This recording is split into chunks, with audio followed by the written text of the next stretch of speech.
afternoon. I hope you're having an amazing day thus far. And if you are joining us, you are at the perfect place. You're probably wondering, who is this guy making all this noise? Well, my name is Kyeezi, the Tall Wonder. And trust me, if you were standing next to me, you'd figure out why they call me the Tall Wonder. But before I get into what I am actually all about, welcome to the Next Level Hustle series, proudly brought to you by Vodacom. This is exactly where you need to be if you've had those crazy thoughts, those ideas, that crazy imagination that runs all over the place, and you think that, you know what, I don't know why I think about all this stuff. Well, that's because you have some sort of passion. You have something deep within yourself that you're not even aware about that you possess. And here is where we teach you and share some knowledge with regards to how to turn that passion into paychecks. Yep, your passion can be a living. And we've got some amazing speakers who are going to be joining us today. It's all about fashion, music, content creation, beauty, finance, and tech. So this is what I suggest you do. I suggest you get a notepad, grab a pen, grab a glass of water, relax, take it easy. Your boy Kyeezi's here with you, and we're going to have an absolutely amazing time sharing knowledge. Welcome. I'm super excited for what you're going to be getting for the next couple of hours. The speakers are absolutely amazing. First, we speak to Jess Arasa, the owner and founder of Active Spirit. And trust me, when I talk about an active spirit and I talk about fashion, she's definitely the person you want to find out how to get into the fashion industry. How did she manage to do this? Why did she do that? And is her passion definitely turning into the paychecks that we all want? We're also going to be joined by Tian, who's going to be talking to us about Gaming Alliance. Now, this is something completely different. I'm talking about passion around gaming like there's no tomorrow. There's a number of peeps joining us. I'm talking about the minimal blogger. That is Wijad coming through, I'll answer a little bit later on. And yes, with all the speakers, we definitely have a whole lot of fun for you. Miss Paula B is going to be joining us, giving us extreme and awesome guidelines on how to stand out in the beauty industry. So, I could probably use some of her tips myself. I know guys do makeup nowadays, so I'm definitely going to be watching out for that. Going to be chatting to Brent Field as well with regards to entrepreneurship and advertising. People throw this word entrepreneurship and advertising very loosely, and if you've never understood it before, this is exactly where you need to get that knowledge. The hashtag is Vodacom Next Level. And when we say hustle, we're not just talking about standing in the street and hustling, we're talking about you going out into the world and staking your claim. We've got the iconic, the amazing king of Cape Town music, Youngster CPT, who's also going to be joining us and sharing his journey on how he started from little clubs and all the way to being a national headliner. So when I say sit down, relax, grab a piece of paper, have your pen and water, you're about to get a whole lot of knowledge courtesy of Vodacom, and your boy Kyeezi has your back. So let me tell you a little bit about myself. I am from Cape Town, proudly from Guguletu. I am a radio jock at Good Hope FM as well as Metro FM. I am a DJ, I am an MC, I am a host like I'm doing right now, a voiceover artist as well as an urban curator. So how did I get into the business? It started right here. Right here. I felt it. And I'm sure you felt something like that as well. And I went chasing. And this is what it's all about. Getting to the next level of your life with your hustle. Now, in and amongst all the knowledge that we're going to be sharing with you, there are some amazing prizes. Yep, you could be standing to win a whole lot with us today. I'm talking about specific vouchers from Take-A-Lot. I'm talking about a Huawei phone. It's a long list. But trust me, I'm going to get into it. All you have to do is keep it locked on and join in the conversation. Once again, that hashtag is Vodacom Next Level. And trust me, the hustle is about to get on. Your boy Kyeezi's here. Let's rock out and let's get some knowledge. I am going to go ahead and introduce my very first speaker to you now. Guys like me struggle to even get dressed in the morning. I don't know what styling's all about. I have absolutely no fashion sense. In fact, I probably go on my phone on Instagram to pick my outfits. And guess what? The kind of people that assist us with styling and fashion are the lady that I'm about to introduce you to. Her name is Jess Ross, and trust me, if you've been looking to find a way to get into the fashion industry, to build a brand, and to become a business, this is the person that you need to be listening to.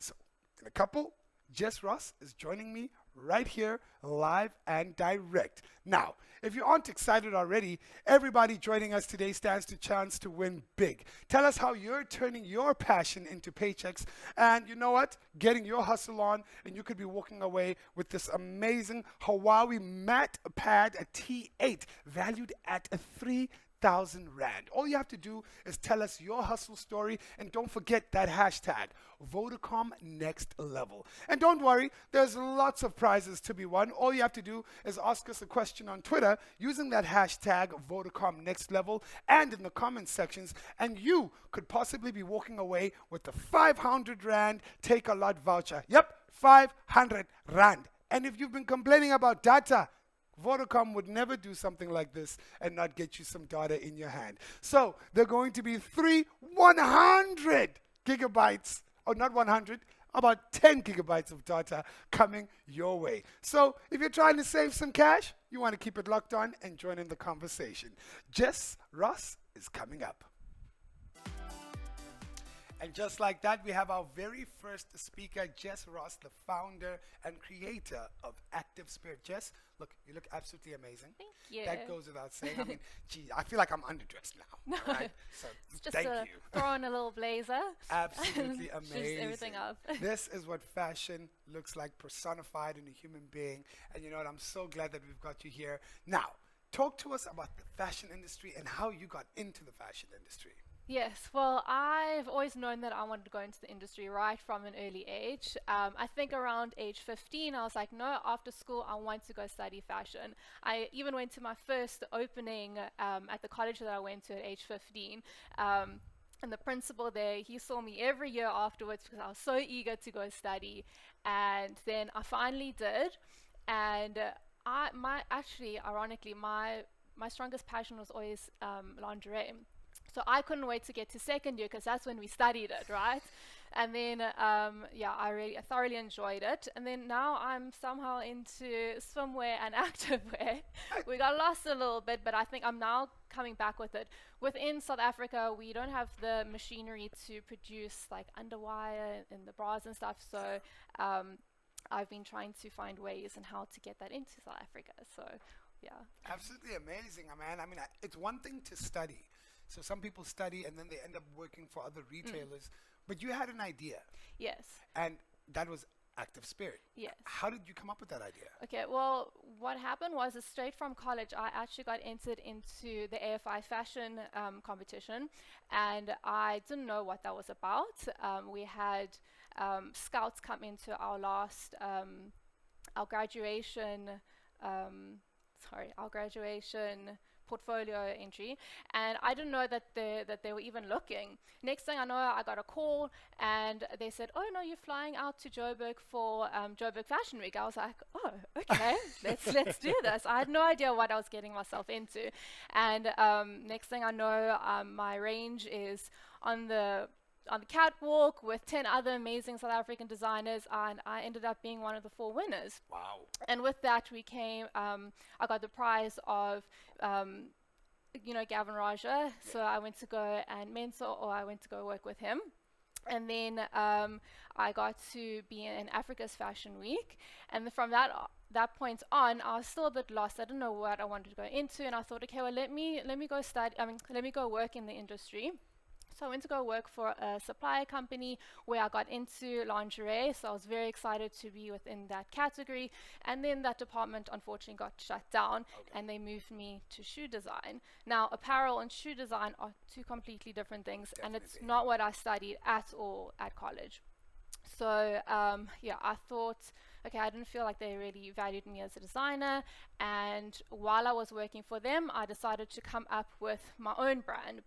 I've always had a passion for fitness and the health industry, and I felt that there was a space in the market to come up with activewear. Yes. But now, during that time, we had the likes of Cotton On and H&M coming in, and then they brought in their activewear apparel.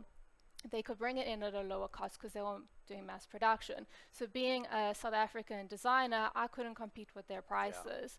And I got a bit disheartened with that. And then I decided to make a swimming costume for myself. I'm sure everyone knows about the whole Baywatch costume. And you couldn't find that in Cape Town. And because it was a bit of a risky piece, I thought, okay, let me just make it for myself. So I made one up, posted on Facebook. Next thing I know, I'm getting all these orders in, and I was like, okay, I guess I'm a swimwear designer now. Absolutely. You know, it's so insane that you say that because it's so organic. Yeah. Right? You studied, you worked, and then they put you in a place that you didn't want to be in, and you took the bull by the horns and said, actually, this is what I want to do. Yeah. So did you always think that, you know what, I want to be my own boss? So I never thought that I would want to be my own boss in a way, but I've always been doing markets through my whole life. My mom is a crafter, so I was always going with her to craft markets from a very early age, like I was a baby going around. And then when I was 14, she was doing a market, and I said, let me do it with you. So it was actually a teddy bear fair market, and I made these teddy bear ears on an Alice van, and they flew. I made 15 the first year, sold out. Next year I made 20, sold out. And then the last one I did, I think that was in 2015, before the fair unfortunately got shut down. I think I made like over 130, and they're all sold out. So that was how I started, and the thrill of selling your product and your customer being happy with it, like it's addictive. Like you want more of that, and I love that feeling. And speaking about the customer, you know, you spoke about it getting on Facebook, it blowing up, and you're thinking, wait a minute, people actually want the stuff that I'm making. Yeah. Just describe that feeling. Was that sort of like, actually, I'm doing the perfect thing? Yeah, so what happened was it was over the summer period, obviously it was somewhere, and the amount of sales that was coming in from my side hustle, it doubled my salary that I'm earning at a job that I'm not even enjoying. So I was like, well, if I'm, you know, only pushing this to a small amount, imagine if I had my full day to really push my brand and see how far I can get. So that, I think, gave me the motivation and the drive to say, okay, cool. Obviously a bit of my salary was going towards starting my business, and I wanted to use that to start up my company, and that's what I did. Now in business, they always talk about what they call the USP, which is your unique selling point, right? And what is it about your designs do you think people love so much? So I mean, starting with that very costume, I always wanted to bring an international standard of design to South Africa, and I always strive on quality. Like I always make sure that my clothing is well made and the stitching is good, and that's what I pride myself on, and that's what my customers know. Like, and I try to give the best selling price as possible, but again, like, I'm not doing mass production. It is all locally made. Like, my seamstresses are all local. You know, I do the patterns from scratch. I do everything from scratch, and there has to be a price attached to that, but I still try and keep everything affordable. Now the fashion industry has so many different people who interpret it in so many different ways. Ideas come from everywhere. But would you say from fashion school you learn different disciplines that are still guiding you today? Yeah, so even a pattern, right? So this blazer, there's a pattern piece, there's a flat cardboard pattern. And I learned that it has to be functional, obviously. So the principles that I learned from pattern making is what I've brought into my own brand. I like to keep everything simple. I don't like to complicate things at all, because that's my mess and I have to fix. So I mean, yes, that's what I learned, and I love what I do. And pattern making does frustrate me a bit, but you know what? I come up with beautiful garments, and my customers are happy, so I will continue doing it. I'd also like to dig in a bit deeper to the other side. Now you're a designer, and there's trial and error. The design doesn't necessarily look the way you envisioned it. How do you go about actually getting your vision to come out to life? Yeah, I mean, I'm very good with having the creations in my head, and then I like to manifest it. Yes. So, I mean, just this bodysuit, say this bodysuit that Oh, I'm wow. busy producing, I did it. I did a sample about 4 times, because I'm a perfectionist as well, and the fit has to be perfect. So, I mean, sometimes it is like, oh, like, when am I going to get this right? But if you persevere, you will get it right. Definitely. Yes, there has been a couple of times I'm like, oh, you know what, forget it. Let's just do something else. But you need to also know your customer and know what they want. And also because it takes time to produce Yes. something, I may come with an idea and then 6 weeks later, another trend has come in or my customers want something else. And then it's okay to say, okay, well, let me put a pause on that and let me follow with something else. Now, also, I mean, it's a competitive space, fashion. I can only imagine how many people are constantly putting out new designs out there.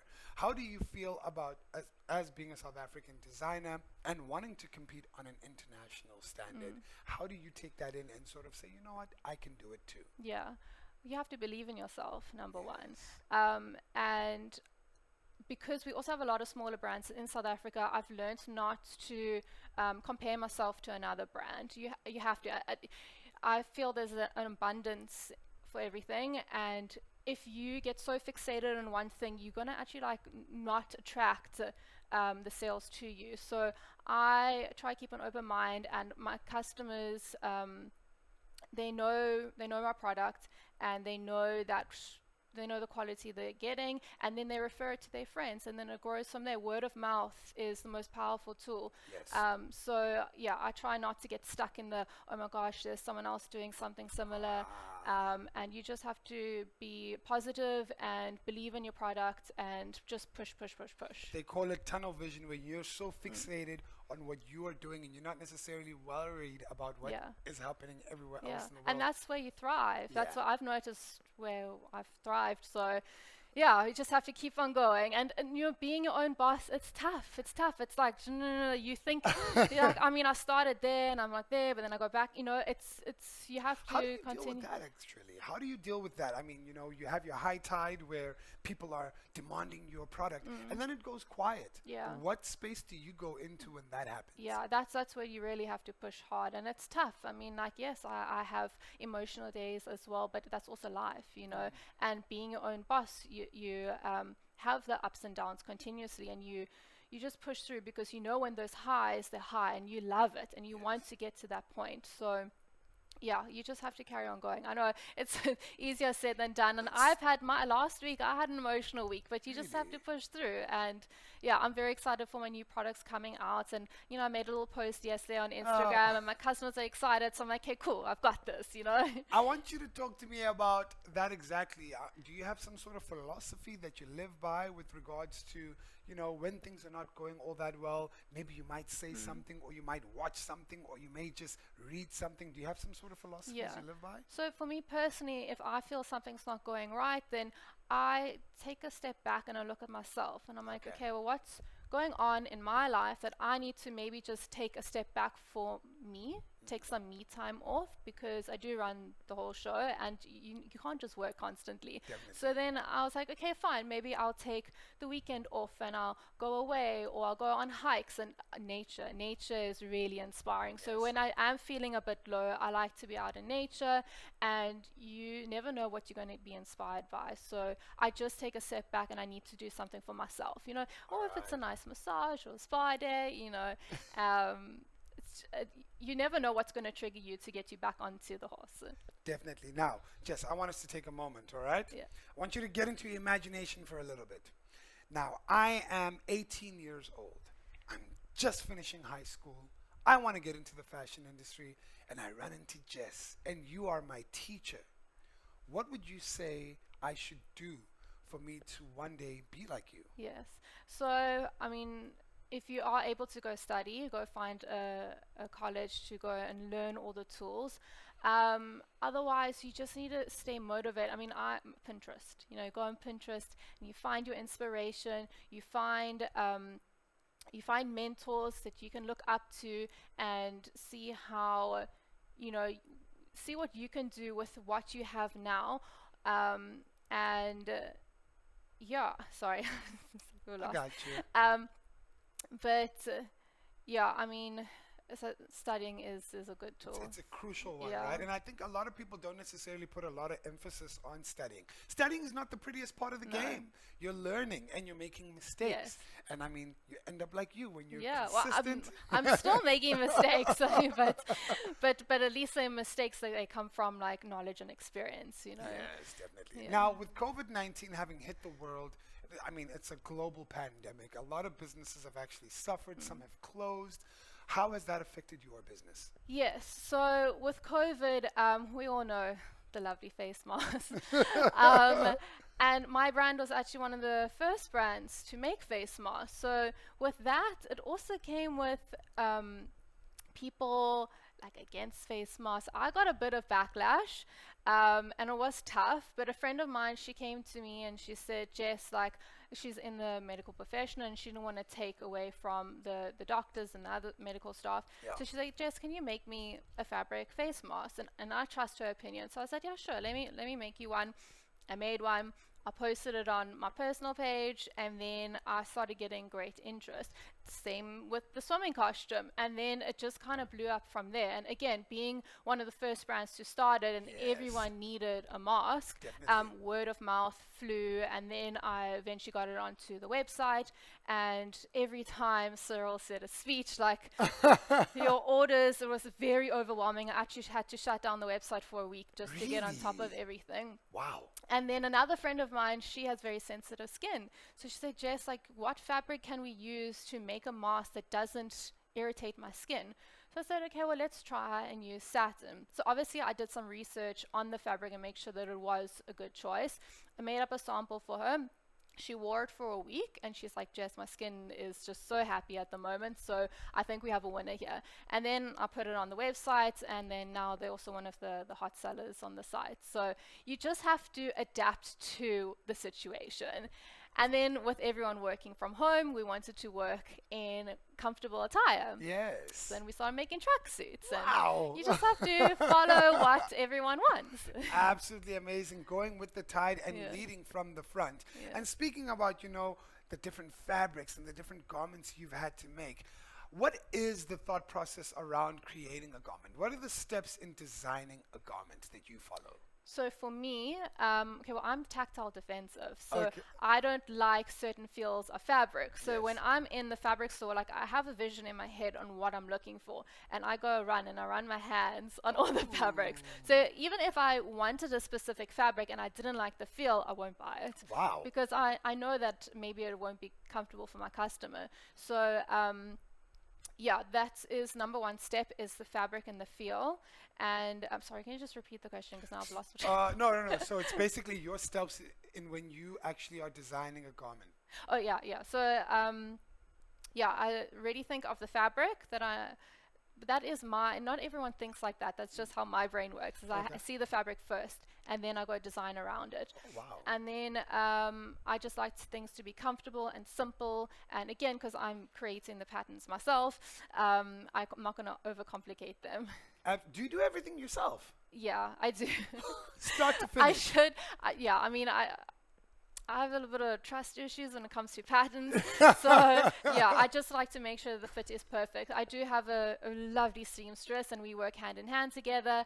And yeah. And how has that been as well? I mean, I love the fact that you said, you have trust issues, but now you have to have a team, and Yeah. that process of trusting people, and I'm sure you also have to share knowledge with them. Yes. How has that been for you? Yes. So, I mean, I am taking someone on now to help me, because it has been getting a bit overwhelming. But you have to get to know the person. And the thing is, for me, it's like, this is my baby, and I'm letting someone else into my baby. I need to know that they're going to respect it, and they understand that, every decision they make can affect business. Yes. So it's difficult, but if I want to grow, that's the step that I need to take. Another one, and I think, this is a very important one for women who are watching us right now. Retail, a lot of industries are male dominated. You're a young woman with bright ideas, a business that's thriving. How has it been in the business space as a woman trying to be great in that space? So to be honest, I never really thought about that. Like I don't let it come into my head. Lovely. Yeah, no, I wouldn't let that stop me.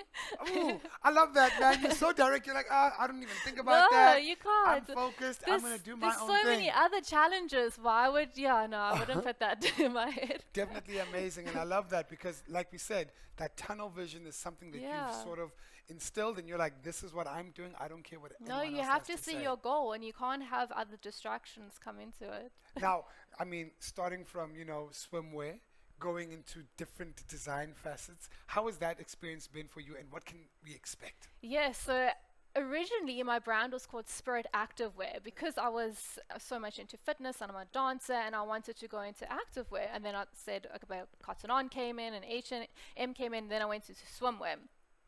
And then I started making bodysuits for music festivals, and I had girls buying bodysuits for that.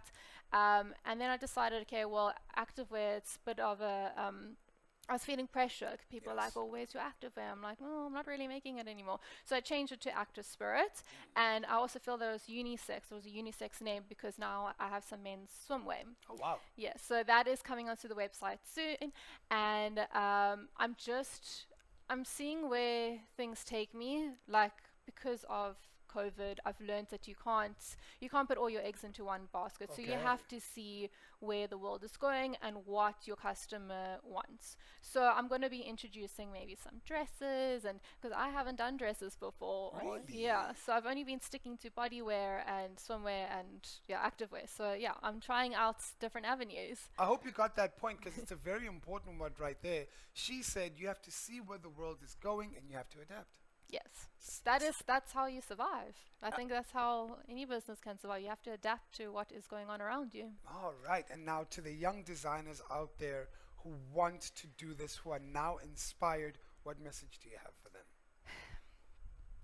Just keep on going. Just no matter where it takes you, keep on pushing, keep on hustling, because you will get there in the end. I mean, I still don't feel like I've gotten to where I want to be, but I'm standing here right now and it's a huge privilege. So yeah, it just shows that maybe I am doing something right. Absolutely amazing. And for those who haven't been able to get some of your awesome stuff, where can we check it out? So you can find me at Active Spirit SA, and that's on Instagram and Facebook. And then, or you can follow my personal page, jess.dorothy, and that's where you'll see a bit more behind the scenes about my business. And then, yeah, that's where you can find me. Just last thing, and this is for me personally. Look, I'm very tall, all Yes. right? And I know you can tell I'm not that fashion guy, But what do you think I should try out, for the summer?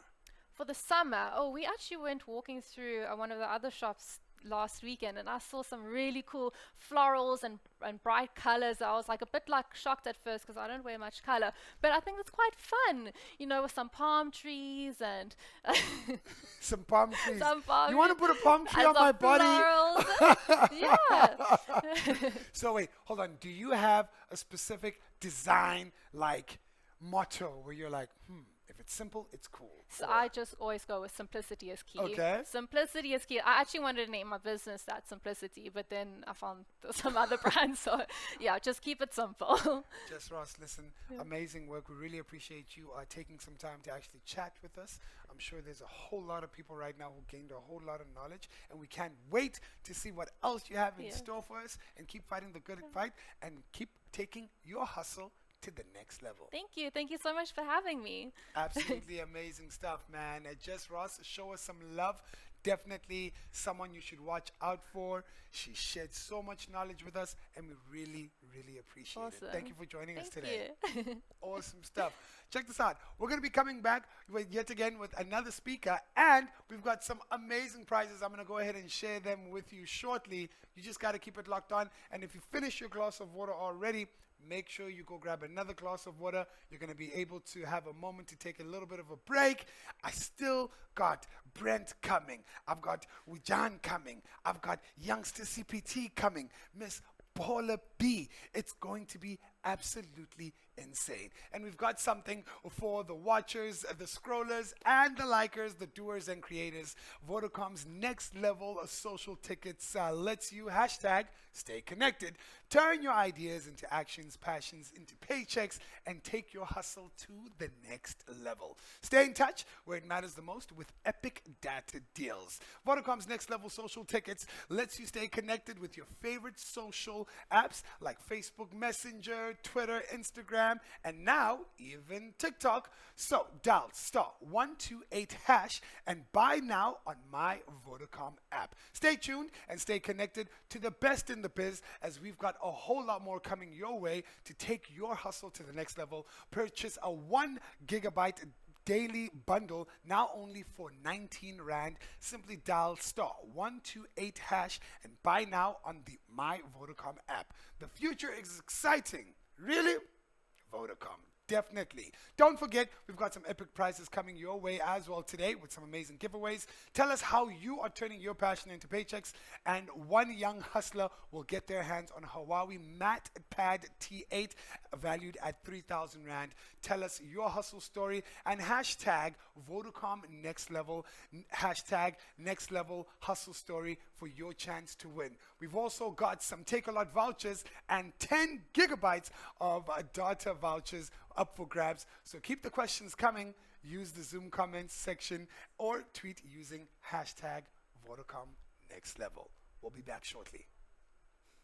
Next level. So welcome back once again. It's your boy Kyeezi, and like I said when we kicked off just before Jess or Ross, we still have some amazing speakers, but they did say, Kay, we need to know your story. And like I said, I am a radio jock on Good Hope FM as well as Metro FM, but it wasn't always like that. I sort of took the plunge at some point. I felt the passion for music, I felt the passion for entertainment, and I decided, you know what? I can't work at the bank anymore. I'm going to go ahead and try something different, and I'm going to listen to my heart and let my head lead me. And I went ahead and started doing community radio at UCT Radio, and I kicked it off with a show called Bread and Butter.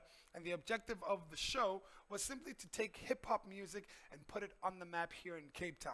Now that show started to basically consume my life. Everywhere I went, all I spoke about was bread and butter. All the artists I met, I said, guys, I need you to come on my show.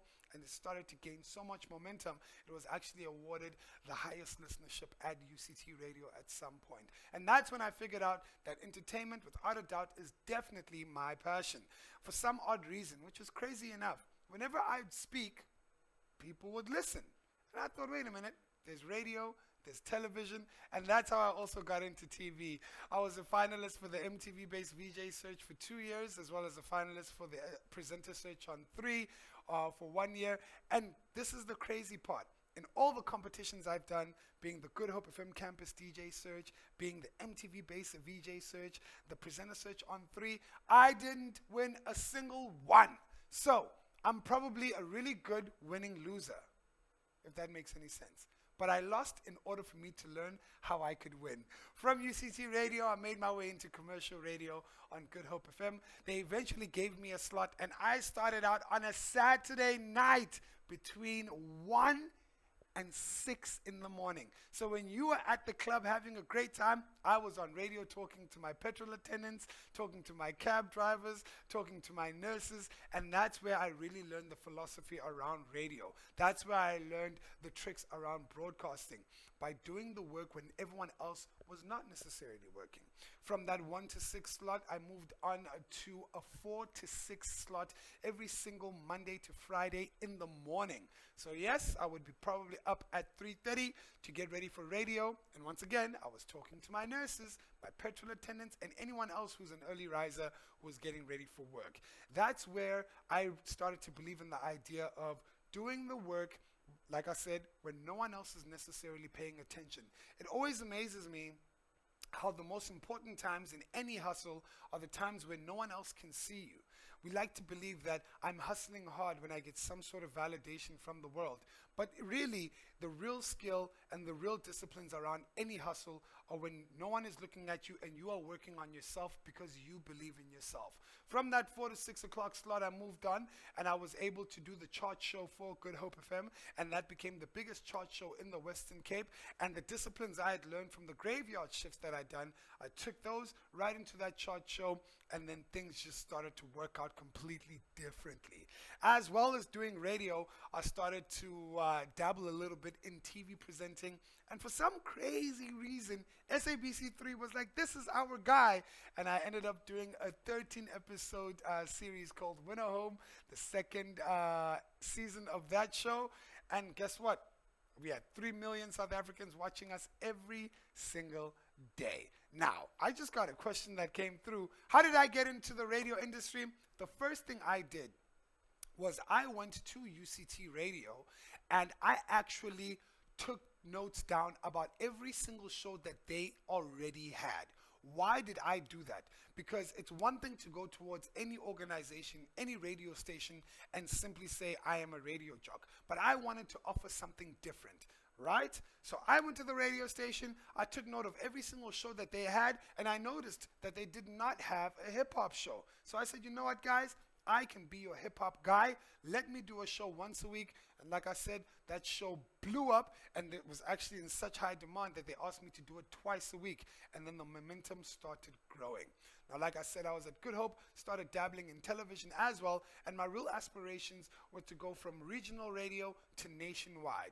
I followed guys like DJ Fresh, Tebow, Touch, Gareth, Cliff, as well as international guys like Ryan, all the way out in the US, the guy who hosts Idols.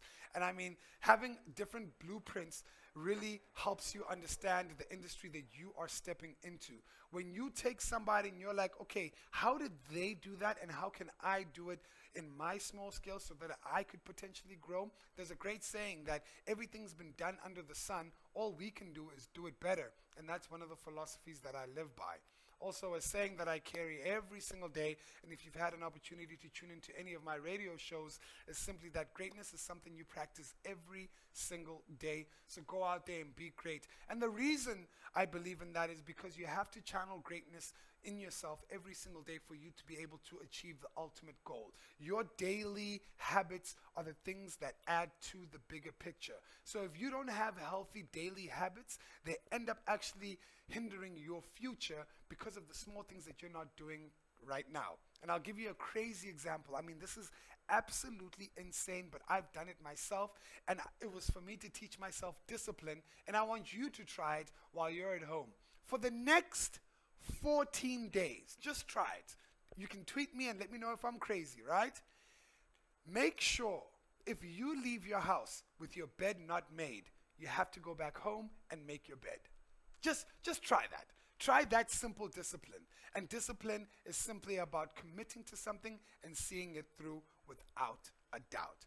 I also got some more questions coming through. What are the opportunities if I'm still at school? Do I need a degree? Well, these are the opportunities if you're still at school. If you've got time and you can commit to a community radio station, I can guarantee you right now you are a step ahead of the rest. If you put your head down right now, and I probably have this one regret. This is the one regret I have. I wish I started earlier. That's the one regret I have. I wish I could have started earlier. I started when I was 23. I'm 32 years old now. But I often think, what if I started doing this at the age of 16? How good would I be? Well, it still worked out. So if you're in school, my suggestion is to go to a community radio station and start small within your community. As you grow your base, the commercial stations may catch on, and then boom, next thing, the whole of Cape Town is listening to you. And next thing, the whole of South Africa is listening to you. And then the next thing, the whole world is listening to you. It's possible. And trust me, the most powerful tool you have, the most powerful tool above talent, above work ethic, is your imagination. If you can imagine something and it's real in your mind, do not ignore it. Listen to it. Feel it. And some people speak about the law of attraction, and I'm definitely one of those people who believe in the law of attraction. The things I see and I believe, they become manifestations. They become real. Even if it takes me 5 years, even if it takes me 10 years, but they become real. Currently, I'm DJing around the country. I'm emceeing around the country. I do voiceovers, and those are all skills that I've had to learn through time, and I'm still learning, and I'm still trying to get better. Every single Monday to Friday, I'm on Good Hope FM from 3 to 6 with the Great Drive, taking everybody home, having a great time. And then on a Saturday morning, I'm on Metro FM from 9 right up until 1 o'clock. Now, one thing you will notice in that, in a 7-day week, I am on radio 6 days a week. So the big lesson in that is, if you are passionate about something, try your ultimate best to do it every single day. I'm going to repeat that. If you are passionate about something, you have to look at your passion like a plant. You have to water your seed every single day in order for that plant to grow. And that's why I opted to do 6 days of radio out of a 7-day week. And I promise you, if I could do 7, I would definitely do 7 days a week of doing what I love, without a doubt. That's the big thing, and I hope that you definitely take that as a note and you can utilize it. I still got some major plans coming through. I'm still learning. I was studying earlier on this year, and the objective is to consistently always put yourself in uncomfortable positions. In order for you to grow as an individual, you cannot get stuck in your comfort zone. So I find myself in so many different conversations where I don't know, but by the end of the conversation, I definitely know something new. All right, let me go ahead and have a look at some of your questions. Do I need any special equipment? All right, to do radio, the first thing you need is a voice. All right, so we need this muscle to be worked. We need you to talk to the mirror, and I know it sounds silly, I know it sounds crazy, but you're not crazy. I know there are people who do this because I do it as well. When you talk into the mirror, you're not just talking to yourself, you're talking to your imagination. And if you can imagine yourself talking to thousands of people, don't be surprised in a couple of years' time when it actually happens. Everything that you envision is possible. How do you maintain a work and life balance? All right. Well, I'm going to be very honest. I am a workaholic. And the reason I am a workaholic is purely because I love what I do. It doesn't even feel like work at times. I just do it. But what I do and what I do focus on is when I switch off, I take the time. I sit at home, I relax. I don't necessarily listen to that much radio. I don't listen to music, because when I listen to music, I'm already like, oh, I need to get this on my show. I need to talk to this artist. So sometimes what I do for downtime is simply completely switch off. And the one thing that I've actually started learning how to do is cooking. I've always been ordering food, so now I braai quite a bit just to make sure that I can tap out and sort of relax. What about female opportunities in the industry? Now, this is what I can tell you about female opportunities in the industry in South Africa. We need the ladies. Ladies, if you're watching this right now, it's not a lie. The industry is looking for you. Female voices are definitely what is needed. There's enough Kyeezis out there doing this. We need the ladies to come through. And I can tell you right now, if you want to get into radio, you should look into journalism, because that's your knowledge base. You should look into sound engineering, because that's imaging. You should look into production. That's around imaging as well. So it doesn't necessarily have to be that you have to be the anchor of the show. You could be the traffic reader. You could be the news reader. You can be the sports reader.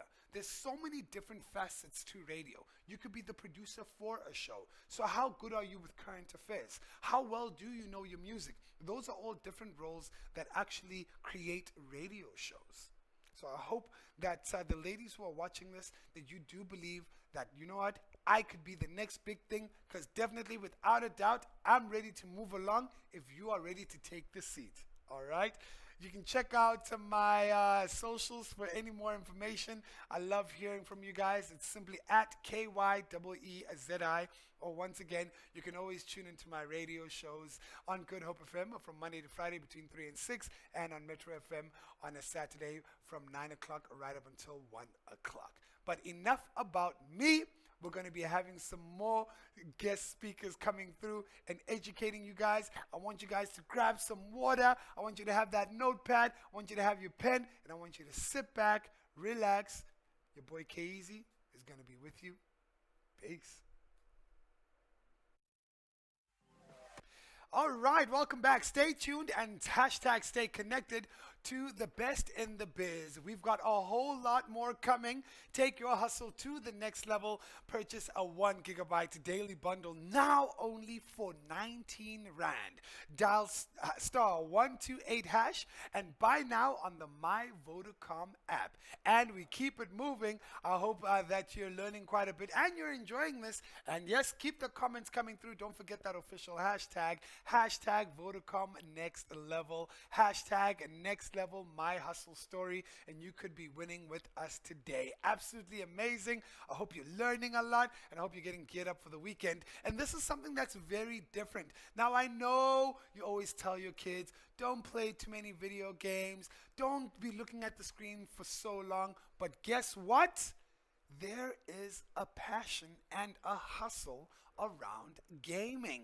And joining us, our next speaker is definitely the person you want to be hearing from with regards to gaming. We've got Tian Judge, and he's going to be giving us all the info and juice around the Gaming Alliance. Tian, come through, man. Awesome, man. Thank you, bro. Thank you. Awesome stuff, bro. The floor is yours. Have fun. Don't well. play too many games, okay? That's what my dad said. That's what my dad said. What's up, guys? My name's Tian, also pretty well known as Judge in the gaming community. I've been invited here today to explain to all you pretty people what the opportunities are in the gaming industry, what you are capable of doing, and what you'll be able to achieve. Now, before we get to all the lovely stuff, I'd like to announce the elephant in the room, which is the mask. Basically, it was created around the idea of not having a personal account on Facebook, and then from there it kind of like became a thing because now it's an anonymous character that's leading this community, and it's kind of like become something from there. And it makes being masked a lot easier because in a sense people tend to judge according to looks first and then look at the actions later, whereas to this you can't judge looks, so let's go to the actions. And it helped quite a bit in regards to running the community, getting it going, people understanding where it is. Gamers, for example, we have a lot of faces. We play a lot of different games. We end up going to different worlds, living different stories and things like that, which is kind of like, it also represents the gamer as well. You'll find me at events like Rage and these events where you can go out to for weekends, and I'll be masked up. I'll have my gear on. I've got like this armor set. I've got a helmet, everything going. It's pretty cool. But to kind of stay on track, the reason why I'm here is I want to teach you guys and show you guys some tips that will help you in the industry if you want to, pursue something in the gaming industry, if you want to become the next best influencer, or if you want to run a community, become a community master, if you want to open a store where you maybe sell merchandise, things like this. I want to kind of just give you guys guidance. For me, it's all about current experience. Let's talking right now. This is what I've noticed through the years. I've been busy with Zeta Gaming Alliance for 8 years now. In October 30th, it's 8 years, and that's when it's our birthday. It's sad that we can't feast it this year at Rage due to the lovely pandemic that we had. Oh, that's just sad. Last year we had a pretty cool stage there. We had there was PC set up. We had a stand with merchandise in the back. It was pretty cool. But let's get to the things to know when entering the industry. First, you need to know what it is that you want to do. What is it that you want to pursue? Then you need to know, do you have the time?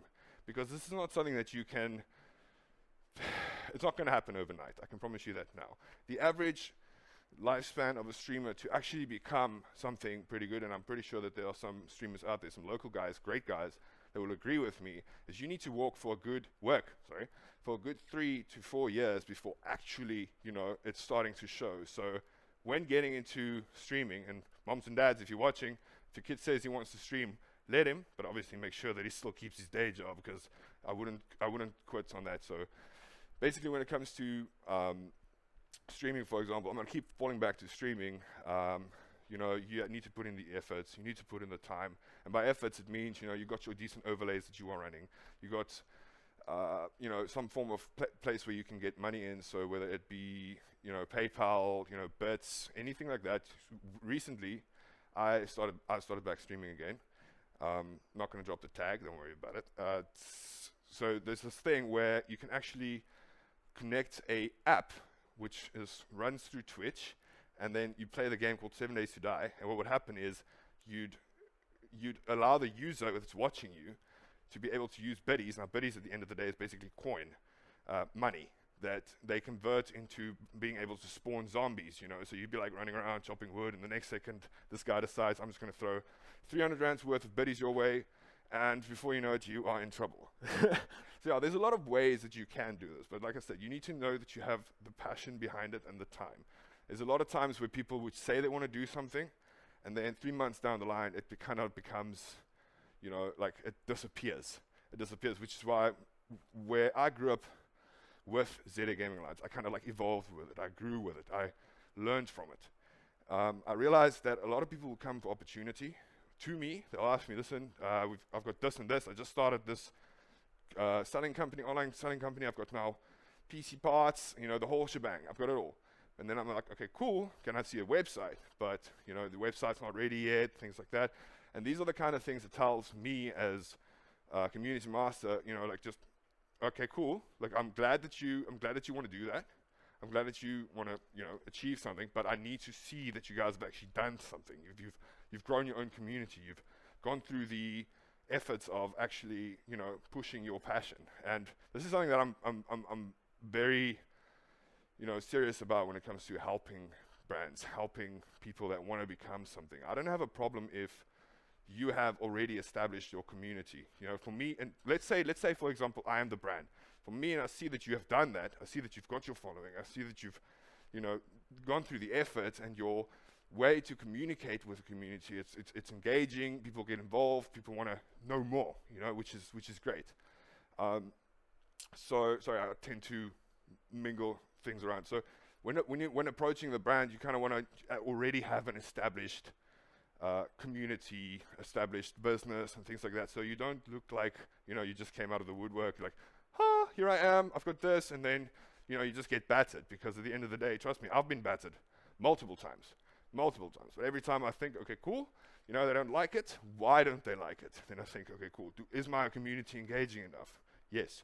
Is there something lacking? So, for example, am I bound to a specific brand, which is, we can talk about that just now. I still wanted to discuss the brands, because there's a lot of people that want support and can't get it because they don't know how to get it. They simply just uninformed. There's nothing, it happens. And while we're at it, I just want everybody to understand, I'm not the professional when it comes to all these different categories in the gaming industry, but I can pretty much tell you where to go look. I can tell you where to find a person that would be able to help you with setting up the perfect stream. I would be able to hook you up with a person that has started his business, and I've seen this happen, and I'm so glad for it, where a guy started off a community, and from the community he grew a business, and which is now one of the most well-known businesses out there that basically supply you with PlayStation parts, Xbox parts, merchandising, desktops. They've got the whole shebang there. But what I'm saying is he took his opportunity and he basically made something of it. He went through the efforts of making it. So yeah, back to time. That's where time comes in, efforts comes in, passions comes in. Now, when, for example, I say no, I don't mean it with the intent, I don't want to help you because you aren't being helpful to the community. I say no because, again, I need to see that you're doing the passion. And once I've seen that you've gone through the efforts, you've gone through the passion, you've pushed and you've built your own community, because it's not an easy grind. I started Zeta Gaming Alliance at 2012, October 2012. It was basically the choice that I made. It wasn't to be standing here today. Trust me, I didn't know that I was going to be standing here today. This is insane. I mean, look at the stage, guys. It's amazing. But what I'm saying is, it was never my intent to become something, make something of it. It was all I wanted to do was find people online to play games with. And back then, you'd go onto Facebook and you wouldn't find any communities. You wouldn't. And I mean, you can ask majority of the community masters out there that let's say 10 years ago, the South African gaming industry wasn't really there. It was small. So I decided, okay, cool, little group over here, little group over here, little group over there. Let's just create one giant space for everyone. And this is where Zeta Gaming Alliance was born. I had to choose the name accordingly, because if you're a gamer, you'd understand that clan tags is normally from 4 and it's recently moved to 5 letters. So the abbreviation to Zeta Gaming Alliance, which I will be referring to quite a bit, is Zaga. Not Zaga, please don't call it Zaga, or Zaga. It's not Zaga, but Zaga. And basically, as the years have grown, you kind of learn from it. Brands start approaching you, people want opportunities from your side, and you learn. You kind of realize. Now, being a community master, I kind of had like a top view over what's happening in the industry. Now, my top view is not, I don't mean it in like a condescending way, but I could see what was happening around us. I could see that streamers were rising and falling. I could see that communities were rising and falling. So you see some communities thrive, which is great. We've had communities get built off of ours because they didn't agree with how we did things, which, we understand. We'll never be able to keep everyone happy. This is kind of where it comes back to, another topic that I want to have as we go, is haters and things like that. They go and they build their own communities and they start their own structure. Automatically, we've achieved, in hindsight, we've achieved what we wanted to anyways. Okay, Zaga stands for one thing only, is we want to help the community grow. We want to help the industry grow. We want to get brands to be able to thrive in this section. We want to sit next to the big guys, We want to sit next to the US, Europe, these guys, and just participate with them. We have teams out there that, that go on tournaments overseas and wins them. I think a couple of years ago, there was a Battlefield tournament where one of our leading teams, I think it was Bravado, I could be wrong, but, they were there. I'm not 100% sure as to exactly, but they were in the top 5. I'm pretty sure they were top 5. And this is amazing. This is something that shows. And we've got great players out there. This is another opportunity where you can head into is, esports. You can sign up to a team. Now, it sounds very nice to be able to win money from matches and things like that. But those dudes, they do the grind. They sit at home every night, 2-3 hours. They sit with a team. They practice, and they continue doing it for years on end. They've got their politics and things that happens in between there.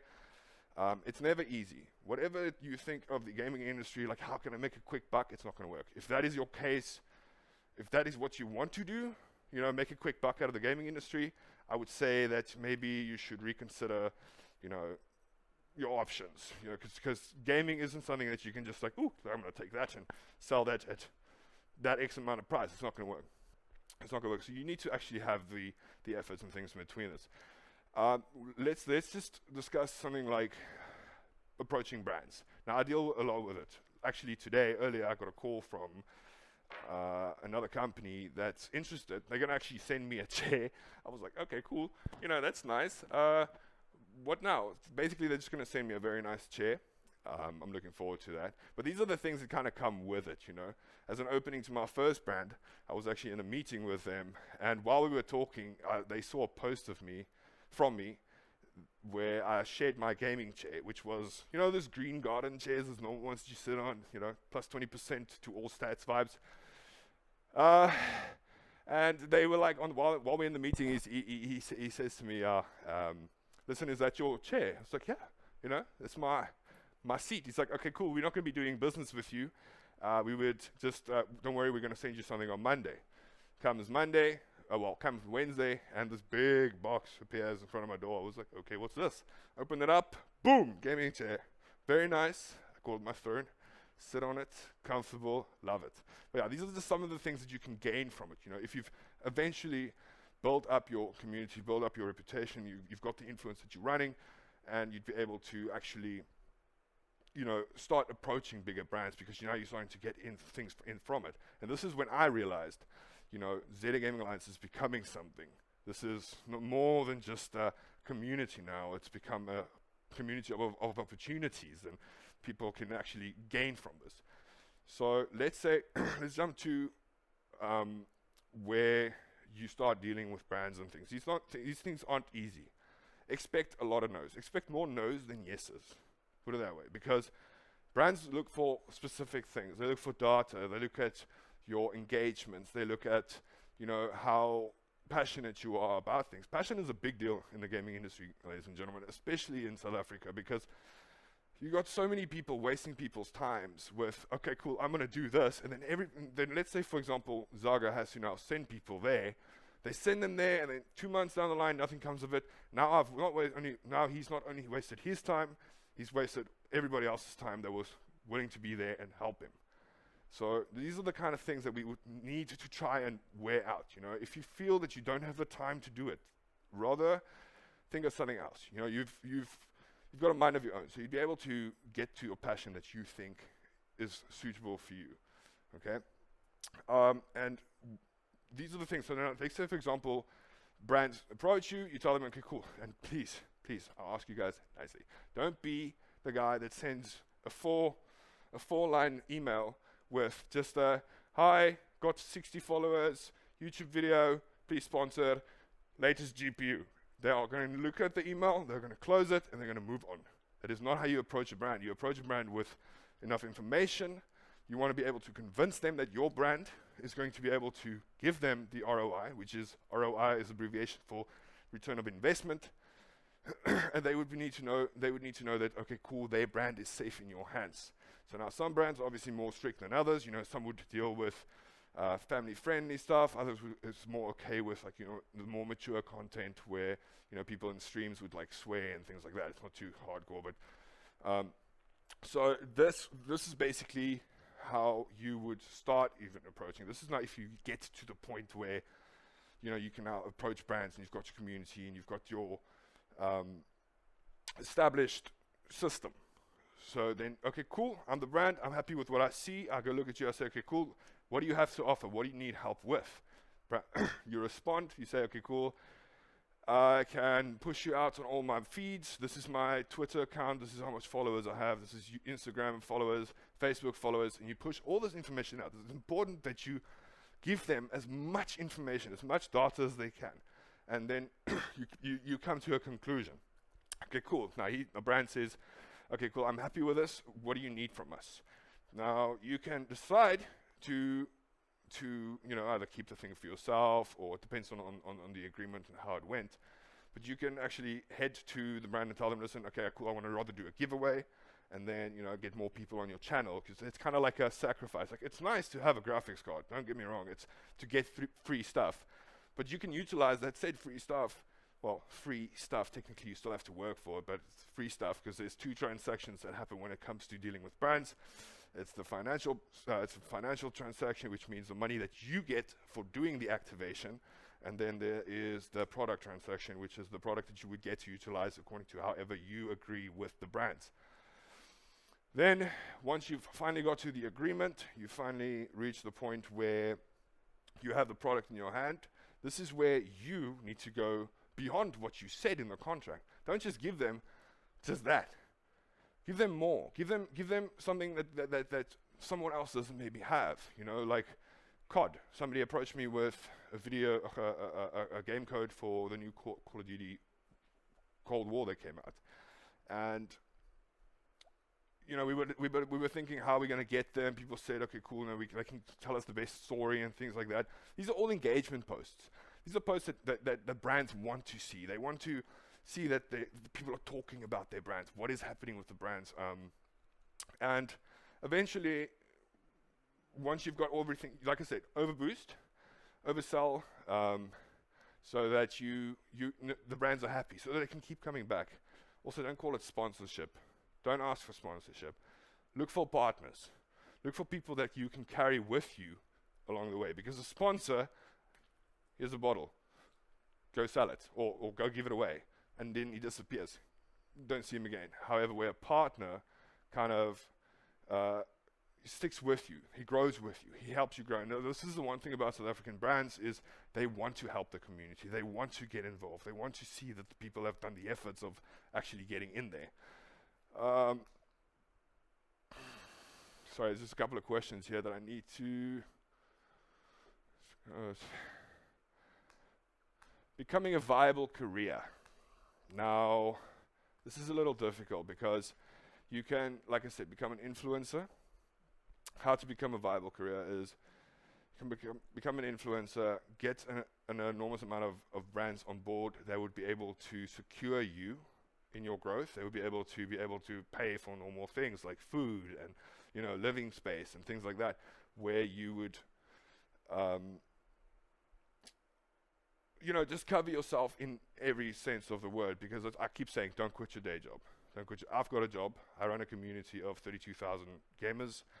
I've got a job. It's not, what I'm currently doing is not enough to take care of me in that sense. So viable careers, you know, it's a side hustle. It's a side hustle. You want to be able to, in the start, it's a side hustle, and then if you become, and you put the time and the effort into it, like our friendly DJ Haysalman, which is the founder of Zappa Gaming, which is a community based on PlayStation. He's the one that started off his community and then went to the business part, got his thing. Eventually, the business part will be able to cater for him and his family, which is exactly what is happening. You can see that he's pushing to make his passion his work. 'Cause I believe that if you do what you love, you don't have to work for another day of your life. You know, you're just going to continue enjoying work, going to places, you know, experiencing brands, deals. The opportunities are there. It's just you need to bring something to the plate. You need to bring something new, something unique. What is going to make your brand stick out from the rest of the place? So if I had to categorize where you would be able to make money in the industry, because we've established now that you do not want to quit your day job just yet, is you want to become a streamer. There's the one thing. You can become an influencer. You can cast games, which is, of course, you know, it's very picky when it comes to these things, because you've got tournaments and things running, and then you need to get it used to the people. Another note is, it is easier, okay, well, the question is it easier to get pushed to success or pulled to success? Now, you might think that push to success is the better way, but it's not really. Pulled to success means that you are surrounding yourself with like-minded people. If you need to become a streamer, or if you need to become a community master, or things like that, and you want to, surround yourself with these people. Network with them, get to know them, talk to them, get invited to events, get invited to events, discuss them, become friends, and grow together. You are never gonna get into the industry if you don't know somebody. It's basically like that with any industry, not just the gaming, but this is a very important part, is you surround yourself with like-minded people, and you will eventually see that, okay, cool, this guy can help me, you know, instead of one plumber over there on the right-hand side, did you see my YouTube channel? Sorry, what is the internet? Is what you would get as a response. So be very, surround yourself with the right people. Let them help you up. Don't do it alone. These things are quite important tips that I would say you need to look at when discussing, you know, the industry and how to get into it. Difficult categories. Yeah, one of the tips I had here was it's difficult to categorize gaming. You know, there's so many extensions. Like if I had to explain it, sorry guys, it's kind of like this, you know, like everything runs in with each other. Like the one can't stick with the other without the other. And it's pretty cool because you get to meet people from all over the industry. You get to meet people that are busy with, you know, being influencers, you know, casters that can come to certain events like this. The lovely fellow in the back there, Kyeezi, ne? Yeah, that's it. Now you see that this is a part of the industry that you can go into, and everything adds up to where do you want to go with it. You know, so becoming a caster, that's where you can make money. Streaming is money. Running your own company with PC parts, software, merchandise, you can connect it with quite a bit. And once you find that little spot, you think, oh, okay, that looks comfortable. Get in there. discuss with the people, see what you can get. And teams, you can join a team. I mean, I think I'm going on a whim here. Dota is running competitions where teams are winning, $24 million easy. And can you imagine playing a game and getting paid that amount of money for being good? Okay, cool, you've done the effort, you put in the grind for it. It kind of like all comes back down, and I keep saying it, to the amount of time that you put into it, passion you put into it. Do you want to really do it, or are you just going to waste people's time? So money-wise, get there. You can get it. Efforts are there. Don't quit your day job. Don't cancel school. Finish school. This is important. So that, because I'm gonna be real, my parents, when I was younger, they kept telling me, if only you had put in half as much effort into your homework as you did in school, then it would be easy. And then I got it quite a bit. And don't see this as a way to be. Don't. But I got it quite a bit. I was like, why are you always gaming?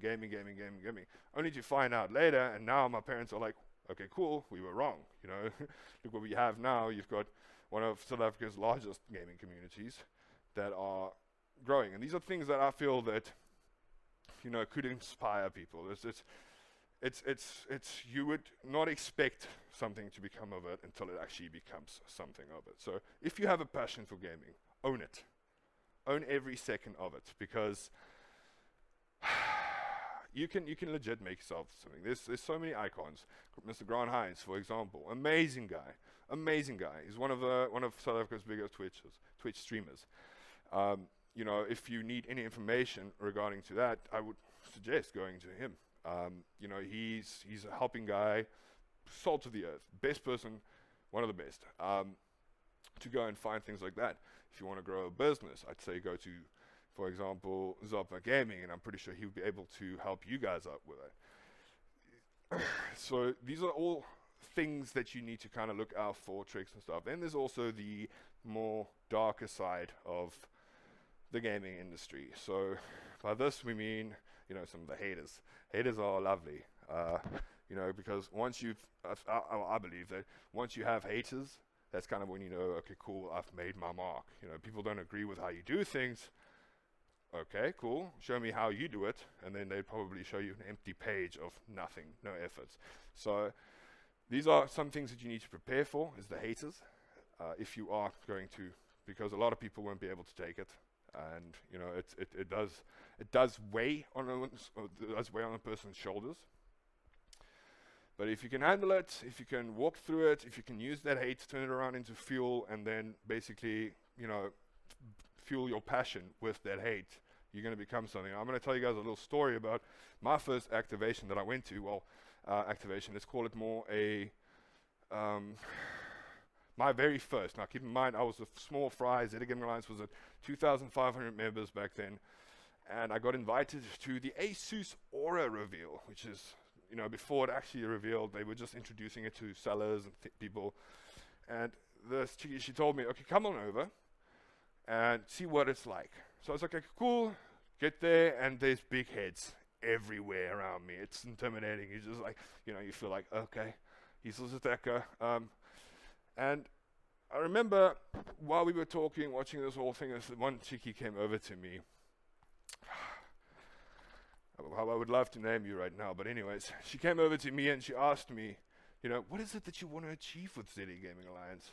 And I took a moment and I did this. And I was like, I just want to have the heart of the gaming community. And she told me, like, not even thinking, without thinking, she's like, no, you're dreaming too big. When she said that, I was like, okay then. Okay, that was a good conversation, goodbye. And that whole night, I was sitting with that voice, repeating over and over in my head, like, I'm dreaming too big, I'm dreaming too big, I'm dreaming too big. Don't ever tell anybody how to dream too big, because now that same person is coming onto my community and posting her videos so that she can get the help that she needs and keep her brands happy. So I thank her at the end of the day, because if it wasn't for her, I would not have been pushed like this. I would be like, okay, you know what? I'm going to prove you wrong. I'm going to show you that I can do it. And today, this is where I am, standing in front of this very sexy screen. Look at that. Very cool. So, haters. Now, a lot of people won't be able to handle that. Some will, so there's also things to consider. Can you handle criticism? Because a lot of time, people would misjudge criticism with haters. So if I come to you and say, listen, your product lacks this, and this, that's criticism. If I come to you and say that your product sucks, that's haters. So, these are kind of things that you also need to keep in mind. Okay, cool. Let me just have another look here. Sorry, I was actually almost late for today's show. I'm not gonna lie, guys. It was very close, very close. Tian Field, industry as a whole. How can you guys contribute to the industry? What we are looking for is passionate people. What we are looking for is strong, independent people that can, do their thing. We want investors. We want investors to be able to look at these communities, look at these streamers, look at these teams. The teams especially, guys, the teams need the support. These guys grind every night, 2-3 hours a night to become the better team, to win these tournaments and get these things done. So basically, we just need the passion. We need the cover, we need the influence, we need the, what was it now? Just basically the support in total. With regards to investors getting on board, like why do I want to get on board with the gaming? Because it's one of the biggest industries in the world. It's surpassed music and movies. Everybody's talking about it. You see the things come up everywhere, and it kind of it shows. And especially in South Africa, I'd say if we had to put South African gaming as a kid. The kid would be a good 6 years old now, and it's still maturing, and we need the people to help nourish this kid and get this kid growing and strong so that when it's an adult, we've got a giant industry running. We've got AAA games releasing to the industry, to the rest of the world. We've got systems that help people out. We've got systems that help people out, and we would be able to finally step in with the big guys, finally make our mark. This is why it is important to get all the strength together, get all the investors, get all the passion together, move as one. We do not have the luxury of going community versus community because we are not that big yet. We are not that big yet. I actually have a question for you, Tian. Go for it. Bro, now you shared a lot of knowledge around gaming. Yeah. What was the first game you played? Sonic the Hedgehog. I was... so I did not expect that. That's actually a security question on some emails. What's the first game you played? Anyways, I remember my dad. I was like 6 years old back then. My dad came home with a PC for the first time, and I was like amazed by this thing, man. I was like, well, okay, cool. This is awesome. He plugs it in. Finally, I get my chance, and ever since then, I was hooked. Now, you know what, right? I mean, like we said at the beginning, gaming is so misconstrued. People don't understand that, wait, this could be a career, Yeah. I mean, the other day, there was a kid who literally won like millions of dollars because of Fortnite, right? Yes. So now, if I'm a parent or if I'm a child and I'm watching this right now, and I want to explain to my parents that, look, I'm doing the schooling thing, and I'm actually taking this gaming quite seriously. It's not just a game. How do I get that message across to them? I'd tell your mom, well, if mom is watching currently, I'd say let your kid do what he wants to do. I, for example, not in anything, but like when it comes to gaming and you see that he is passionate about it, you see that it is something that is keeping him home, keeping him safe, he's staying out of trouble, let him go for it. Let him do it. Maybe he can be the next best influencer in South Africa, and that is what we need.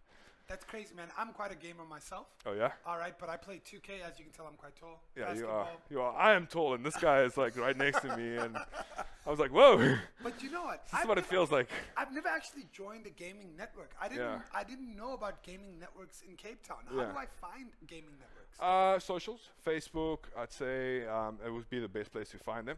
It's basically you want to look for anything, you can just search the main word gaming.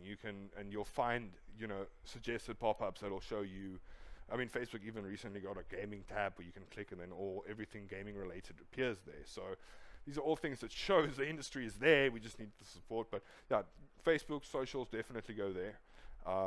There's also some places in Tiger Valley that has this one guy, he opened his own thing where there's consoles everywhere. Like he's got PlayStation on the one side, Xbox on the other side. So if mom and dad, if you're shopping in Tiger Valley and you want to just like yeet the kids for a couple of hours, drop them off there, pay for the hour to play. He'll be happy, he'll be safe. You know, these are kind of things that you can go for. But community-based, I'd highly suggest going onto socials, trying to find it there. It's the best place. There's multiple. So Tian, I want to get into your heart. All right, I want to get into your heart, not physically. I'm just saying. I would. That'd be weird. But you know, at some point, I'm sure the gaming experience changed for you, where you said, you know what, this isn't just me sitting in front of a screen and playing a game. This is actually a passion. Yeah. What happened for that moment, and what did you do to pursue your passion and take it to the next level? Well, the one was the hater story that I told you earlier, that, okay, cool, I'm going to prove you wrong. And the second thing was when my dad told me he was actually proud of me, because my dad was pretty strict with regards to gaming. He was like, you know, do your homework, you know, do your things, do this, man. You play too much games, you just do this. And I was playing, I'm going to tell you the story quickly, bro. Oh, you got to tell me this. I was living in Springs. I was 6 years old, and we had a PlayStation 1. And we moved around a lot, so I never really had friends. I kind of just had my PlayStation, and we moved with that. So they kind of, without knowing, subliminally got me into the gaming industry. Thank you, Dad and Mom. Arigato. And the one night, it was weekend night, Friday night, so we can play now late, you know. Ek hoef nie meer 8 uur kamer toe te gaan nie. I was playing so much at 2 o'clock in the morning, my mom wakes up and she hears this sound like and she comes into the room and is like, Tian, what is that sound? I was like, and then I looked at my thumbs. So what happened was I was playing Street Fighter for so long, right, that now what the guy that I was playing with it the first time, I wanted the game because he didn't want to show me the combos. He was busy kicking me left, right, and center. So I was like, okay, cool, I'm gonna get the game and I'll play it and I'm playing, keep playing. So I end up button smashing. Everybody knows what button smashing is. So much so that I started getting blisters on my thumb. Wow. Right? And while I'm playing, I'm like, why is my controller getting wet? I turned on my lights and my controller was blood everywhere. Like, because of my thumbs and the blisters opening up. I didn't even notice. So I was like, okay, cool. I'm not going to give up now. I take toilet paper. I rub it around my thumb, rub it around this thumb, and then I take duct tape.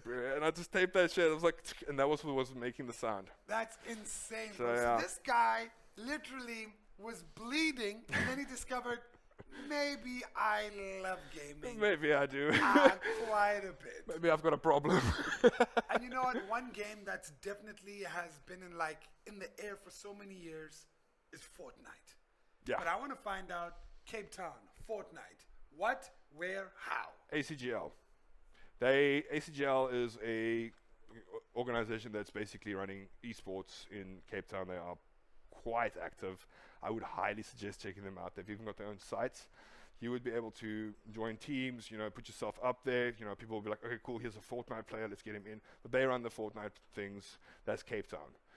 I think in the Upper Joburg areas, that would be Metal State.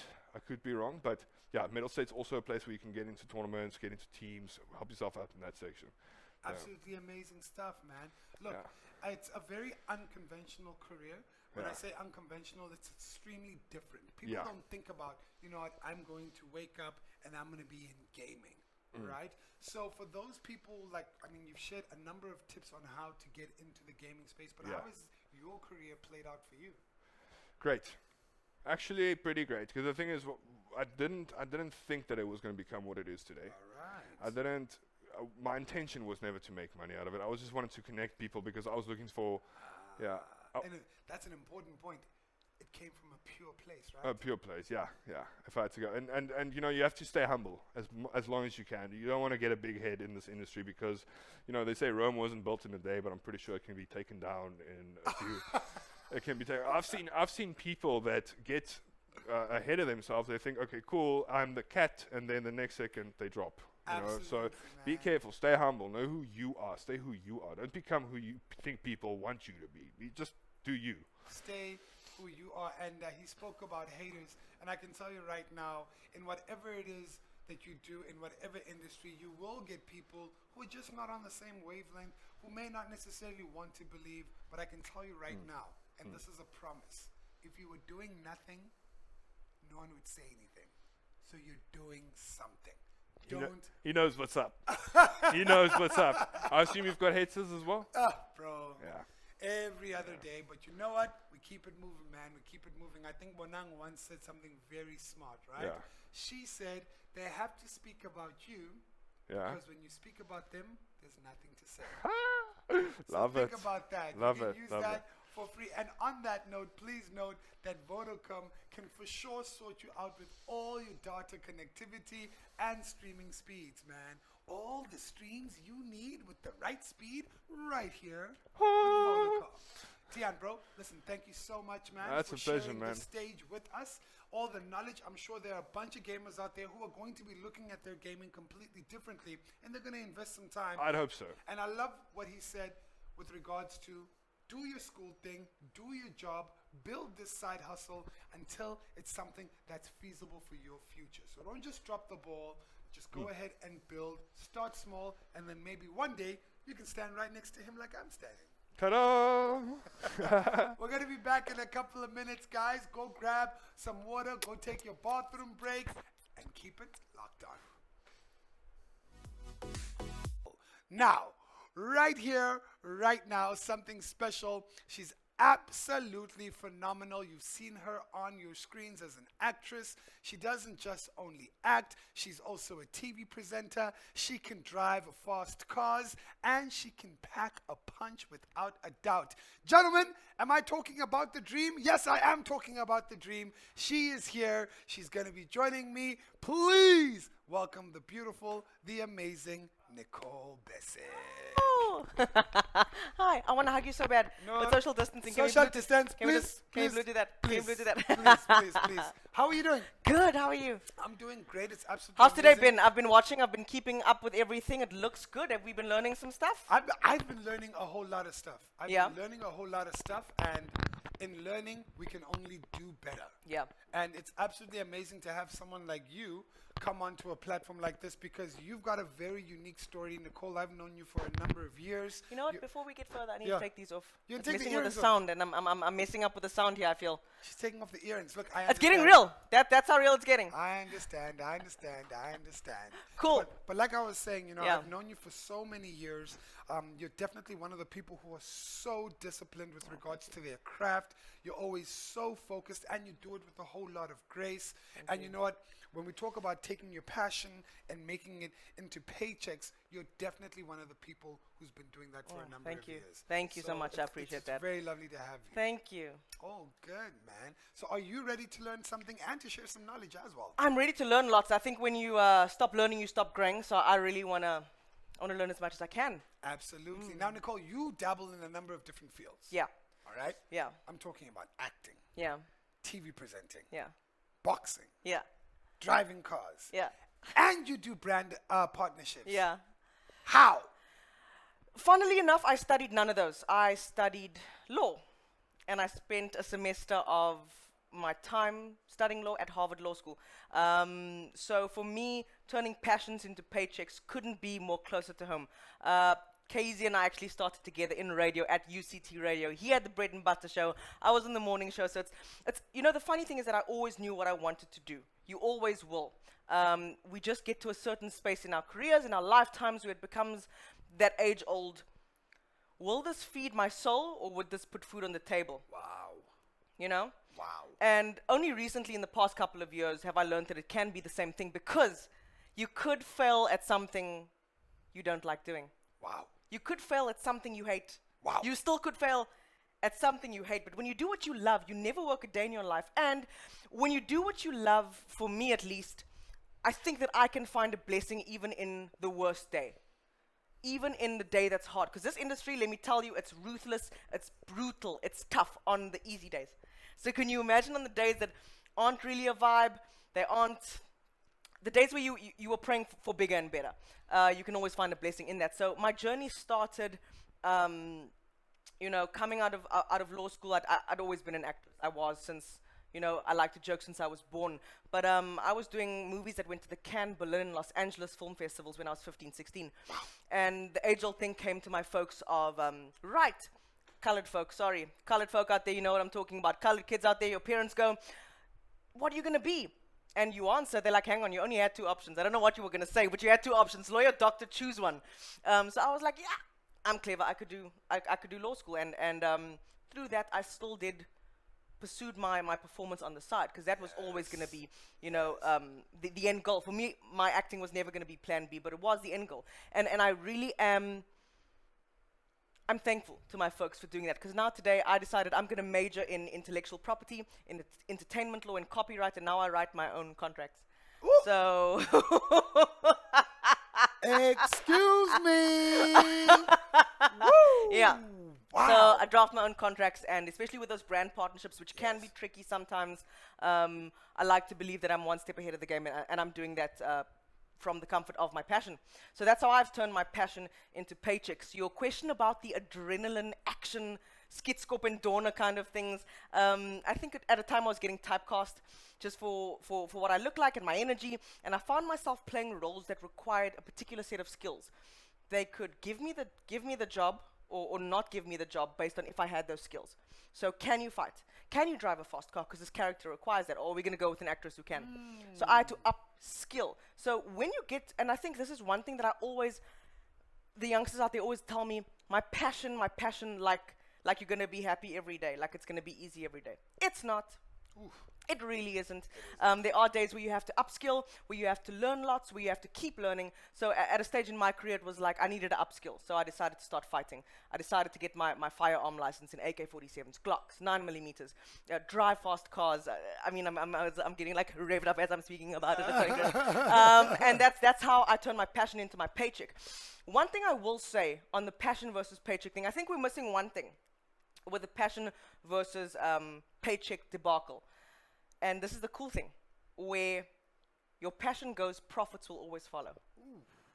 And I think that only comes later on, and the journey is hard, guys. It's not the easiest. Just because you're following your passion doesn't mean it's going to be candy floss every day. So at the end of it, where you hit a sweet spot in that space and in that hustle, and you've made it and you've broken through, that's when the money finds you. Because now you've established what you're good at. I could never do what Kyeezi does. You could not pay me enough money in the world to host my own radio show and content curate and produce, because he's good. For me, it's terrible. No, I couldn't. So I think when you follow your passion, the profits will always follow. Wow. And you'll build something around that. Like, after a while, for a while, nobody thought it was sexy for a woman to fight. I did it anyway, because I liked it, because it was where my passion was. And I kept doing it, and it wasn't fun. And then suddenly, the world took on board. Women in fighting became fun. It became hot. It became sexy. Now it's like S.H.I.E.L.D. setting me up to be the face of S.H.I.E.L.D. Now we've got Mustang on board trying to get me into their car. Those kinds of things. So I would always tell people, when they follow their passion and when they follow what sets their soul on fire, keep going. It's hard in the beginning. It's supposed to be. If it were easy, everybody would be doing it. Oh, everybody would be where you want to be. You know? Oh, man. And I think that's just my mic drop moment. And Oh, man. And just like that, Yeah. I'll leave you in the capable and very talented hands of Nicole Besic. It's been an absolute pleasure rocking with you. Continue to do what you do. Thank you so much. With so much This grace. has been a pleasure. Thank The you. beast is out. It's all about the beauty. Oh, can we turn that into a show? I need to get my people on that thing. We need to turn that thing into a show. Kyeezi, call me. Guys, watch this space. It's going to happen. All right. Welcome back to the Next Level Hustle series, where it's all about turning your passion into paychecks, where we've been chatting to SA's industry leaders in music, content creation, finance, tech, and now to my favorite topic, the beauty and the fashion, okay? I'm Nicole Besic, and I'll be taking the reins over from my boy Kyeezi as we rub virtual shoulders with some of the country's finest to share their tips and tricks on how you can turn your passions into paychecks. It's something that I do on the daily, so I was super stoked to get the call from Kyeezi and the Vodacom team. It's good to be home, and it's really great to be here with all of you. Okay, so it's time to learn how to secure the bag and turn our passions into profits. But time for some housekeeping. Don't forget that everyone tuned in online today stands a chance to win big. Are you an up-and-coming hustler? Tell us how you are turning your passion into paychecks, and you could be one of the lucky hustlers walking away with the incredible Huawei MatePad T8. Right? I know. Tell us your hustle story using the hashtag Vodacom Next Level and Next Level Hustle Story. Those will be right here for your chance to win. Okay, as they say, the time for talk is over. Up next, we have a beauty influencer who needs absolutely no introduction. Her content style hits the sweet spot where classic and girly meet. You know her as the curl queen. Help me welcome onto the Vodacom Next Level Hustle Hub, Miss Paula B. Yes! I'm so excited. This is the best time of my life. Paula! Oh my God, I want to hug you. I want to hug you so bad. COVID is not helping me love my people. It's okay, we can elbow. We can elbow. Oh my God, Hi, that's such Nicole. greatness. That's so lekker. Okay. Just so lekker. You're so lekker. I can't. Okay, guys, I've been following this one on Instagram for the longest time. I think we met about a year ago, and every day she comes up with the dopest content, bringing me flames, bringing me fierce, bringing me woman empowerment. Oh, thanks. You know, even me, I want to take a picture and look so lekker. Okay, Paula, let's get straight into it. Before we even get to this list of questions, I have a list. I've been making a list backstage. I'm like, thank God, I finally had the time to ask this. That's all I wanted to ask her. So today it's going down. But before we get into all of that, I want to know, for the viewers out there who might not be too familiar with your story, in a sentence or two, who is Miss Paula B? Okay, so I am Paula, also known as Miss Paula B on social media, Instagram, Facebook, YouTube, and also my blog. And I create digital content for different brands, also for myself, but for brands, I work with various brands and create content online. Right, okay. So you've spoken about your blog. And from my understanding, I've been watching you since day one. I think it was 2013, that kind of period over there, where you started out as a blogger. How do we go from blogger to the hair, makeup, beauty space? What piqued the interest in between those two things?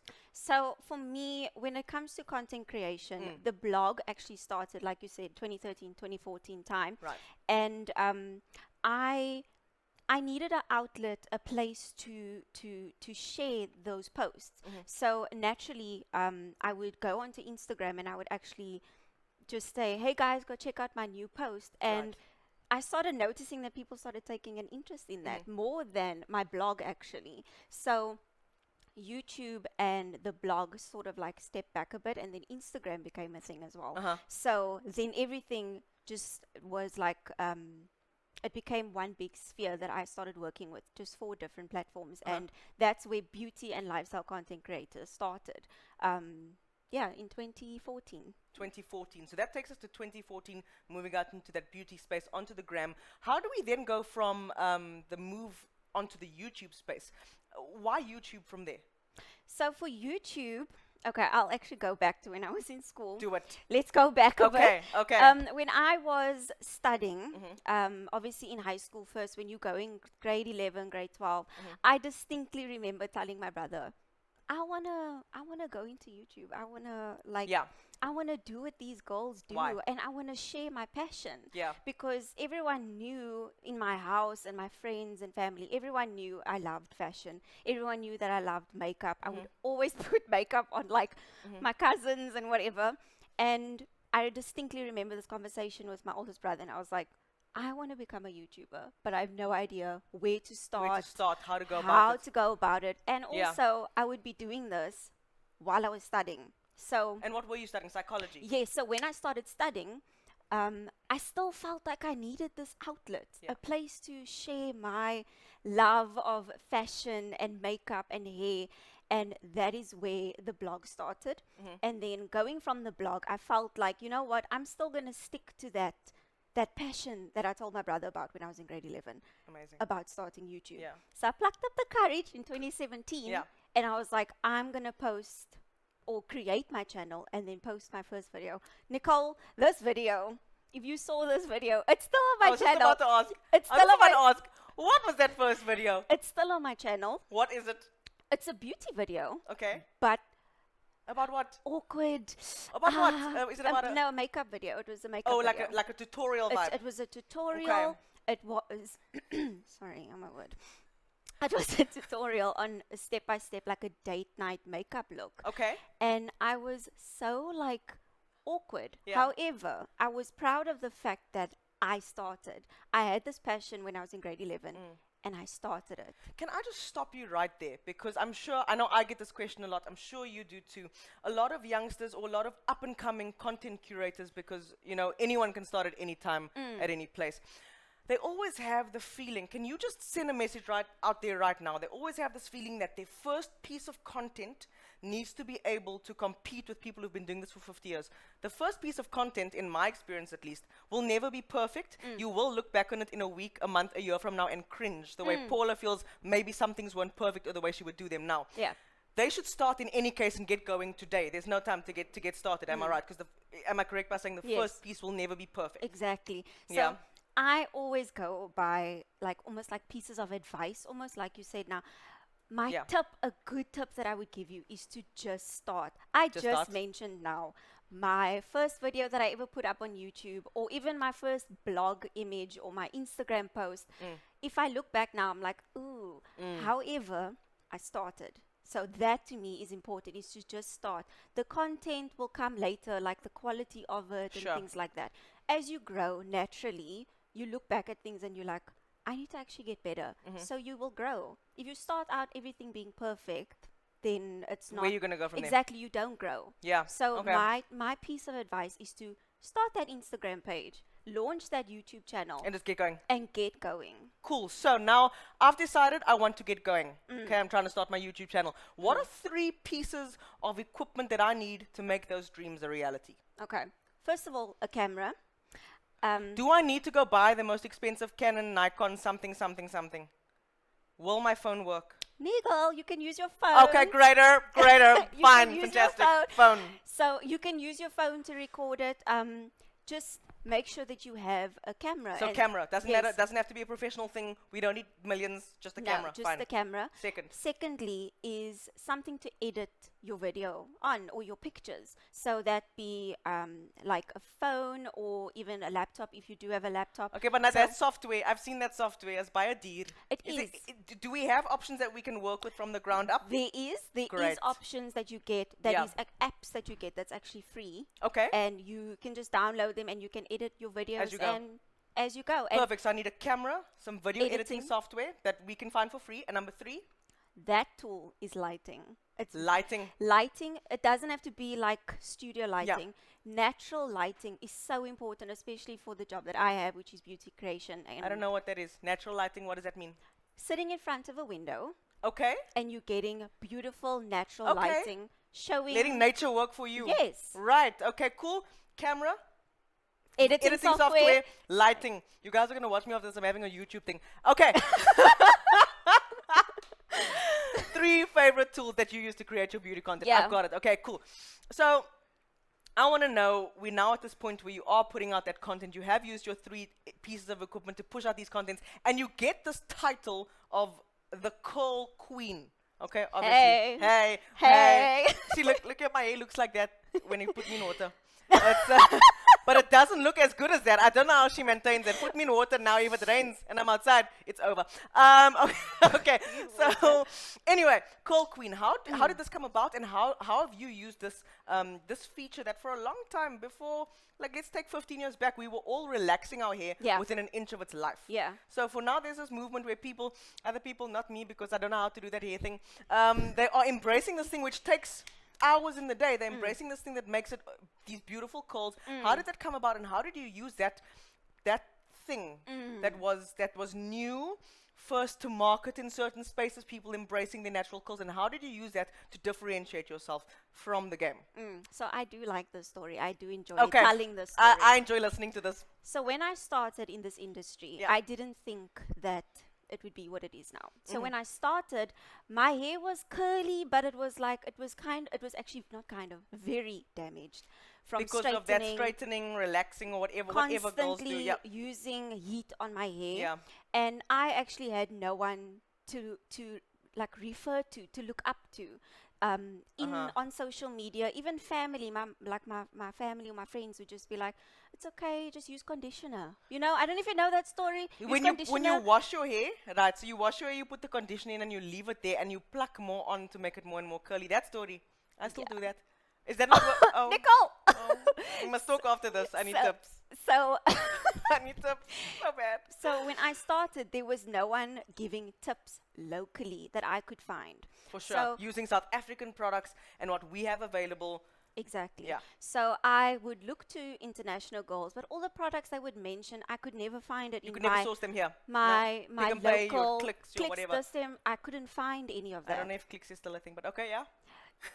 Anyway, and so now I'm looking for this outlet of finding who can I look up to that has hair like mine, or Yeah. the same texture or the same products.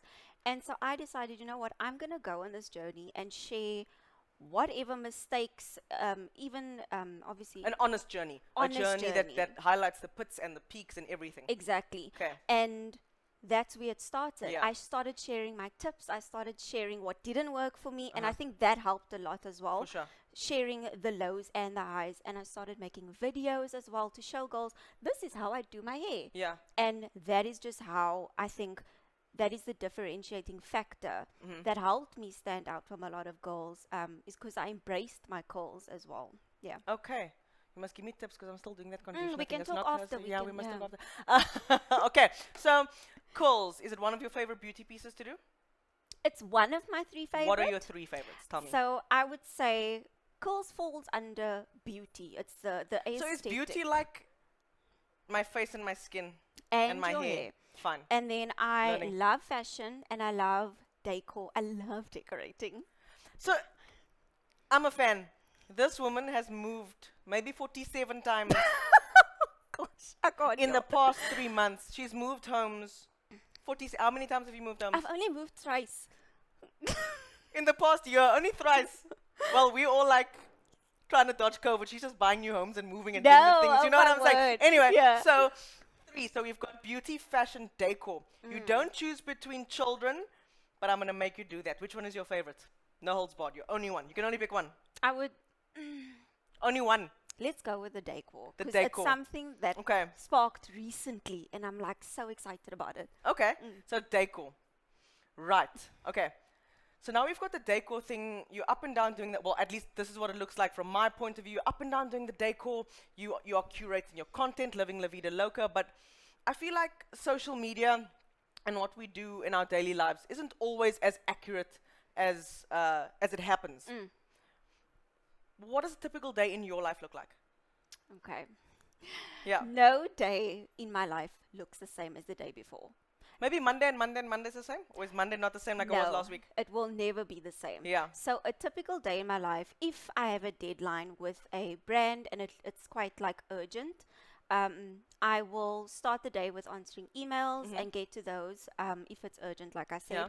And a big portion of my day involves the actual filming, which is the content creation. How long does it take to film that Instagram, IGTV 1 minute thing? How long does it take to film? Oh, Surely that's 3 that's minutes, hours. 4 No, minutes? hours. So once I've Hours. filmed, so keep in mind I do hours, eh? So we Oh, film- so you film for hours, but now it's not done. Now you must still edit it. No. So I film for a few hours, let's say 3 hours, Okay. whether it's hair or makeup or fashion. Then I edit. On the And same day. on the same day. Okay. And editing involves me sitting on my couch for the whole day. Really? And it's a long time. Like So that's that the 1 minute thing that you were looking so fresh in Yeah. and like it was just so spontaneous takes hours and It's- hours of behind the scenes yeah. craft. And I share. Oh my word! I'm like No, go for it. guys. She's my favorite A, person. a lot of the time you'll see me sitting on my couch Yeah. and just editing. And once the editing process is over, it might even go into the next day. I'll have to finish it off the next day. Once that video or that IGTV, the YouTube video, once it's finished, that's when I will send it off to the brand or the client, the PR agency. And they might not approve. They might not approve. They might say, "Oh, can you take You might have this to out?" re-edit. You might have to reshoot. Reshoot. I've had that before. So Now you must go back to the drawing board. Back. To shoot for hours. Okay, so what I'm getting here is that this thing is not, it takes a lot of work to look that effortless yes, kind of thing. it is. And it's- you're doing an incredible job at that. You're doing an Thank incredible, you. incredible job. So if no day is the same, and Monday is not the same as Monday, and it won't be the same as the next Monday. Out of all of that, what is the biggest learning curve? Because I know for me, it gives me like anxiety. Because I'm somebody who likes constant. I'm on set every day at a particular time for a particular amount of hours. I'm at the gym at this time. That's Yeah. That's I'm panicking. Like I'm having anxiety like immediately at this moment. Just thinking. Just thinking. So what is the biggest pit or the biggest curveball that kind of lifestyle can present? So one of my biggest like learning curves that I've had Yeah. is to say yes. It's something so small, but I told you earlier on, I'm a shy person. Naturally, I'm quite introverted. I know you wouldn't say it because I'm standing here now, but I'm actually quite shy at heart and I'm introverted until you obviously warm up and I warm up to you. Yeah, and then it's a vibe. and then it's a vibe. Then we lekker, we cool. Okay, cool. How So the biggest curveball has been what? is learning to say yes. To just do it. And when brands approach me, say for example, oh, we'd love to come have you over for a radio interview, TV interview. If I'm at events, for example, and they're like, oh, Paula, we'd love to interview you like on the Yeah. spot. I'd be like, no, thank you. Okay, yeah, And yeah. I've learned that because of me saying no, the next person would say yes and they would actually thrive. So Yeah. I've had to learn to say yes so that I can get more gigs and things like and that you So can be in the line of fire. Yeah. Right. So that's the hard parts. Yes. It's not always hard. What are some of your favorite moments, favorite achievements? I don't say biggest, because some of my favorite achievements are, when something that no one will see. Yes. I want to know a couple of your favorite moments, favorite achievements Yeah. in your career thus far, and what that's meant to you. Okay, I'll mention one because this one is very special to me. Yeah. And it was being part of the Canal Walk campaign. So if you guys have been living under a rock, A rock! that's when this one was on billboards around, like she was part of something called like a CW squad. Hey! Hey! Hey! You know, I'm from Cape Town, me, I know these things. They're driving past billboards. There's my friend. I'm like, oh! Yes. Live, big, beautiful. What was that like? How did that land? Because how does, because that for me, presumably, is a model space. We're so used to seeing models Yes. on billboards. But that's a girl who sort of looks like me, who's I love that. relatable. Yeah. She looks like me. She's relatable. I see her on Instagram, and I have this connection with her. Like, whether she knows it or not, she's my best friend. What was that like? No, honestly, what was it like Yeah. for you to be a content curator, be a YouTuber, and have the spot that models and these glamazons usually have, and rock it, and kill it, and make a lot of money with it? What was that like? The day that I got asked that, I was so shocked because They came to find you. they found me and I remember getting a phone call. I was actually still working at the time and I Yeah. got a phone call. Hey, how would you like to be on our next billboard? It was very casual, but it's obviously we would set up meetings and things Yeah. afterwards. And that whole experience was such an eye opener for me. Yeah. It's a girl from Cape Town with curly hair, Yeah. a brown girl can Yeah. be on A these- billboard. A whole billboard. And I is- mean, I'm not a model. Okay, now I am because I signed with Boss. But that's the point is Not that I didn't start at Yeah. like this agency or that agency, and everything just spiraled from there. And being on those billboards has been amazing because I'm able to inspire Yeah. younger girls as well who look like me or people of color as well. For sure. I love that. Incredible, incredible stuff. So I've had all of my questions asked, and I know you guys are dying to have them answered out there. So just a reminder, ask us those questions on the Zoom chat with the hashtag Vodacom Next Level, and tell us your hustle story using the Next Level Hustle Stories to win some prizes. But what's going to happen now is we're going to have a couple of questions popping up on that live as to what's going on from the viewers out there who have a couple of questions that you have been dying for Miss Paula B to answer.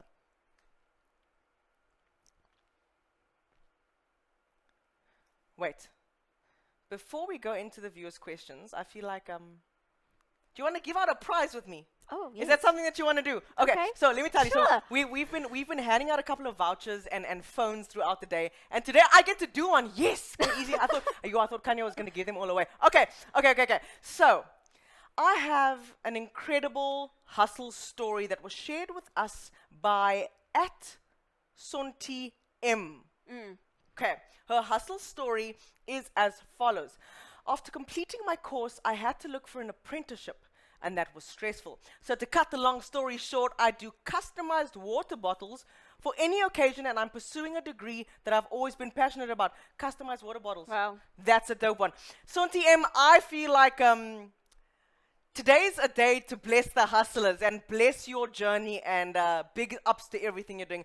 From us to you, here is a 500 Rand Take-A-Lot voucher. Enjoy that. And I actually want to see some of those stuff. If you can get us some pictures of those things, we might want to... Yeah. Yeah, we no might want to plug. plug that. We might want to plug that. Okay. And we're getting back into our questions. Okay.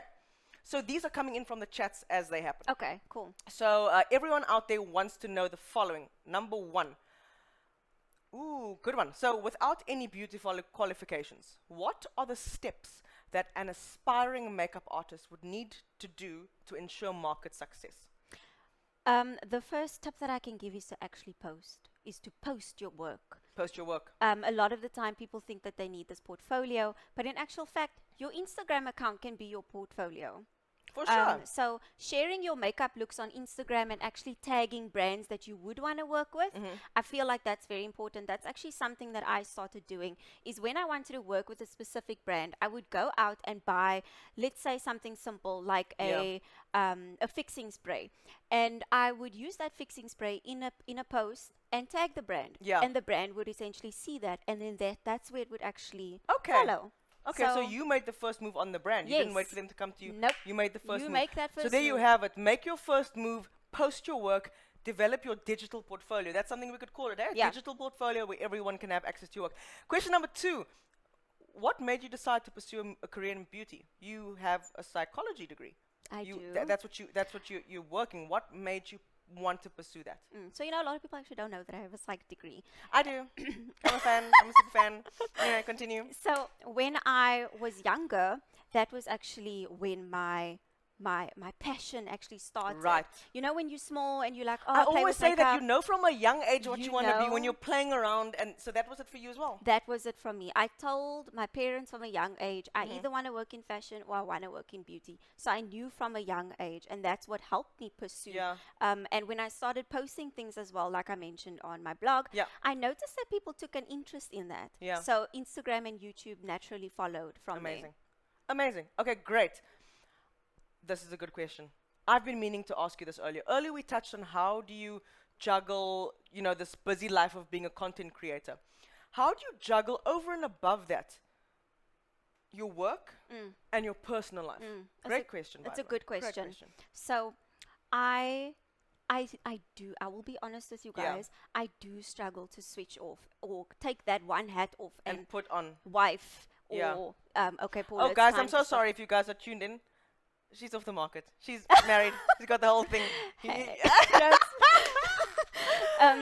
So like I mentioned, editing can take quite a while. Hours and hours and hours. So how do we balance? So I actually have to tell myself, or even my husband will be like, babe, okay, So, but I've learned now, okay, this can wait. For sure. So having people around you, I feel that's the principle behind it, is having people around you who are able to tell you, it's okay, you don't have to work all the time, having friends around you as well, where it's like, you don't have to push that hard. For forever, So having a supportive system as well has helped a lot with balancing work and my personal life. Got it.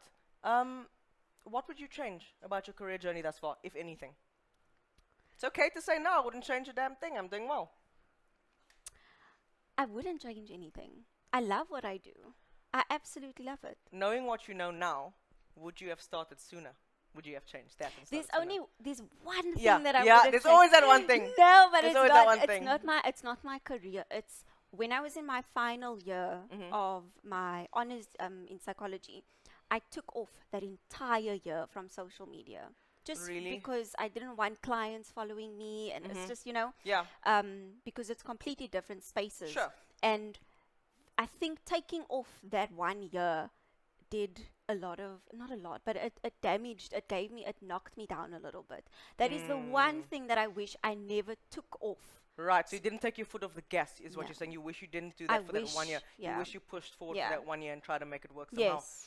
See, there's always that one thing, and as you've been hearing through our guest speakers for the entire day, they're all saying the same thing. I wish I started sooner. I wish I didn't take my foot off the brake, or I didn't take my foot off the gas, kind of thing. Yeah. And that's interesting. Yeah.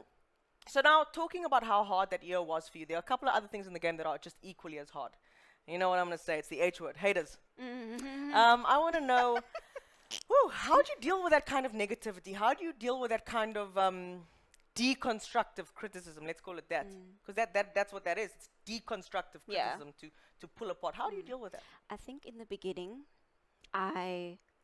okay, hold on. Let me just tell you, because I'd mentioned to you that I am quite shy, I'm quite introverted. Yeah. Naturally, I'm also quite sensitive as well. For sure. So in the beginning, I used to take it personally. Like if someone made an ugly remark or something like that, I've cried about it. Of course. I have. But as years go by, I've just learned to block. 100%. I block on a How long daily is your block basis. list? Wait, how long is your block list? You can scroll. Can you do this? You can Can you do this? I will. And the thing is, just like you choose on a television screen, what channel you want to watch. You're choosing a frequency. You're choosing positive vibes only. I Exactly. like that. I'm going to switch Exactly. you off and block you. I like that. So I'm taking that home. I have no shame in blocking. I don't shame that word because I choose not to allow haters into my space. Yeah, right. We're jumping back to YouTube. Rulin wants to know tips for YouTube videos in the sense of the recording process. Okay. Can you do it alone? Because I know earlier we said that there were 3 pieces of equipment, but she wants to know, can you do it alone? I want to know, can we do it alone? 100%. I do it alone. No, who's going to hold my camera? Everything, guys, everything that Who's you going to hold my see. camera? No, listen. Okay. Everything that you see on my channel, on my Instagram, Yeah. I do it by myself. My husband works a daily job, so I can't be like. I "Oh, thought he was babe." there. I thought. No, Oh. no, he Not? has a job. So So- you make it look that professional, one-man show. So I have my camera on a tripod that Right. stands in front of me, And we could also stand by that natural lighting you're telling me about I earlier. leave it in front of a window. Cool. So I sit in front of a window with a camera in front of me, Yeah. and luckily I do have a app where I can connect to my camera, so I control it. Okay. But if you click record on your camera, Yeah. you sit in front of it, you are able to interact with that camera or your phone and go along that process. You Okay. don't need someone with you. Right. So you can do it alone. Yeah. Catherine wants to know. Thank you for that question, by the way. Catherine wants to know, how does it work when you want to take leave? If you aren't feeling well, health reasons, mentally, seeing as brands are relying on new content all the time, how do you manage your followers and clients? And that's a good question. Performers, entertainers, creators don't really have working hours, which means we kind of don't have leave days Yeah. either, if you know what I mean. Yeah, definitely. So how do you do that? How do you sort out yourself? How do you ensure that you're well, both emotionally, mentally, health-wise, even when brands and your following, because we've got that pressure to like push out new content every day. Yeah. How do we deal with that? Are you taking leave days? How does that work for you? So when it comes to leave days, I actually give myself my leave days because I am essentially my own boss. Yeah. So I will communicate that. It's all about communication. You communicate with your followers. You communicate with brands. Guys, I'm gonna be gone or out of office for I like like that. between these dates, and Yeah. that's how that works. They need to respect that because like they have leave days, you need it as well. Sure. So I Okay. actually put my So you said that in the beginning, is what you're saying. it's all about communicating that from the get-go. And what is the other part to that question? And how do we, when you're forced or feel pressured to push that new content out, she's asking each and every day, that new content, how do you ensure that you are well the entire time? Your yes, health-wise, your yes. mental-wise, all of those things. Yeah. How do we ensure that we are well? Yeah. So I've had to learn again through all of this is that you don't have to always post every single day.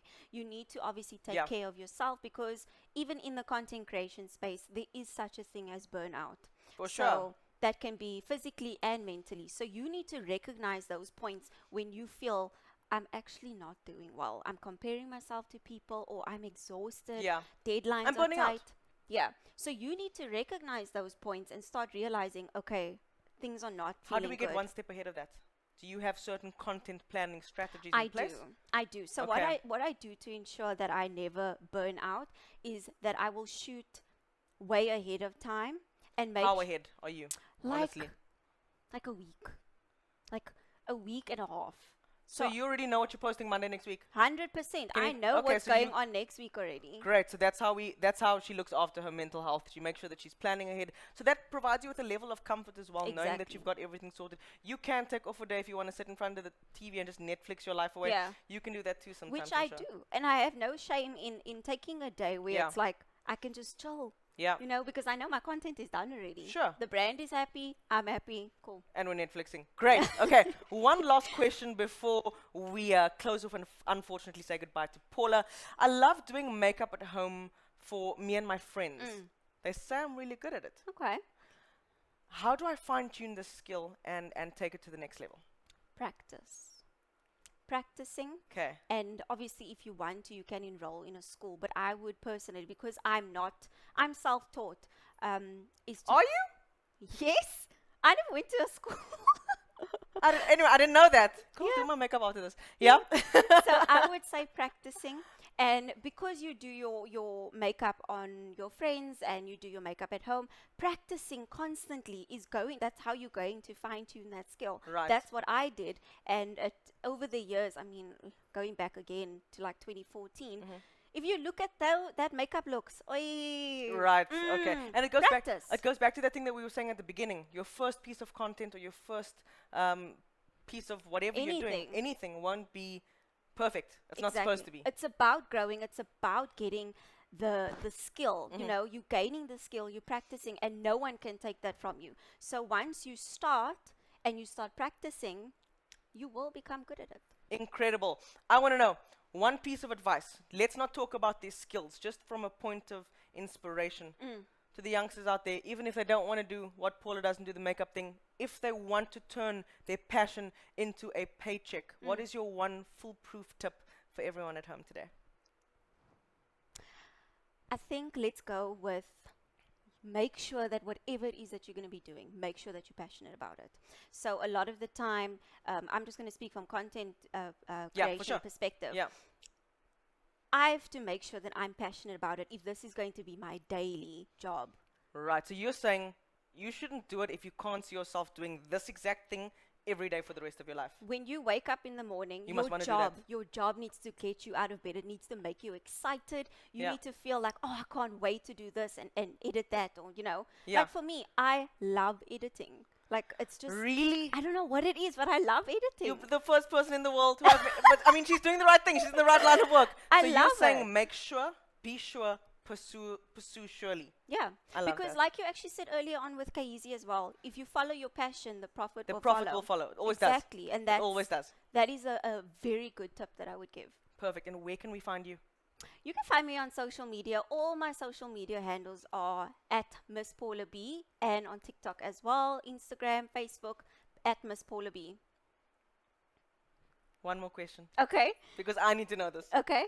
Her skin is perfect. Oh What's my your skincare routine? What is your skincare routine? Wow. Okay, it's actually quite simple. It's quite Okay. simple. I don't use a lot of products, so I use a really good. I'll use a balm to remove my makeup. Right. Makeup removal is first. Very important. Okay. Then She I mustn't sleep with it on. No. Okay, I need to stop doing that then. The conditioner in there and the makeup sleeping with it on. She needs to teach me all of this after. I remove it with a balm. Remove it with a firstly, balm. And then I will actually go in and use a face wash to remove any excess makeup. Right. I like to also use some kind of serum Okay.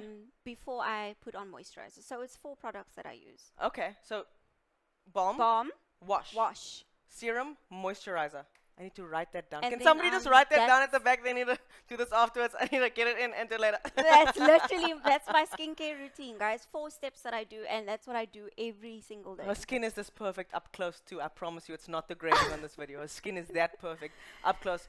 Miss Paula B. Thank you. It's been a pleasure. It's been an honor. It's been fun. Thank you so much for joining us. Thank you so much. I will see you after this. Just please stick around. I need those tips when you're done. Okay. So that was Paula B. We will be catching in with a couple of our other industry leaders in just a bit. So, Paula, thank you very much. Cool. Should I go now? Yes. You can. Yeah. Okay, You cool. can. Oh, Thanks, guys. She's so cute. She is my absolute favorite. Guys, stay tuned to it. We have lots more coming up. Don't forget to stay plugged in, stay on that Zoom call, and use those hashtags. Welcome and welcome back to the Next Level Hustle series, where it's all about turning your passion into paychecks, where we've been chatting to SA's industry leaders in music, content creation, finance, tech, and obviously my favorite topic, the beauty and fashion. I'm Nicole Basic, and I've taken the reins over from my boy Kyeezi as we rub virtual shoulders with some of the finest in the country to share their tips and tricks on how you can turn your passion into paycheck. The time for talk is over. Up next, we have a beauty influencer who needs absolutely no introduction. Which Done Orenser, aka the minimal blogger. This will be her first time in a seminar. I'm very pleased and honored to be taking her through it, and she'll be sharing her secrets for turning content creation into a viable business, as well as how to identify a niche in content creation. So, please help me welcome onto the Vodacom Next Level Hustle Hub, the minimal blogger. Yay! I want to hug you so bad, but we can't because of COVID. Please. Hugs. Sit down, sit down, sit down. How you been?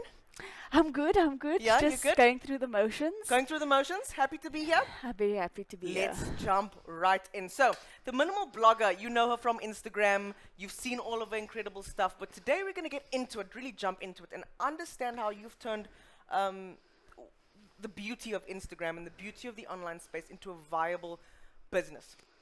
Okay, I'm going to jump right in. For those of us who may not be familiar, who in a sentence is Which Done Orenser? So, Which Done Orenser, that is my name, but what I do falls under the minimal blogger, and it's taking the everyday things that we use and that we entertain ourselves with and making it into this, I don't want to say beautiful because beautiful seems so precious, but it's a way of living that encourages you to be mindful and considerate not only with what you wear, but with what you put on your skin, what you spend your time consuming, and it's just encouraging people to be more mindful. Conscious, mindful consumption. Yes. I like that. And would you say that that's one of the things that encompasses your brand and the overall vision for creating your content? Or shall I say, what is that? What is the overall vision when it comes down to curating your content each and every day? Absolutely what you said in the first sentence, and I think also going back to what Miss Paula B said is finding this niche within the South African industry, which is a lot easier, I think, than on a global scale where not a lot of it is tapped into. So when I started out, how did that come about? Yeah, I didn't know a lot of minimalists in South Africa, or at least minimalists who were showcasing what they were doing on social media. And I thought this could be, you know, a way to share my own journey. And the way things unfolded from there went in a very different direction than what I thought. I thought I would be living just with a bed in my bedroom and white walls. Yeah, what is a minimalist? Because when I hear that word, I'm like, take like all my beautiful things not are even like, just like how am I gonna live? So tell me what that is about. How is it identified? How do you identify it? So what I identify as minimalism is just removing excess clutter and making things more functional. So that's not to say that I don't have art in my homes or that I don't have plants, but all those things serve a purpose and a function beyond just an aesthetic value. Sure. And that's what bleeds into my content, where just a trip to go get hand cream becomes this beautiful experience. And it sounds very precious and artsy-fartsy and you know, unattainable. But it's just because I am someone that comes from a background of not necessarily having a lot of things, because my mom always taught, you know, less is more. And when you buy something, you need to appreciate it. And I thought this could be a great way to, you know, create that niche audience and approach brands who were aligning with that. And that's a key thing for, I think, a lot of young people entering social media, is creating this unique platform and using your voice as this unique entity to turn your paychecks or turn your passion into paychecks. Your passion into paychecks. Yeah. So you've now established this sort of minimalist lifestyle, or this minimalist way of life. How do you then go about to, you know, you've now established this life, and then you've worked with multiple local brands who have aligned with that sort of lifestyle. What has your experience been helping grow businesses through that content creation? Yes. So when I started out, my focus was on working with big brands. So H&M at the time, they did a lot of sustainable collections and conscious collections, which spoke with what I was trying to push out there. So to say to people that you don't need to have a lot of things to be a content creator, because I think also at the time there was this concept that the more money you had, the better your content would be, and you would be, you know, like the A-list of content creators. But for me, I was trying to emphasize to people that you can, you know, you can be conscious and you can be a niche. You don't have to be everything. And I think that's what my brand is about. It's not about ticking all the boxes. It's about ticking the boxes that are relevant to me. Yes. And that's what makes content creation sustainable long term, because a lot of young people start out creating content today and then tomorrow they feel they can't keep up because they're trying to tick all the boxes. Find what works for you and hone in on that. And so you're saying get exact about it, get precise about it. And that's what I love about local brands, is that they're not trying to tick all those boxes. So when they approach someone to create content for them, they understand the value of I'm starting out small. I'm not going to have 50,000 sales in one day, but what I'm doing is working towards getting to that point. Right, but what is it that drew you to being an entrepreneur in the first place, and how did you go from using this kind of social media and these kinds of online platforms to leverage opportunities to grow your brand or your business, shall we say? So when I started out, I was in the interim of completing my studies. And what were those studies? So different from what I'm doing now. The one was theatre within education, so using theatre to kind of educate people in prison theatre, teaching people about bullying and using role play. So I guess the role play aspect of that ties into, you know, taking on a character when you are working and approaching with brands. But I wouldn't say that my degree, you know, to a large extent helped me to get where I am. And that's what I want to remind young people of, is that you don't need to have, you know, I didn't have the latest camera. I didn't even have a laptop. I was working with my phone and I was using resources to find out how can I best capitalize on what my phone can offer me. And so what I did was I said to my parents, look, I know I studied this one thing. The other part of my degree was classics. Oh, lovely. So like what J.K. Rowling basically studied, and my parents were like, are you going to write books? You know, and I said to them, maybe, you know, I didn't want to kind of box myself off, because I've always been this jack of all trades kind of person. So I took my smartphone and I said to my parents, listen, I'm using my phone, but I need like you guys to just give me this opportunity to just do something completely different and completely out there, because content creation at the time was not really, I mean, 5 years ago it wasn't. It was non-existent. So they gave me the thumbs up and they said, we'll give you a year to turn your passion into paycheques. So you had 1 year to turn your passion into a paycheck. Yes. And how did that year turn out? It started out where I was so sure of what I was doing. I had a completely different perception of what minimalism was. I thought it was only white t-shirts, having no furniture in your room. And I found along the way that was not me. It was too restrictive. And I think finding the balance and finding what minimalism meant to me helped me also curate an audience that related to that, because not everybody is the same kind of minimalist. And I say to people, you can have this beautiful sparkle denim, blazer and still be a minimalist. And they would ask, how does that work? And so that's where the conversation starts. So minimalism for me is just, you could have 10 items in your wardrobe and this is one of them, and you wear this piece once every 10 days. So it's making it accessible and showing people that you can be sustainable, you can be conscious, you can be all these words that seem to be floating up there. You can make them work for you, even on a small scale. Okay, so that was your year. Yes. But then how, or can someone coming out of high school or school in general start out as a content creator, and what basic skills? Because I mean, yes, you say that your degree had absolutely nothing to do with what you did. I beg to differ, because I know I went to law school and I'm an actress. No, I do see the correlation. The correlation wasn't actually in the skills or what you need. The correlation for me was waking up at 6 o'clock every day, to be on the jamming shuttle by 7, to be in class by 8. Yes. That I take to set. That's a hustle mentality. A hustle mentality kind of thing. So those are the skills I think everyone learns in any, whether it's high school or university. Everybody learns a couple of skills that bleed into what you're going to do in any case. So back to my question, how can somebody coming out of school who wants to start out as a content creator, what basic skills might aid them in those ventures? Okay, absolutely. So for me, one of my strong selling points when I approach brands to work with them is copywriting. So a lot of the times, big brands, they have their in-house copywriters, and it can be very contrived. It can sometimes be a bit stiff and not relate to the everyday person. For sure. And that's where a content creator comes in and how they use their Yeah. influence. And I like what you said about that hustle mentality, because when I was studying, I didn't have my own transport. I would take 2 taxis to get to lower Right, campus, of and then course. it's the jammy Of shuttle. And course. and people don't understand that that kind of discipline stays with you for life. Forever. So I always say to people, the fact that you finished school, if you were privileged enough, you know, to go to school and to finish it, that already you should take into your stride as this achievement, because that discipline you carry through with you. As a content creator, you don't have a boss, you don't have a team. You need to be so disciplined when you Yeah. have deadlines.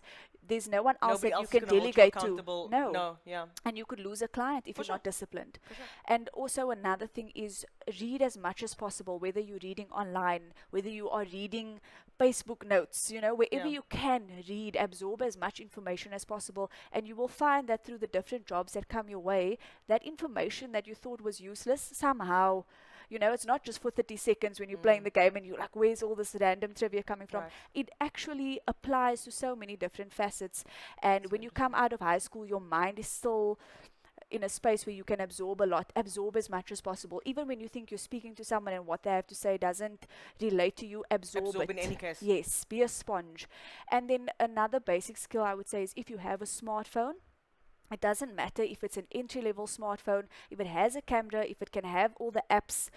Use that phone to its full potential. Learn as much as you can about your phone. When I started out, I had a very entry-level iPhone. I was privileged enough when my mom she bought it for me, you know, and I was using it, and people were so surprised to find out that I was shooting things on my phone and I was creating content on my phone. And So I you're said, telling me I don't need like Miss Paula B was saying the same thing. So you're Yes. telling me I don't need like a Nikon or a Canon or whatever things these are. I you can know, just those things are so nice to have, but even at this point, growing my followers from, I had 0 followers, I now have almost 20,000 followers, and I still shoot majority of my content on my smartphone. really. Because the apps that they are creating for phones, they know young people are not about this big bulky equipment. For sure. They've got their smartphones. You can make notes on there, you can download apps, you can edit, you can upload, you can sure. stay in touch with brands, you can email at the touch of a At finger. the touch of a button kind And of thing. that concept of I need to have this whole setup before I can start holds a lot of people back.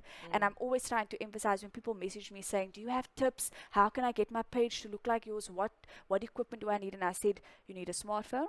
You need Visco Cam, which is an app. I can share that with anyone who asks me. Yeah. And just, you know, train your eye to look out for moments in life. Don't just let things pass you by. Train your eye to look for moments in life.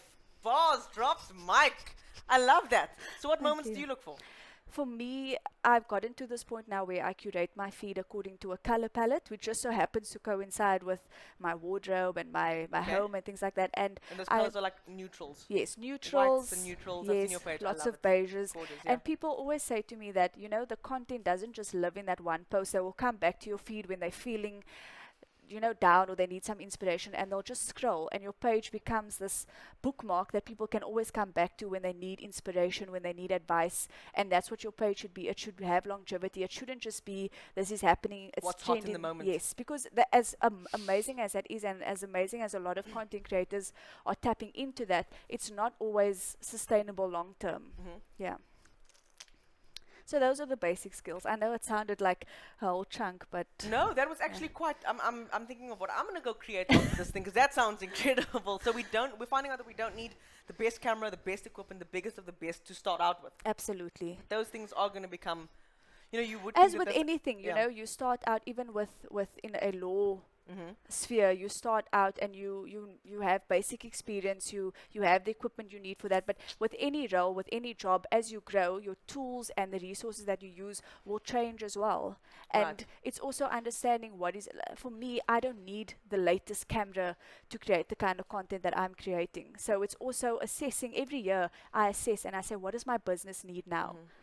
if I want to venture into video content, do I need to change my gear? And also looking at what your peers are doing, not to copy and paste, but to get inspiration and see, am I on the right track? If you find Just as a yardstick kind yes, of exercise. absolutely. Yeah. So now back to that question of you were just saying basic equipment Yeah. with that smartphone. Let's talk about that smartphone. What apps do I need as a beginner, or can you advise for anyone out there, beginner, advanced, whatever the case may be? What are the apps I need on my phone to make to live my best Instagram life? Absolutely. So, as a content creator who is going to be reaching out to brands, you need to have the email app on your phone, whether it's Gmail, whether it's the Okay, let's start the email. Okay, email. yes, Let's a start lot the of email people ones, yeah? think that everything can happen through DMs, but it looks so much better for a brand, and they can bookmark you when you've sent an email. They can put you on reference, and they can say, look, we don't have a space for your kind of genre or bracket of content right now, but 5 months down the line, you get We've an got email something. We've from this big, incredible brand, and they say, you know what, we've kept you on file thanks to your email, and we'd love to work with you on this. And I've actually had people feedback to me and say they've done it and it's worked, Yeah. and you know, there's power in longevity. I always say that. Yeah. I How think all of these bars are being dropped.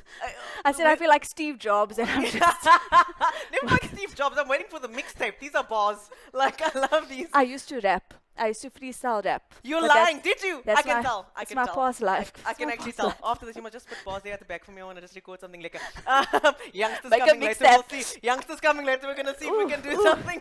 A collab of notes, A guys. collab of Stay notes. tuned. I'm just letting you know I'm producing that album. Anyway, sorry. So I need an email app. Yes. That's what I need. Yes. Fine. Have a note app as well where you can just jot down ideas. Sometimes, like I said, find the beauty in moments. You could be sitting in the bus, you could be And driving you get an idea somewhere. for content. Yes, you see something beautiful and you just jot it down, and when you come home, you revisit that. Okay. And that's why I say live in the moment. A lot of us are very glued to our smartphones, which is all good and well, but how are we using our smartphones? That's the Yeah. key thing. Like I say to a lot of people, if you have data, just read one article a day online. If you can. Just something. Yes. So I also have the New York Times app. I have a lot of news apps, and I find that helps me when I'm creating content, make it relevant to what's happening in the world right now. So as we were saying earlier, you might not be doing, you know, the trends that are happening on social media, but your content still relates to what's happening in the world. In the world and at that's large. what, yes, that's what people want. Yeah. So having that, making sure, like small things, making sure that your apps that you use for editing are up to date. So what are those editing apps? So we've got email, we've got Notepad. Yes. Now we've got editing apps. So my go-to editing app is ViscoCam. And It's- does ViscoCam do the stills? It's got hundreds of stills only. they do stills, but if you pay a subscription fee annually, you get to do videos as well. Okay, okay. And they are updating that app all the time. That's why I always recommend it, because they are introducing new little tips and trips that can make your videos stand Next out level. as well. Yeah. Absolutely. But that's more for like small scale videos Okay. for your phone. And What then is a small scale video? Video like like minute, a 15-second Okay. video, A maybe reel. for Instagram stories. Yeah. Okay. Yeah, so I always say to people, if you are going to create content, let it connect to multiple points. So if you Mm-hmm. are going to upload something onto your feed and it's just a still, maybe your story videos can speak back to that. Right. And that's how you create engagement Engagement, and you across. create a storyline yes. and something that they can engage Absolutely, with. So yeah. that's the Visco And app. Snapseed. Snapseed is a Not Google, SnapScan, it's not Snapchat, the Snapseed. and that's a Google app Snap- that it's very advanced for your smartphone, and it Okay. helps you take your images from basic to wow. And it's all about playing with these apps. Like Okay. I can give you a go-to method, and it's not going to maybe work for your content. The key is to play around with it. Just have Watch some fun YouTube with it. videos. I know Vodacom have a lot of data specials. So if you are learning new apps, you go on to Vodacom's data bundle specials. You buy something and you say, okay, I'm going to spend this amount. Invest in your business. Yeah. I'm going to buy the 29 Rand, 1 gig, whatever bundle they have And spend available. that time and Yes, that gig learning how investing to back use in that your- app. Yeah. And- Okay. yeah. Right. So that's Snapseed, ViscoCam, Emails, email, yes. Notepad, and are those the 4 that I need? Those are my go-to for. Only 4. I mean, obviously Instagram and social media No, apps. just the editing process. Those are Yes, just the 4 bring that in you- your content together. Is Those those are the four? 4. Okay, I need to make sure I have that thing. Okay. And right, so we've spoken about now we've put now we've got this incredible piece of content. Absolutely. That's in a particular niche market, and you find that now you've created this content, you've put it out there, you've poured your heart and your soul into it, you've gone through all of the apps. What are some of the challenges that come about when you work in such a niche bracket? What are the challenges that a content creator in this niche would have to overcome? I think it's staying true to your brand. So when I started out, like I said to you, I had a completely different perception of what minimalism was and where my brand was going, and I was so precious about it. I was very pedantic. I got rid of all the color in my wardrobe. I mean, you would think I don't have color now, but I do. Yeah. I think it's just staying true to your end goal. And Right. setting that end goal can even seem unattainable in the moment, but having that end goal means there's always something to revert back to when you feel, things are not happening, my content is so stifled, it's so stiff, I'm not growing as a content creator. Revert back to that end goal and see if what you are And doing fact is check. aligning with it. Right. And I think when you are within a niche bracket, it can be difficult because you are not, like we said earlier, you're not ticking all the boxes and you're not getting all the jobs. And people think when you're getting all the jobs, that's a level or that's a way to measure your success. Yes, in a way, but at the end of the day, is it Is sustainable? it sustainable on the long term? Absolutely. And the biggest piece of advice you've received that you'd like to impart onto the youth is what? So this advice that I received is from someone who I admire greatly. She's been within this industry, not necessarily content creation, but within media. She was the editor of Elle, and then she started her own business where she gave seminars on a large scale, in person. And it was, her name is Jackie Berger. And I wouldn't even say she's a friend because she's more of this mentor that I look to. And she says to me that as you go through the different cycles of your life, accept change, embrace it. It doesn't have to be a complete 360 where I think a lot of people feel I've hit this certain age and now everything has to change. No, embrace where you are in your life, embrace what changes come with it, and make the most of where you are within that cycle. Yeah. Because everybody is going to be different at 30, at 40, at For 50. sure. When you're coming out of high school, we don't all come out with the same mentality. Some of us still need to grow, but others are already, miles ahead of Yeah. others, and that's okay. It's about accepting where you are, and only when you accept it can you begin then to think, how do I move forward? How do I grow? So run your own race is what you're kind of saying. Absolutely. Great. So that was incredible. I feel like there were so many mic drop moments, but I'm feeling inspired to like throw my wardrobe away when I get home. And No, just- please don't. I want to do that. But I'm gonna send you a message. Can I keep this? Can I not keep this? Can I keep this? Can I not keep Like this? we could start a show. We could start it started here. You heard it here first. I think We've just got ideas here. I think that's We've got gonna an be album coming out. we've got an album. We've got a show. And listen, me, I have an email. I have a notepad. I don't have those other two things, but I'm gonna get We'll them. get We're there. gonna get. We're going gonna to be- start our own apps, guys. I love it. So getting on to it, we have another winner, Catherine Roberts. We're going to help you bring your hustle to the next level with 10 gigs of data. Wow. Thank you so much for tuning in. Thank you for asking your questions, guys. There's still lots of prizes up for grabs. Kyeezi didn't give them all away. I'm glad he left some over to me. So ask your questions in the comment section or on Twitter with the hashtag Vodacom Next Level. Right, we do have a couple of questions coming in on the Zoom panel on this side. So these are questions that are coming in from viewers at home right Okay, now. amazing. As we get through our chats, they're inspired to ask certain questions. So yeah, I think we've got about 5 or 6 for you today. That's okay. Let's do it. I'm here. I'm excited. So the first question is, what tips do you have? What tips? You're minimal. Yes. What tips do you have for cleaning up your social media? Let's talk content in bios. Let's talk use of hashtags. How do we strip away all the extras? How do we be minimal on social media? Absolutely. So I used to be guilty of doing that 100 hashtags in my posts, Yeah. and I would find that my posts would get lost. And so my husband actually is also a bit of a fitness content creator, and he was so good when he started out at finding which hashtags were relevant that day. So instead of How do we having do that? So I'm not entirely sure Yeah. the exact process, but I think if you are within a certain field, so for me as a minimalist, I would type in minimalism and see the contributing hashtags for that day, take the top 3, and those were my hashtags. Full stop. And the same with your bio. If you can put a hashtag in your bio now on Instagram, which Okay. allows people searching within that hashtag to find your profile. Okay. So it's about, finding, if you are going to be a niche influencer, if you are going to be in minimalism is your number 1 hashtag. Yeah. So you're saying Sustainability, strip down the yes, extras. slow living, conscious, find your 3 Right. hashtags, your 3 or 4 hashtags, and always use those, and that will help you to cultivate a community that's relevant to minimalism. Great. And does it Yeah. apply to handles as well?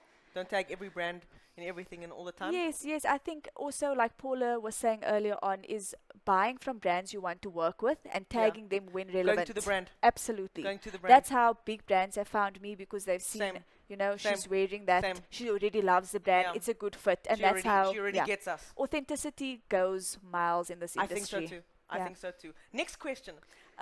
And I do believe we've answered this, but if there had to be one piece of equipment that's not your phone, because Yes. you've done phone things, Yes. one piece of equipment that's not your phone that is a must-have for content curation or content creation, what would that be? It's not necessarily a tool. I suppose the mind is a tool, but a mindset that is good to have is that not everything needs to happen in a day. And not just literally a day, it doesn't even need to happen in a year. Because, like I said, in my first year, that was my time where I needed to kind of make or break it. Yeah. And to be honest, in that first year, I thought, you know, this was it, I had made it.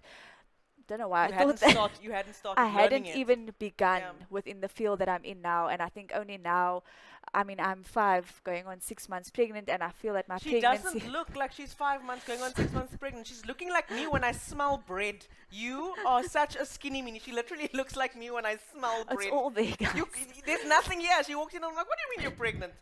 But I just, Congratulations on that, by thank the way, you to you and so your husband. much. Congratulations on that. and I've just found that now, going through this new transition of my life, I'm still quite young, but I found that I've embraced it, and I've let it, you know, I've let it change my mindset to again revert back to being considered and and doing the slow living and being, because I've kind of had to slow down. But I haven't let it stop me from creating the content that I love and that my audience resonates with. Yeah, for sure. Yeah. So that mindset, that's a key tool. When you start out, have a strong mindset. Like Miss Paula B was also, I'm just referring back to her because I also know her on a personal capacity. And she said something about just blocking and understanding that you are yourself a channel. And if people don't like what you're sharing on your channel, they can unfollow you. It's not your responsibility to meet their demands of what needs to be on your channel. Right. Yeah. Okay. Mindset. Mindset. I like that. So we just spoke about following, Yes. and we spoke about meaningful content and posting from a conscious point of view, not only with what we post, but how we post it. Absolutely. But then how do we maintain a social media following? You see, I think that's where That's a great question, by the way. Whoever sent that. you've that's a great, set me a challenge. that's Thank a great you. question, by the way. I always think it's difficult to answer a question like this because for me it's not a numbers game. And I said this to my husband when he also started out with social media, is that I am not in a race with anyone else. I'm in my own lane, and I understand that the brands that I work with, I'm so lucky in that they don't just look at your following, they look at the value of what The value you of are what sharing. your ROI, Yes. the engagement, there's all of those things we have to take into account Absolutely. these days. And when you are within a niche, you will find that you get jobs more frequently because brands are looking, in addition to the, I don't know if hype influencers are a word, but in addition to that, they also want those niche fields. So it's trying to be the best that you can within your niche. And that is how you maintain your following, because you are being authentic. Your followers are following you for what you are known to post. I know for me, sometimes if I deviate and I start doing loud, bold prints, you know, people will message me and say, not necessarily is everything okay, but you know, That's also right, Betty. It's like you know. So I think for your audience, they want to kind of have this familiarity with you and know what to expect. So you'll see often when they have like these scandals and things with celebrities, it's because the celebrity did something out of character. So understanding that your audience is coming to expect a certain thing from you, and not necessarily meeting their expectations, but setting the bar for them, because they're So- coming to you for inspiration. But now you've set the bar. So another good question that I see here. How often do you need to post? How much is too much, or how minimal is too minimal? If you know what I mean. Yes, How yes. you know, because you have to strike Yeah. that balance. So what for you Yeah. goes into striking that balance of knowing what's too Yeah. much, what's too little? I'm in the middle somewhere. So I tend to feel guilty if I haven't posted that day, which sounds Do you post ridiculous. every day? I try to post every day because it is my full-time job, but in the same breath, I hate posting for the sake of posting. And Post I just to feel post, yep. and I feel that people also receive that kind of content, you know, with some apprehension. So for me, trying to post at least once a day, whether it be on stories, whether it be on my feed. So But you're not saying that it has to be on the grid every day. you see, I think people are referring now to the algorithm. So when you want to meet Instagram's algorithm and show up on more pages on the explore page, Yeah. posting once a day is essential. If you are On at the a grid? point on the feed, yes, on the Oh, grid. Okay. Okay. Which it sounds like a lot of work, but something I always recommend to people is backlog your content. So if you know you've got a whole weekend where you can just go out and shoot 7 to 10 pieces of content That you over can, that like, weekend, Yeah. and then you also set your agenda for that week. If you know you are doing a lot of beach content, people can, kind of get in on that theme for the week. Yeah. We're going to summers, a lot of beach content. There's a little story with the waves, Nice. and then maybe you're working with a swimwear brand that For week. sure. So Or tying some sun in care or whatever. absolutely Yeah. sunglasses, anything like that. So posting once a week or once a day on grid. I wouldn't post more than 3 times a day.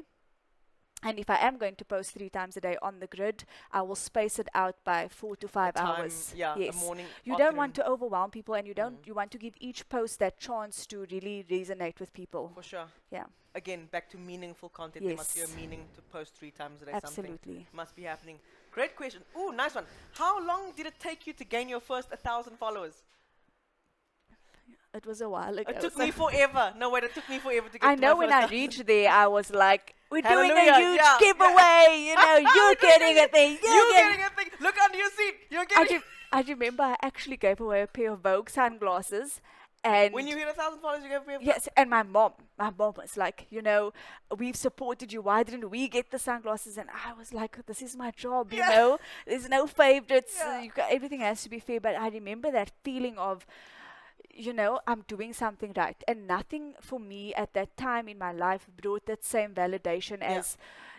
I'm reaching out to people and I'm connecting with people, because I've always been a bit of a loner, jumping from friend group to friend group. Yeah. So finding myself within that moment where I didn't look at it as 1,000 followers, I looked at it as 1,000 people I'm connecting with. And So then when you reach beautiful. 10,000, you're like thinking, oh, when do I get to 20? And then, so your mind is Yeah. always, once you reach that first 1,000, you're chasing the next number. And Yeah. that's why it's important to have that mindset. You're not chasing a number, you are measuring. Chasing meaning. Chasing Absolutely. conscious content. Milestones Conscious don't content. have. Put it on a slogan tee and I'll buy it. You know what I'm saying? I feel like I found my new best friend. Oh my god. Okay, cool. We've got a couple more coming in. Oh wow, quite a few. I love design and have an Insta where I post my ideas and the decor of my home. I've got a follower base, but it's still under 1,000. How do I boost my following to become someone to be reckoned with in the industry? Good question. Boosting. I don't want to resort to buying fake followers. Don't do that. Is that a common thing? How do you do it? Don't buy the follow. Don't do Yes, it. Put it don't. down. Sorry, you answered, but put it No, down. I agree with you entirely, because Instagram also eventually down the line will target your account as being someone who has bots or someone who has bought What do they followers. call it? Shadow ban. Shadow banning. And then your content doesn't reach anyone. So again, going back to longevity, understanding that at first, I know when I got to 600, it took me so long, or it felt like forever until I reached 1,000. But the key thing for me was being consistent, Yeah. making sure that my grid looked. When people come to your grid, that's what they see, as you said earlier on about your grid being your portfolio. Make sure that your portfolio is what you want to see. So as a designer, sharing, I guess, interiors, like you said, follow other big interior publications, House and Home, House and Garden, Vogue Home, follow all those accounts. Look at what kind of content they are producing and see if you can match that in a way when it comes to quality. And I think And using matching doesn't mean biting. I think No, that's such no. a thing that's become so like. I've just seen in this past year, especially because of COVID, we've been in these spaces Yeah. where our phones are within our hands all the time. Absolutely. We can absolutely get into it and see Absolutely. the men and the boys are being separated in terms of content curation, especially Yes. this year. And I want to know, what advice could you have where matching becomes biting? How do I get into the middle where I'm matching the content, but I'm not trying to bite what people are doing Absolutely. out there? I think also you alienate your followers when they start to see that your content is very similar to another person's content, and then Or a brand. yes, or and then it becomes a situation of I'm not going to follow either one anymore because I'm not getting authentic, genuine content. So again, going back to what I said earlier, if you don't have anything of value that you absolutely want to post, don't post that day. It's okay. yeah, to skip a day.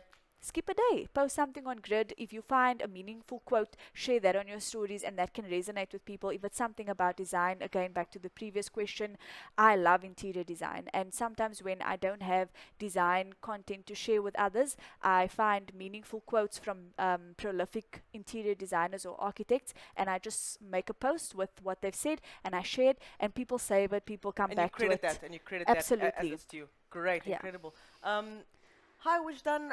What would your top advice for micro influencers to maximize opportunities with brands be? This is from Aisha. I also wanted to say thank you for sharing your info as well, sending all the love. Incredible stuff. So, micro influencers.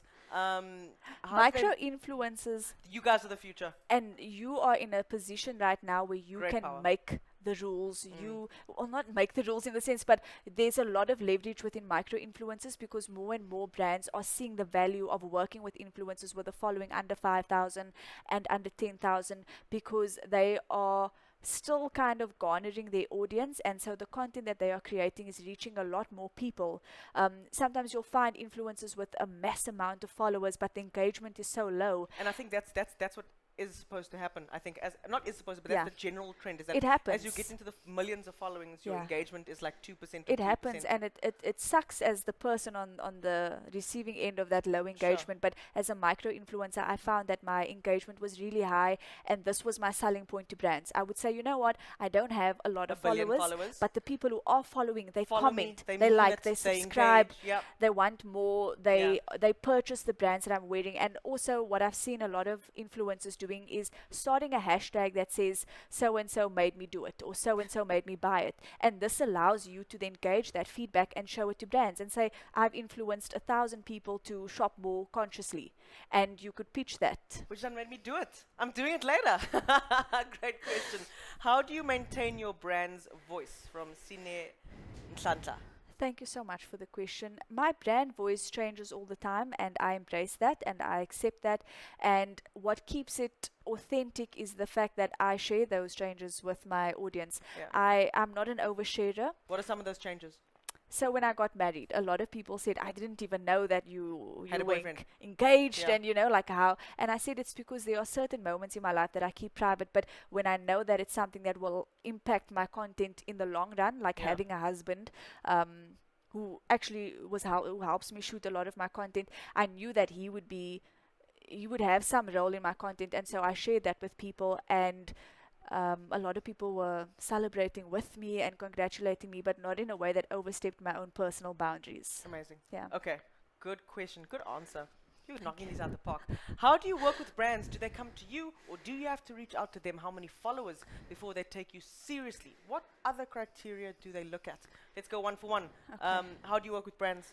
How do I work with brands? I almost want to go backwards, if that's okay. Fine, let's go. What criteria do brands look at? Start there. So I think criteria, like I said, again, brands are not just looking at numbers anymore. They are looking at the relevance within, so the relevance of your content within what they want to do. So big brands will have multiple spheres. You'll have Edgar's let's say Woolworths. Woolworths does beauty, they do fashion, they do home. So if one of those categories align with your content, they will look at the relevance of your content within that sphere.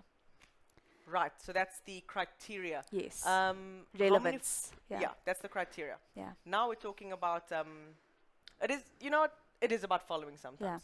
And that is it is because that's how it has been in the past, Yeah. and that is something that brands look at. Yeah. In your experience, which is very different from mine or the next Yeah. person's, how many followers before they took you seriously? So because I took myself very seriously, I From the presented get-go. a very serious pitch in the sense of I Right. had done my research on the brand. I had found points where myself and the brand co-align. Again, I'm using H&M because they were the first For big sure. global brand I Yeah. worked with. And when I met That was with incredible work, by the way, can I just say? Thank you. When I met with the PR person, he said to me one of the reasons why they decided to work with someone who at the time had just over 300 followers, which is nothing in the Yeah. grand scheme of things. He said to me it was because I presented this email as if I had 1 million followers. As you did your work. And I showed him the value of what my content could bring, and I established that I wanted to form a long-term relationship, which is crucial. Brands want that. Brands want to know that you are invested in growing with them long-term. Here's my question, and this is something I'm sure is on the mind of others out there. You've pitched this product.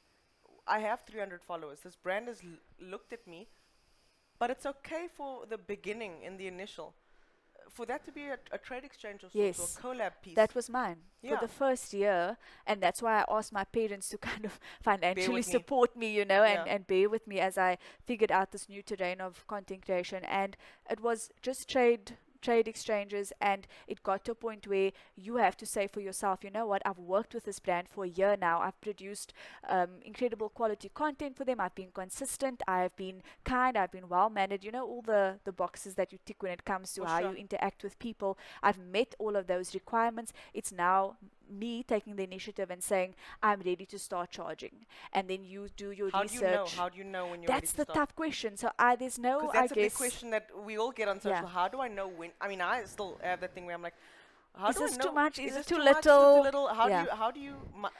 How do we do it? Where do When- we even begin? When I started out, I was very literal. I looked at my traveling expenses to get to and from the showroom, my traveling expenses to getting to the shoot location, the Sure. photographer, and I wasn't really making a profit at the time, but it was my way of introducing a fee to brands so they could see that, you know, this is what she's charging us just to get the job done, never mind her time Yeah. and her effort, and having a salary like the next person. absolutely. Right. Okay. Great question. This is the last one for the day. Do I need a network of influencers in order to make it in the industry? I think for your mental state, it is so nice having friends that are in the industry. You are so perfect. Oh my goodness, you're knocking all of these out the park. Oh No. my god, I'm like pearls of wisdom. Okay. 100% So for in your my mental state experience. of mind, It's so important. And then again, you don't have to be, you know, like I know a lot of people do these groups where they're called shout out for shout outs. And I just find that sometimes it seems inauthentic when you are sharing 30 different accounts just so that those 30 accounts can will share you. I think when you genuinely engage with your peers on their content, other people see that and they say, oh, Wichdan is always commenting on Lachelle or Miss Paula B's content. Let me go see what she's about. And then they just so happen to come onto your profile. Right. And Meaningful engagement yes, at all being times. present on social media and being authentic with what you are saying to other content creators is how new people find you, as well as being on the explore page. Incredible. Thank Yeah. you so much for your time today. Where Thank can I you. find you? If I don't have you on Instagram, where can I find you? I'm also on Facebook. I'm not as active on Twitter anymore because I have too Is much Twitter to still a say. thing? I have too much to say for the small amount of characters. So you can find me. Instagram is the #1 space to go to. I do have a website, but you can find all of that on Instagram. And that's Instagram is the minimal blogger the minimal on blogger. Instagram. Yes, it's a one-stop shop for all my content.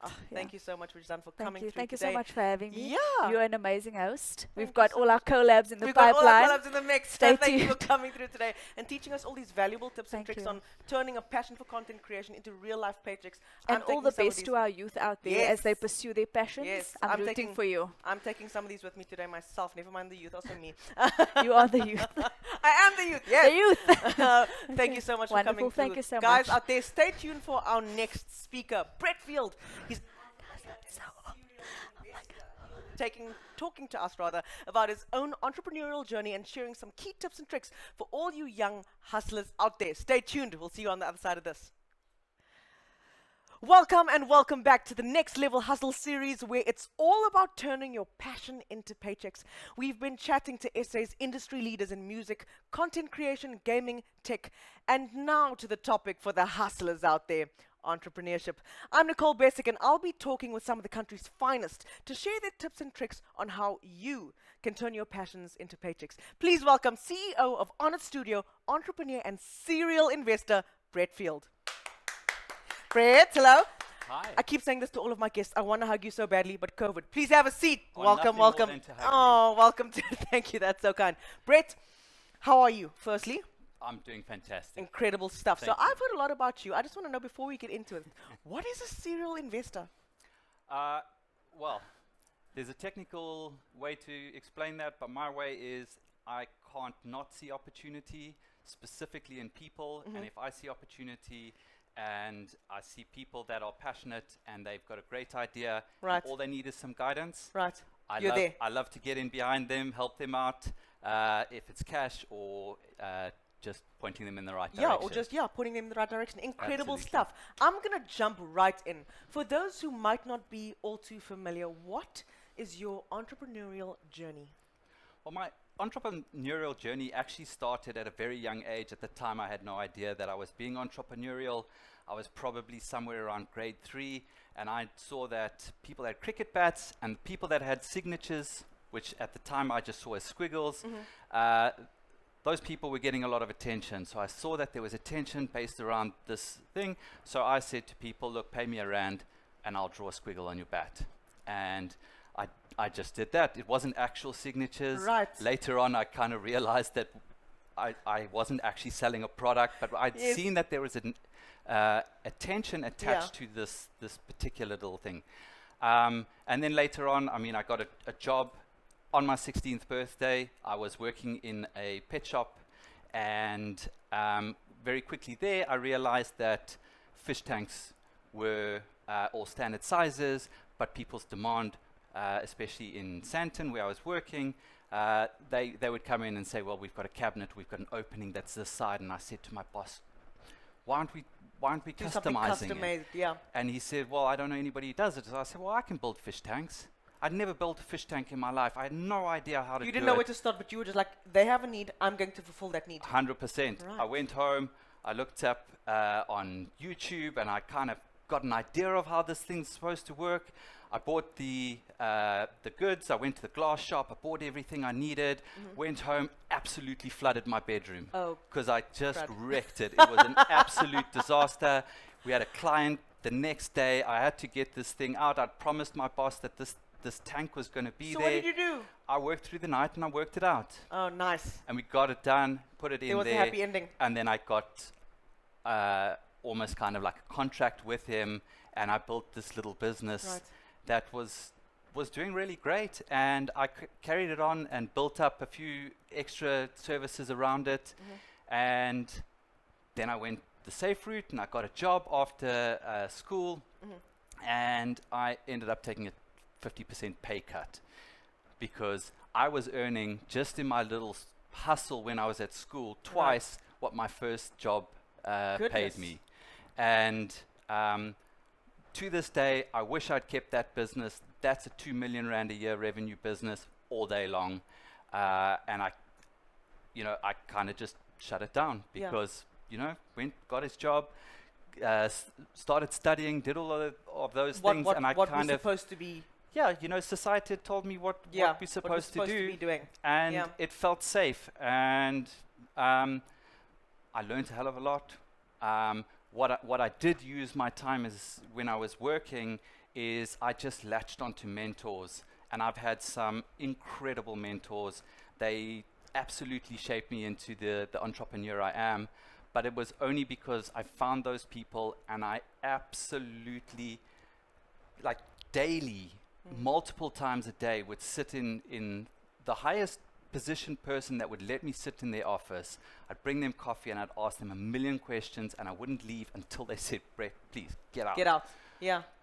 And then after that, I started just side hustling. I really love that side hustle, and I just started to build up multiple businesses. And then I thought, right, I'm ready. I'm going to take my big break. I'm going to open a property company because I'd been working in property for a long time, and it was going quite well. And then all of a sudden, my big contract with my one big customer got changed, and I had concentration risk with this one customer, which meant that most of my income was coming from one customer. That changed. My business collapsed Oh, goodness. within a couple of weeks. And when that happened, I settled all my bills, shut down the company. I wasn't going to put any more money into it because I Right. couldn't save it. Right. And I went traveling for 8 months and Where did got you go? engaged. I went, You went traveling for 8 months and got engaged? yeah. So Incredible. Congratulations. yeah, thank you. So I closed the business, and I was just like, right, I'm gonna go do life. Yeah. I'm gonna get experiences. Life and love. And absolutely, I mean, it doesn't get better. I love that. So where did you go? 8 months, where did you And go? I went all through Australia, New Zealand, Fiji, and then I went up into China and India and Turkey and all So you through just pointed to a Europe. map and just went and went as you went? That's 22 incredible. odd countries, I think, in the end. Wow. 8 months, I spent every single cent I had, and I maxed out my credit card, and I came back, and I had this absolute lust for life, And I just thought, you know, this feeling of living and being alive needs to become my focus. Incredible. And that's what entrepreneurial opportunity brings. It gives you this opportunity to lead your own life, but it comes with all sorts of responsibilities that I'd absolutely underestimated at the time. For sure. But it was also, you know, it's the hustle, and you're living, and I dress how I like, and I create the culture within the businesses that I want, That you see fit. and that I think is going to make employees happy. And it just became about this absolute obsession with happiness. Incredible. So now we've seen the end product in that you made the millions, you went traveling, you invested in one client, substantial, or subsequently you found yourself traveling the world. But it all started with a fish tank, Yeah. right? My next question is, obviously, as you've gone through, you understand that the way you assessed the matter with the fish tank has changed. I want to know, how do you come up with, or how do you assess a viable idea? Because there's certain business decisions as we go on in any sphere, especially being entrepreneurs and self-employed, entertainers. How do you go about assessing whether that idea is viable and it's going to, make you that whatever? Yeah. So the idea is something that people that are getting into entrepreneurship totally overvalue. And they think it's all about this idea, and they hold it close to their chest. They don't want anybody to copy me. They become precious and, about you it. know, and that's why we've all got that friend who said, when Uber came out, they go, "Oh, I came up with that 2 years ago." Yeah. And you know what? They're probably not even lying. Yeah. You know, we all think, "Oh, no, they're lying," but they're probably not. Because a lot of people do have these ideas. The difference between people with ideas and entrepreneurs take an idea and they And execute execute it. And that is literally the only thing that changes. And that's what you need to start doing. And don't be scared to just jump in, take the idea and run with it. And also, it's okay to change your mind. Right. I can't tell you how many ideas I've run down a couple of months and then gone, right, this is not going to work. I can't scale this fast enough. But I've learned a hell of a lot of lessons along the way to get there. And all of a sudden, I go, right, hang on, we need to stop this, move that. And weird things happen. So you'll run with an idea and you'll find a contact. And then you go, geez, you know what? We're going down the wrong path, but I'm going down the wrong path with the right person. Got you. Let's find something we can do together. Right. And now you've got the right person, or you found a supplier who can give you access to a different market that you hadn't ever considered before. And now all of a sudden, your idea took you down a road for what will become your successful business. So just try as many ideas as possible and start executing on them immediately. Don't be precious with the idea. Tell everybody. Now So you're speaking about idea and you're speaking about execution. What are the steps that happen in between there? Because idea and execution, it seems like there's a gap. What happens in between that? nothing. You're kidding. It's a change in mindset. You go, right, I'm going to take this idea, Yeah. and you sit down and you go, right, what do I need to make this happen? And then you start ticking it off immediately. We could, what do we got? 30 minutes left. We could start a business In 30 and have it up and running in 30 minutes. Guaranteed, easy as. A successful business in 30 minutes? We don't know yet, but we don't need to know yet. And that's the crux of it. We've executed, we've started. I go, wow, Nicole's got lots of contact. She's got high energy. This is somebody that I'd love to work with, and I Right. would love to work with you. Oh. And then all of a sudden you go, right, what's the idea? Where do we overlap? Where do we have Synergy. complementary? Yeah. And where are the gaps? Who else do we need to bring in to overcome So these you're sorts saying of it's that things? easy, 30 minutes. We're doing this after that, Absolutely. I hope you know that.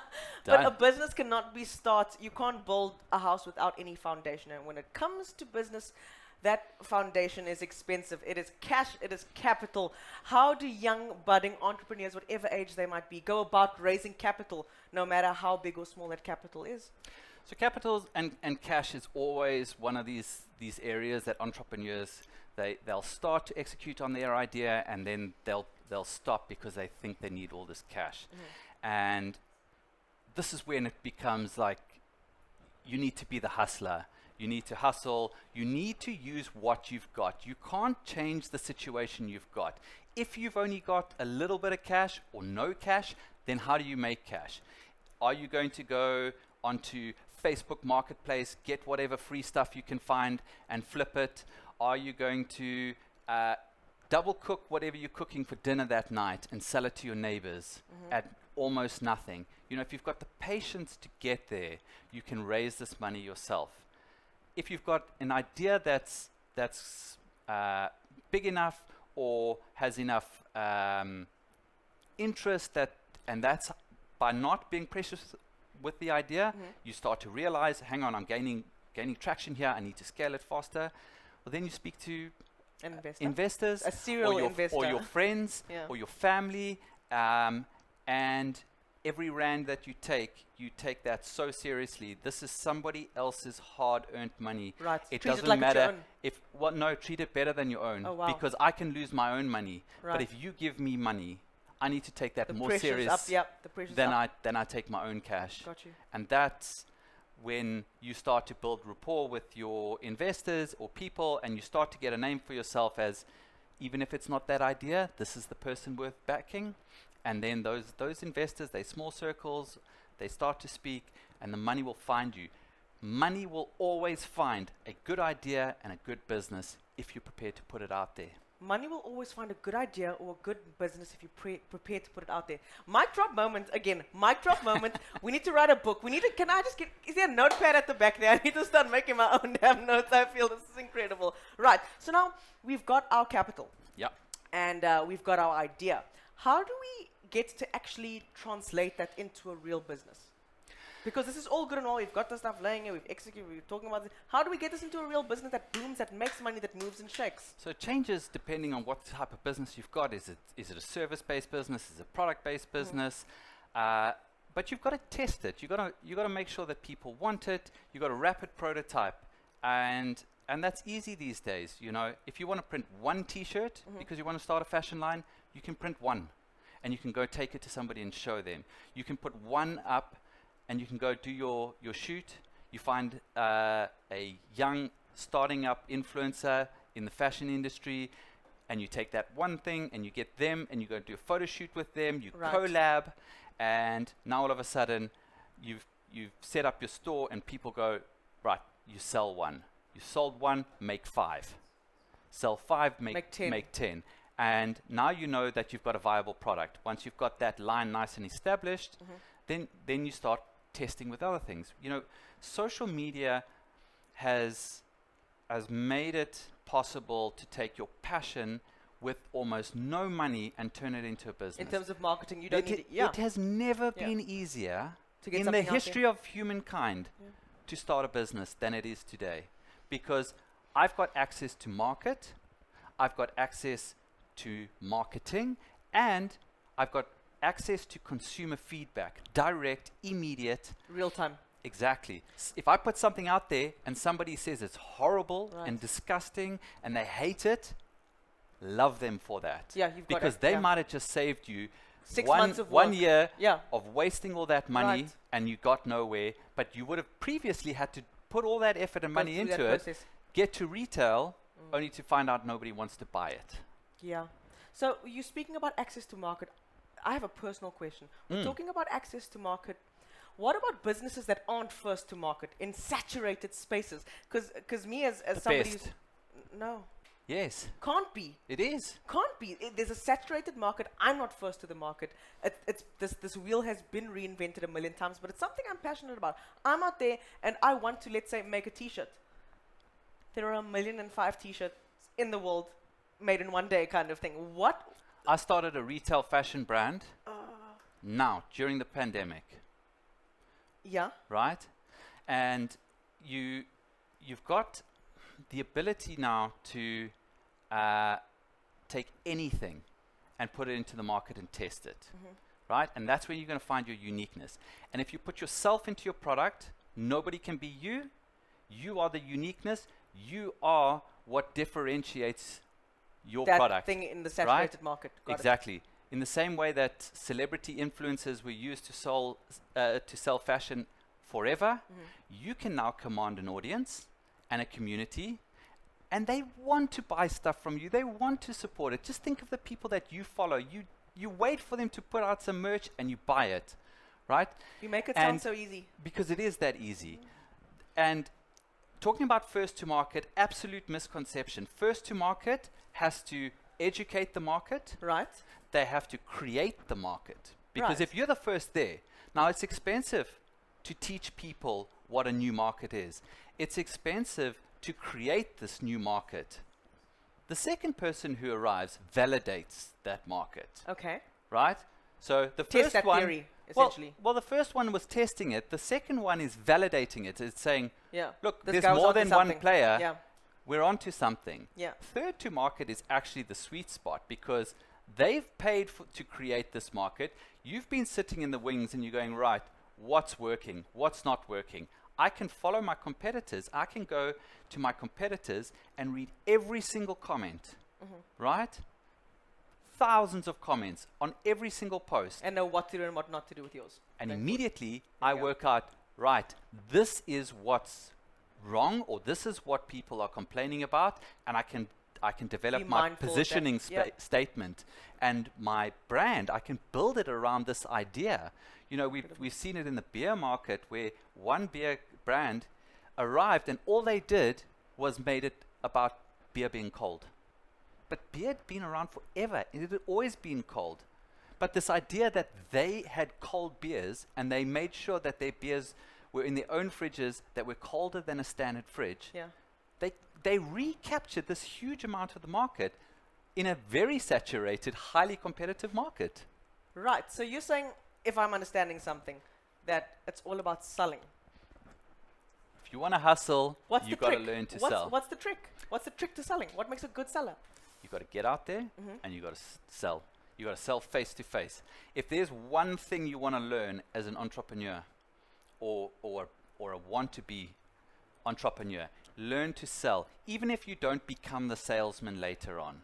Okay. Because knowing how to sell means that you know how to communicate with customers and you know how to actually get to a deal where you start to get cash in. And you learn everything about your business in two places, selling and customer support. If you're a CEO of any business, the biggest business or the smallest, and you haven't sat at your own switchboard, at your own reception for a day and answered calls, You're not doing what you need to be doing. you've got no idea what people Yeah. want. If you haven't read every single Facebook, Review. Instagram, Twitter comment, Yeah. you've got no idea. You think you do. You've got no idea what your consumers actually They're essentially out of want. touch. Completely. If they're not getting that selling and that customer service right, they're completely out of touch. And if you've got those two things right, You're A for away. your business is guaranteed to succeed. Your business is guaranteed to succeed if we have those two things. So now we're succeeding. How now do we take our business to the next level? So there's a lot of ways, and it really depends largely on what type of business you got. You can grow geographically. Right. So you might take it and push it out to other areas. You might want to franchise it. Franchising still a great model It's that because sort we've of got a wide. vertical and horizontal sort of Yeah, expansion. Look absolutely. at me. Hey. Look at me. See, I knew you would be a good Not business just a partner. not just a sparkly jacket. Kidding. So, South Africa, we've got this. We big geographically. Africa, massive geographically. If in all the tech startup conferences and things like that I go to now overseas, they all want to be in Africa, and all the South African entrepreneurs are just trying to get to Yeah, Silicon exactly. Valley Yeah. or Estonia Yeah. or London, and they're crazy because all the opportunity lies in Africa, Right. like all of it, and yet they want to go off to Silicon Valley because you think these are where the big massive companies, billion-dollar companies, unicorns were born out of, and yet they get there and all of a sudden they're going, wow, the rent just for my little studio apartment in the back end of San Francisco Is next level. Yeah. is more than my parents are paying for their house and the office and the car. and And the this and the that. And meanwhile, you can be in South Africa, great ecosystem, great tech, great mentors, and Your an support structure enormous emotionally market. is here as well. Like, And it's a market that you Yeah. understand better than any of those companies. right. So even if your idea comes under threat from some of those companies, you become an acquisition target because you understand Africa. I cannot stress this enough. People trying to pull out of Africa to go to these places, they're crazy. Africa is where it's at. Where it's at. And if you want to scale your business here, you need to know your market inside out, and you need to know, can you create new products for new markets, or can you create new products for the existing market? markets. So those are some of the ways you can scale. A nice exercise is always, you need 1,000 customers, 1,000 true fans. There's 8 billion of us on the planet. You need 1,000 of them to spend 1,000 rand a year capping a hoodie. Right. You've got R1 million revenue business. We need to talk after this because everyone must buy caps and hoodies from me. I'm trying to live that kind of life. Before we get into your questions from the people on our Zoom and all the questions that are flooding in, I have one more. If you had just one, the single most important aspect of entrepreneurship, just one, what would it be? Simple. Chase happiness and have fun. I'm blindsided. I was not expecting that. I thought we were going to go into get a great idea, market research, happiness. If you're having fun Yeah, and your staff are having fun, yeah. they will look after your customer, they will look after you, you will look after them. You're pouring from a full cup. Yeah. And there's no better feeling. You know, I work long hours. Some days I don't work. You know, I typically only work a 4-day week now. Okay. Because I've carved out that part of on a Wednesday that I go and do something that I absolutely love, and that breaks up. And I engineered that lifestyle, and entrepreneurship allowed me to do that. Could I work that extra day? Absolutely. Would I make more money? Sure. Is it worth it? No, because for me it's about happiness. Yeah. It's not just about the cash. Yeah. So the more you chase happiness and the more you forget about the money, The more it comes to you. you end up pushing it away, Oh, I because see. it just comes at you so fast that Oh, wow. You end you up pushing it away. start pushing away those opportunities, saying, well, I need to focus. So just chase happiness. Incredible. I love that. So we're going to get into the questions from our Cool. viewers on our Zoom chat. But before we do that, I want to give a prize away. Are you keen?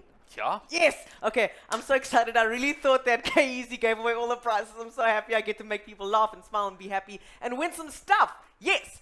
Okay. So Aisha Pida. That's almost like an encyclopedia, like play on words. I hope that is, because that's really clever. Aisha Pida, for your question and lovely message to which done, we're rewarding you with a 500 Rand Takealot voucher to spoil yourself, girl. Yay! And because I'm feeling super generous and I'm taking notes from Brett, who's taught us it's all about adding value, I'm going to give you another prize. Janae Nathan, you get 10 gigs for your great question to which done. Well done. Now, go use that data to build your next business idea. To everyone else, keep asking questions on our chat or on Twitter with the hashtag Vodacom Next Level. There's still plenty of prizes up for grabs. Yes, I love giving these out.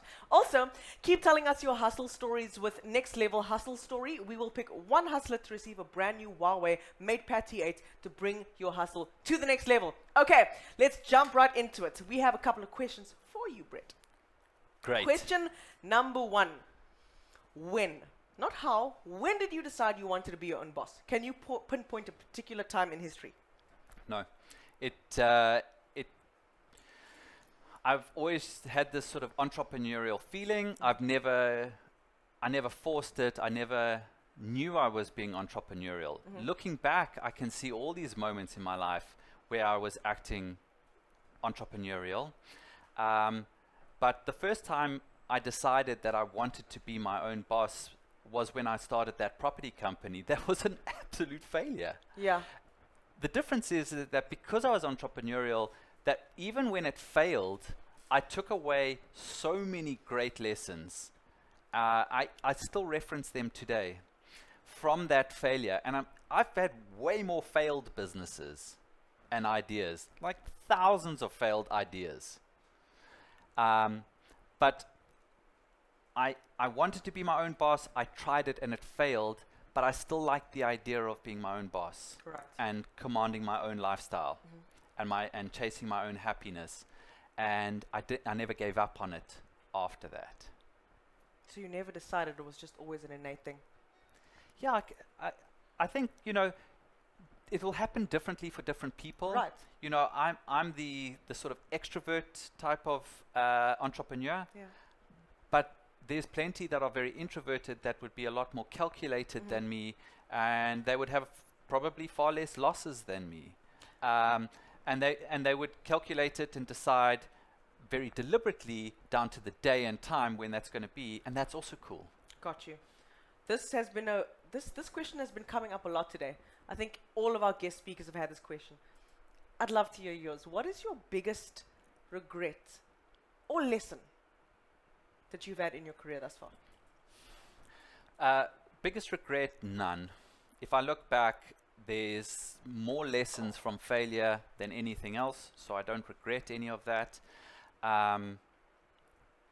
What was the other one? Regret or? Lesson. Lesson. Oh, And what did it teach you? I've had so The many biggest one, lessons. the most memorable. No, only one. Only one. The one that you take most seriously, most to heart.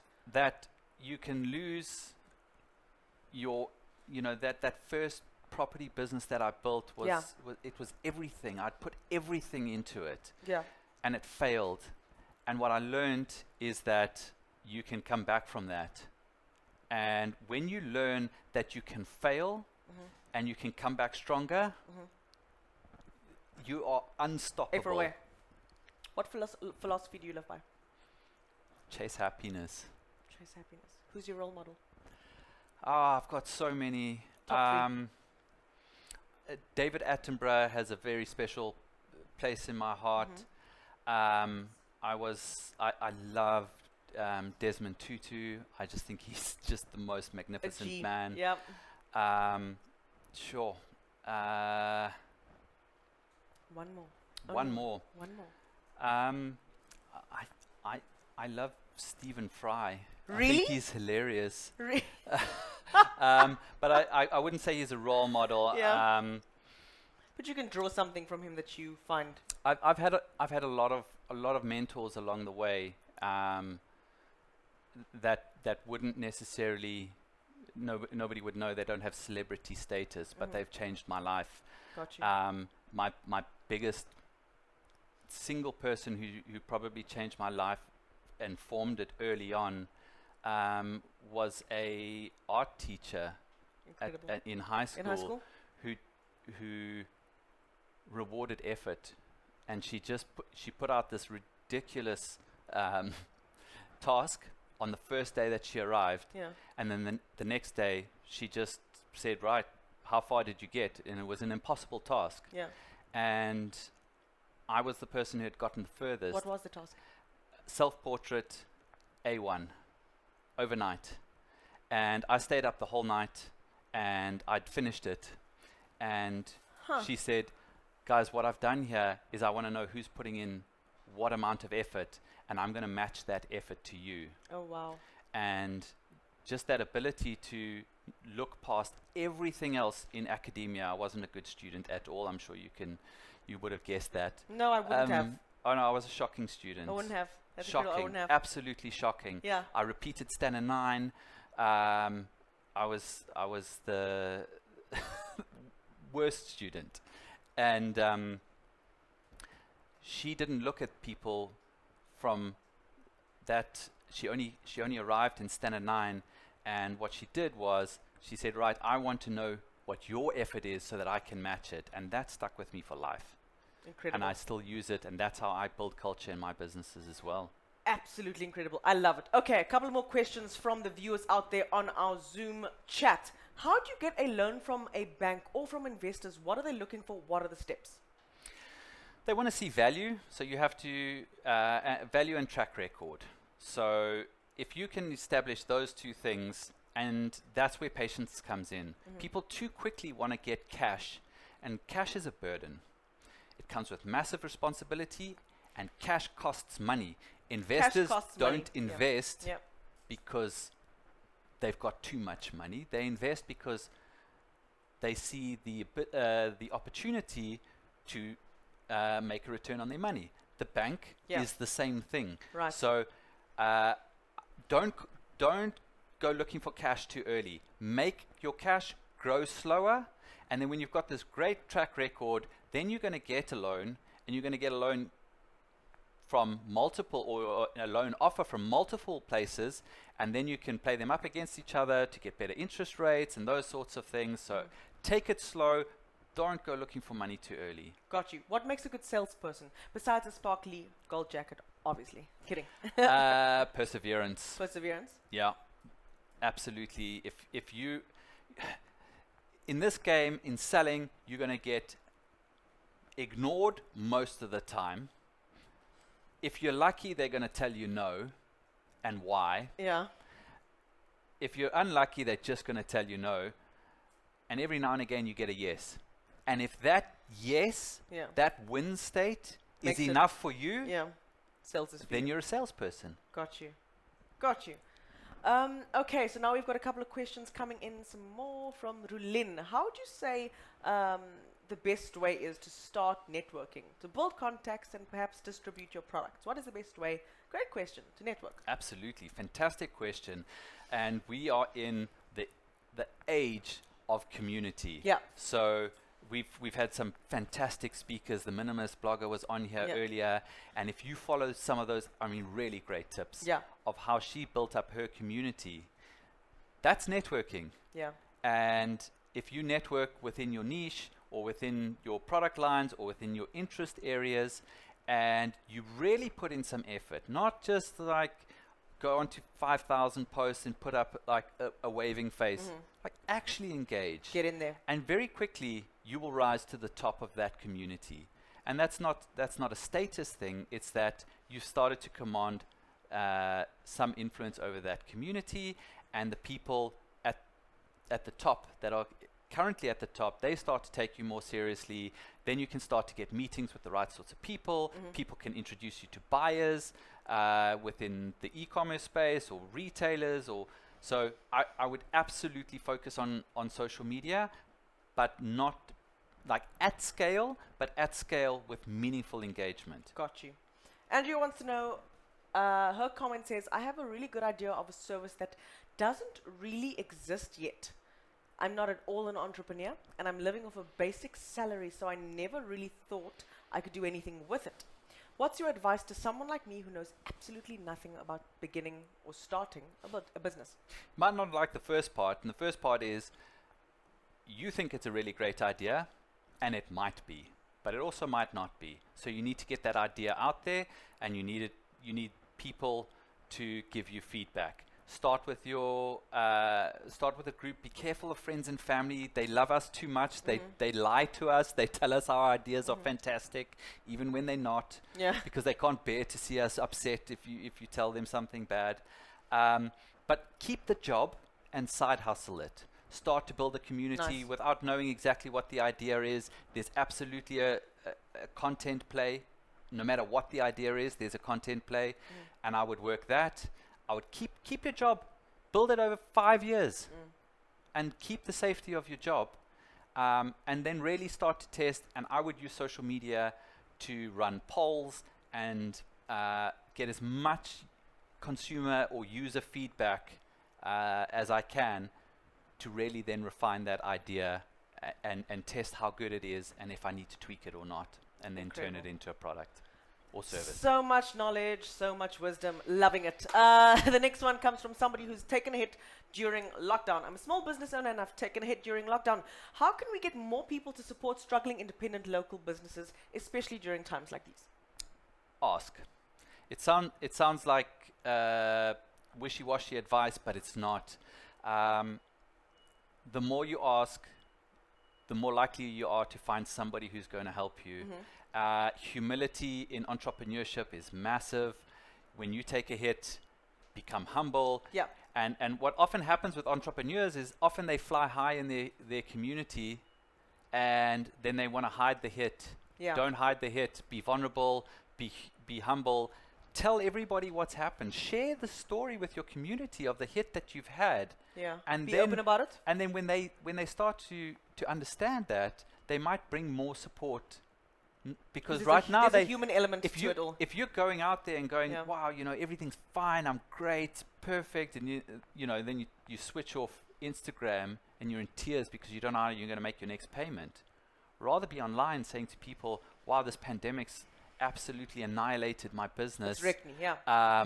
But I'm determined. Yeah. You know, and then somebody's you going know to it- say, well, you know, let's rally around them. Let's start to support them. People want to see people People do succeed, good. and they like to help Yeah. people. So the more people you ask, and the more humble you are, the more reaction and positive reaction you're going to get. Stunning stuff. Right, last question before we wrap things up. Do you do seminars for students and school kids? What advice do you have for students out there coming into the working world during a really bad economic period? Two great questions there. So firstly, do you do seminars for students and school kids? I haven't, but Would you be open to it? drop me a DM. I will be there There you in go. a millisecond. Can I come too? I want to come to that one. That sounds like a Yes, good one. we're in. What advice do you have for students out there coming out into the working world during a really bad economic period? You have just been gifted this absolute massive opportunity. I've opened 2 businesses during the pandemic, Really? right? And the reason is that the pandemic hit everyone. So the market you were going to come into has just been hit. It's at its lowest. Your competitors have fixed costs. They've got rent to pay. They've got staff to look after. They've got all the bills that you don't have. So they all took a hit. They're still suffering. This is the time. You come in and you're winning. You've never been as competitive now than you could have been in your lifetime. This is the best opportunity to start a business now because your competition is at its lowest. Incredible, incredible stuff. This has been such an experience for me. I've learned a lot. Like I said, I made a joke earlier. I actually wasn't joking. I hope somebody's taking notes for me out there because I need to get these notes of the session.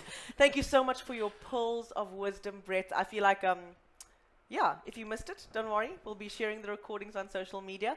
I know I'm definitely going to go back and have a look at those. Stay tuned for our last speaker of the day. He beats the beat up like Aina, the one and only youngster. Don't forget to tell us your hustle story on the chat or on Twitter with hashtag #NextLevelHustleStories. Welcome and welcome back to the Next Level Hustle series, where it's all about turning your passion into paychecks. We've been chatting to SA's industry leaders in entrepreneurship, content creation, gaming, tech, and now the topic you've all been waiting for, music. I'm Nicole Bessick, and I'll be talking with some of the country's finest to share their tips on and tricks on how you can turn your passions into paychecks.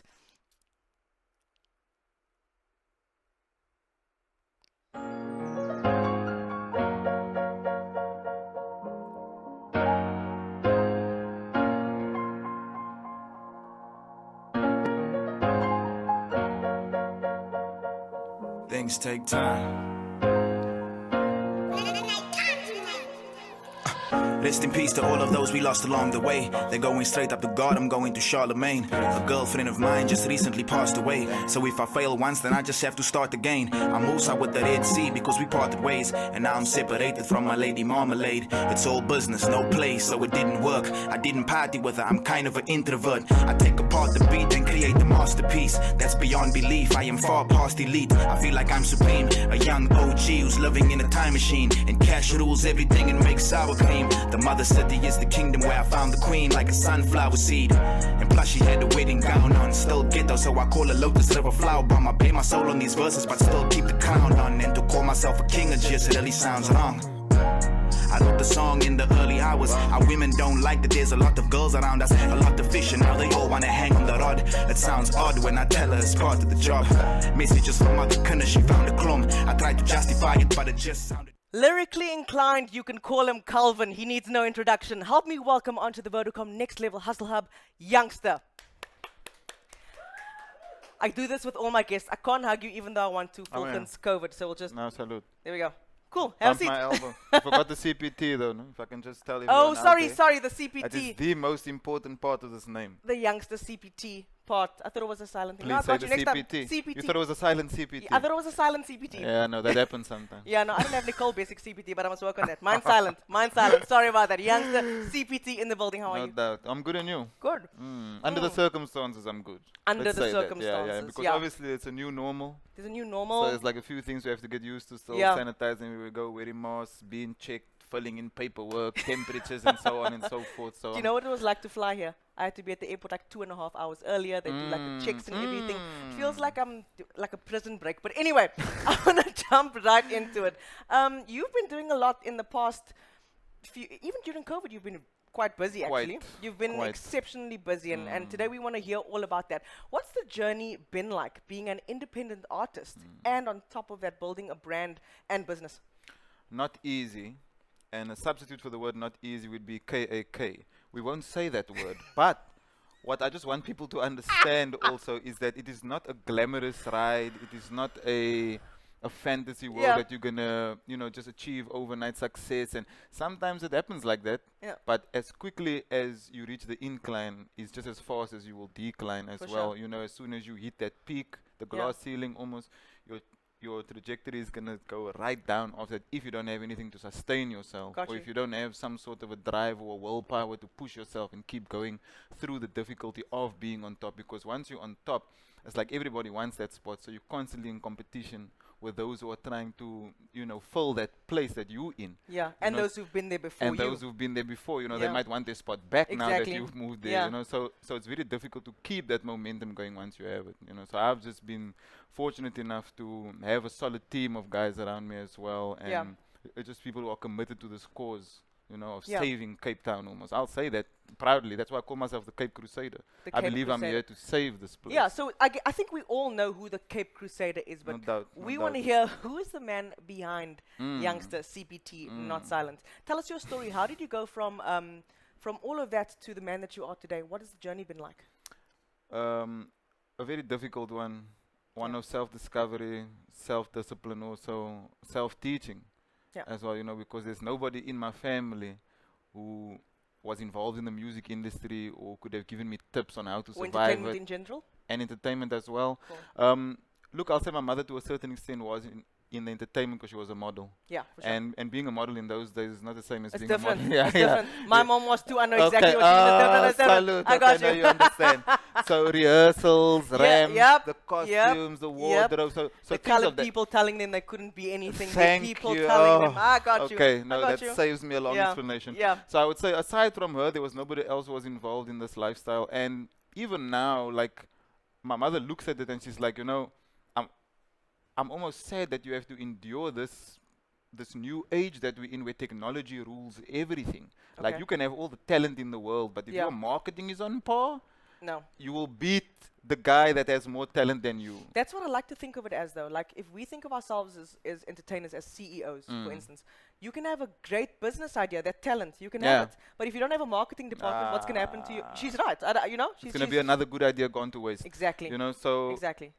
so I would say, like, where the journey began was basically me just being influenced. It all starts there. Even as babies, you see it now. You say something to a kid today, you give him the phone today, you let him unlock it today. Tomorrow he knows the code. Got you. So basically, my iPad or tablet was the radio and magazines and SABC1 and Yeah. Simunye Grooves Oh my and Good Hope FM, and Yeah. then Channel O used to come on SABC1 at one point as Yes. well. The music videos, and I'd record that and I'd mimic it and I'd memorize it. Yeah. So that's where it started, kind of like a party trick, like, look what my son can do. Yeah, One of the those Jam moments. Alley days, Then those I'm- are my yeah, favorite things. Those are my favorite Then I have to things. show the whole family that I can rap Busta Rhymes.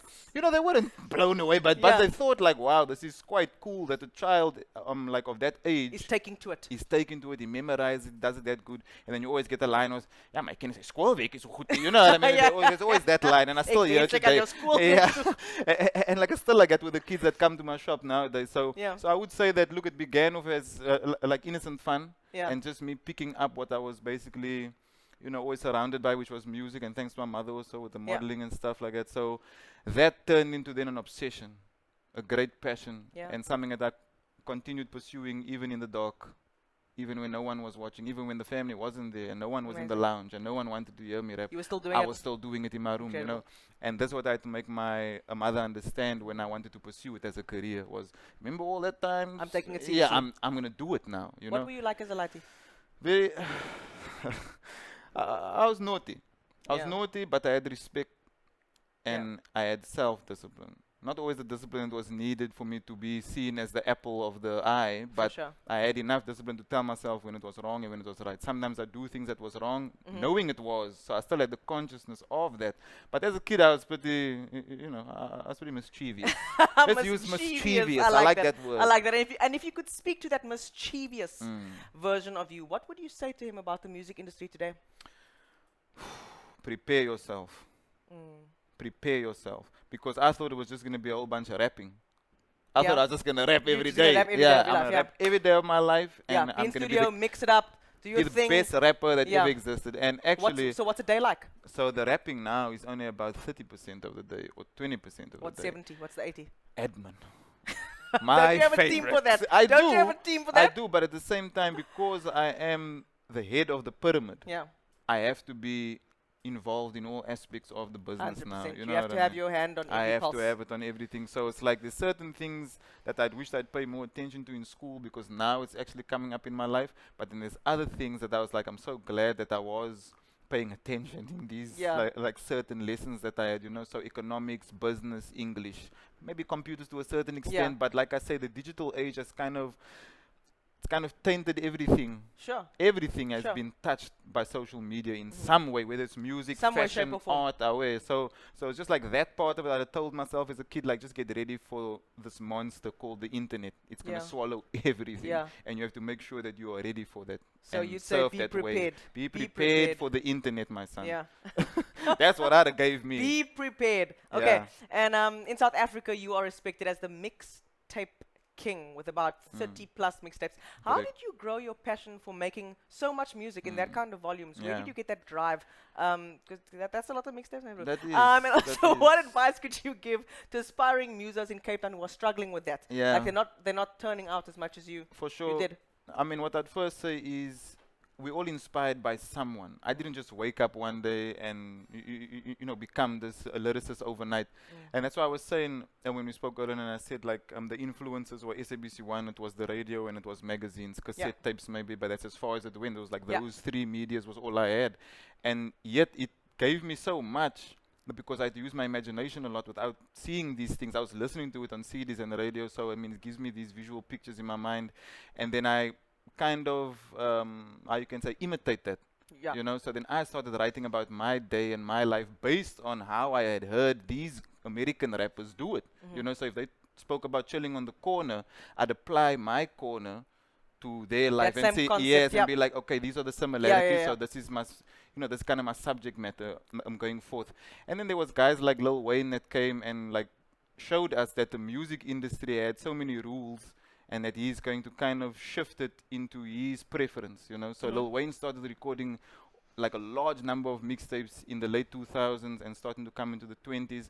And then he was featuring on songs from J-Lo to Enrique Iglesias, Yeah. and that's when I also saw the versatility. I was like, wow, he's not just staying in the hip-hop realm, he's actually bouncing around genres Yeah. as well. So then I made sure when I made my mixtapes that I rapped on everything. Yeah. Every kind of a beat that exists, whether it was house, rave, reggae. trance, hip-hop, reggae, Yeah. everything I could find. R&B, I used to rap on Aaliyah's songs, Joe, whoever it was. Yeah. Just so I could show people, look how different I can Versatile and be. Yes, changing it up all the I time. have so many versions of my style Yeah. that you can't pinpoint it and say, he's that kind of rapper, he's a Gam Right. rapper, he's Yeah. Afrikaans rapper, Yeah. he's this kind of a... No. Yeah. I'm everything. I'm not one in a million. I'm a million in one. Oh, snap. That was my punchline Okay. for everybody, you know. So that's how That's I like created. not a punchline, that's a knockout. That's That's a- a knockout. I That's like that. kind of how I created my status of being the mixtape king. So when we came to the 7th month of 2010, which was July, my manager, who's still my manager now, asked me, how many mixtapes do you actually have? I said, I think I have about 7. He said, wow, you have one for every month. So just imagine you had 12. for 2010. So I was like, oh wow, that'll be cool. Yeah. And then I kind of use that as a marketing tool as well, because people love gimmicks. Yeah. People yeah. love things like that when you can say numbers like, oh, he ran 200 miles in this 2.3 month. seconds. Yeah. Yes, they love seeing things like that. So I was just like, Yeah. for face value and for numbers sake, it sounds cool if I have 12 mixtapes, but I ended Right. up making 30. Right. So yeah. There are a lot of rappers, great rappers out there, and you've said before, talent just isn't enough. No. So there are a couple of rappers who they want to, I don't know, turn that passion and that drive and that talent for Yeah. music into profit. They want to make that passion profit. What would you say is the pedigree, that standard to establish a rap career from just being a lighty with talent Yeah. and a want to be famous? What is that thing? First things first, the industry is oversaturated at the moment. Because of social media, all we have to do is open an account on any one of the platforms. Yeah. From iTunes, you can do it yourself from your bedroom nowadays. For You sure. don't have to be signed up to a record label, whatever the case. But what I would suggest is, it starts with your immediate circle, whether it be your community, whether it be your friends, your surrounding, whatever Yeah. the case may be. Those are the people that are going to be your first team. They might not be your permanent team for the next 10, 20 years, Yeah. but you're going to need support. Your in first term- touch point, yeah. Your first team that you need. I mean, we call them a street team as well sometimes. These are the guys that's out there aggressively marketing Yeah. your flyers, pictures, your mixtape, whatever the case may be. Yep. Those kinds of people usually come with you from where you came from, wherever that may be, And they are the ones that are going to assist you in the little things, maybe replying to emails, maybe being your DJ, maybe making your beats, maybe taking your photos. Maybe doing because the admin. Maybe doing the admin, Yeah. because we need those kinds of helping hands, especially in today's time. So I would say just build a very, very There are solid strength in team. numbers, There are is that what you're strength saying? in numbers. That's what you're saying. Great. Okay, so you open up your own business and premises. So Indeed. There's a business Yeah. And it has a premises. and it has a premises. Indeed. It never used to have a premises. We used to sell t-shirts out of boots, car boots and like Yeah. rails. We used to do little pop-ups, have our Love it. powerful cheese set. Love it. Wherever we, whatever show up or format, we'd have a little setup there. So now we have a actual The premises, the yeah. business, never mind everything else that we're doing and all the mixtapes. Now we've got this. Yeah. Help me understand. How's it going? Tell us more about the block. Yeah, hey, that's my baby. The block is the first tangible thing I can say, like, this is what rapping for 10 years earned Yeah, me. never mind all of the accolades and all Never of the hit mind singles. Never mind that. awards, Yeah, never mind the accolades. That block, Yeah. I mean, because of the significant value that it holds as well, it's in Vodacom, it's across the road from the station. I lived there about 20 years of my life. I'm still living not too far away from it now. Yeah. So it's like, just imagine you walked past, a candy store every day, and you paid no attention to it whatsoever, and you had friends maybe that even went to the candy store, and Yeah. you were like, the candy over there is whack. Yeah. And then one day you own the candy store.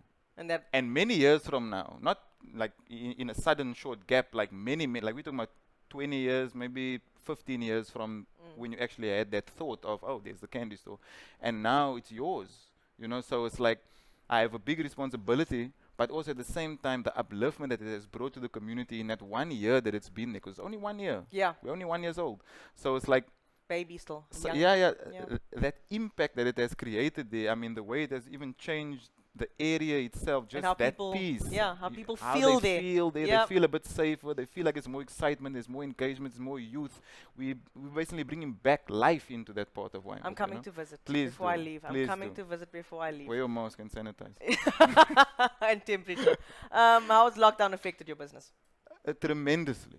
I don't think there's anyone who was able to escape lockdown unless you started a sanitizer business in this time. Yes, like a But that's the- PPE vibe. That's the A only PPE way. vibe. That's the only way you Then you were succeeded good. and survived lockdown. Yeah, then you were good. Or if you were selling angels as well during the level 5, level 4 Or the pandemic. moonshine alcohol. Or the that was moonshine like, alcohol with the molasses and the potatoes. Wait, I why do shouldn't- you wait, why I do you know shouldn't. this so nicely? I'm just trying to I heard ask, that from a how do friend you- of a mine. friend of yours. He told me that You- that's how he was getting his.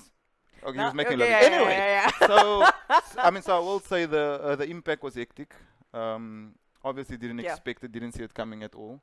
But because I would say that I've been kind of smart with my finance through my whole career, not only For now, sure, for sure. I kind of had a safety net all this time. But you've always been the kind of artist to know that art is not enough. No, you have to bring that business no, savvy you- into everything you do. You have to have some Yep. sort, I won't say a fallback, but there just has to be a spin-off. There a has to s- a be security, accessory. Yes, there has a to be stability, some something, sort of a something. partnership No, we're there, happening to what we're you there. do. Indeed. Colored excellence. I can feel it. I love it. It's just everywhere. Yeah. We'd make a music video if we could. We should. We should We actually. should, With this outfit that you're wearing right With now. this one. Shimmering, we do the music Yeah. video. Pull up to the club like Ain't ain't nah, nah, ain't nah, ain't nah. Okay, back to the professional yeah, stuff. Go. sorry. Currently, you've been doing a lot of features. Tell me more about Yes. So during the lockdown, I mean, I figured also that it was probably time for me to lend my vocals to those who had been asking me the whole time, yo, will you jump on this verse, will you jump on this track? And like I say, throughout my career, because I've been known to do this whole mixtape kind of mimicking the Lil Wayne strategy by featuring with all these different Yeah. artists, I decided, you know what, this lockdown, I'm not going to release anything during this time. You know, let me spread the love. Yeah. Let me collaborate. So I've done about 14. Favorite one is? I think the most different one that I did is the one I did with Kyeezi, Yeah. called Get Rex. Yeah, and it's very, very nostalgic to the Guma and the Yard music that we grew up on, you know what I mean? And the Lekker. fact that we managed to blend that with the hip-hop of now and, you know, the fashion and the style and the wardrobe that she had for it, I really think that's a good one. And the one I did with Jay Something as well, the I Can't Wait track. Yeah. For me, that was nice because I've always been a fan of Mikasa. So the fact that I So even... it's like a full circle the moment for fact you. I even got to sing with him. Yeah. I don't sing, but I thought, you know what? I'm putting a R&B spin on this part of the song, Jay, and you can't argue with And you me can't on this argue, I'm one. going with it. And I'm Yeah. doing it, you know. Yeah. So it's nice for me to kind of have that that appeal of I'm able to touch on different genres. You know, I'm not just seen as this hardcore rapper type. Yeah. You know? It just does mingles. Please, Yeah. there's so much more to me. Yeah. Okay. So you've won awards and you always carry Cape Town with you everywhere, For sure. even in the name. For Why is sure. it so important to you that Cape Town knows what you are all about and that the world knows what Cape Town means to you? I think that is more important than Cape Town knowing what they mean to me, because Cape Town sometimes is oblivious. Yeah. I think we've been so fortunate and spoiled to live around a mountain and an ocean that now natural beauty almost means nothing to us. For sure. You know what I mean? And like anything that is above average, sometimes we kind of can't notice it immediately when can't it's put in it front in- of yeah, us. Yeah, you because can't look understand, yeah. at what we You've got see when we Table come out Mountain, the yeah, house. like, It's the most Yeah. beautiful thing we've ever seen in life. So if somebody comes and releases 30 mixtapes, they're like, "Is it beer gezien?" You know what I mean? It's like it's still that seventh wonder. It's still great. Yeah. So Cape Town sometimes sleeps on Cape Town. Yeah, I think so. But Cape Town people. what I sometimes want the sleep on world their to own know people. about Yeah. us is that this culture and this history and this heritage is so unique, and it's only found here. Yes, I mean, the word colored is not only found here, but the people, the Yeah. race of people is It's just- only yeah, found in yeah. one place. It doesn't exist anywhere else. So I think that is a group of people that actually haven't been catered to, nor tapped into.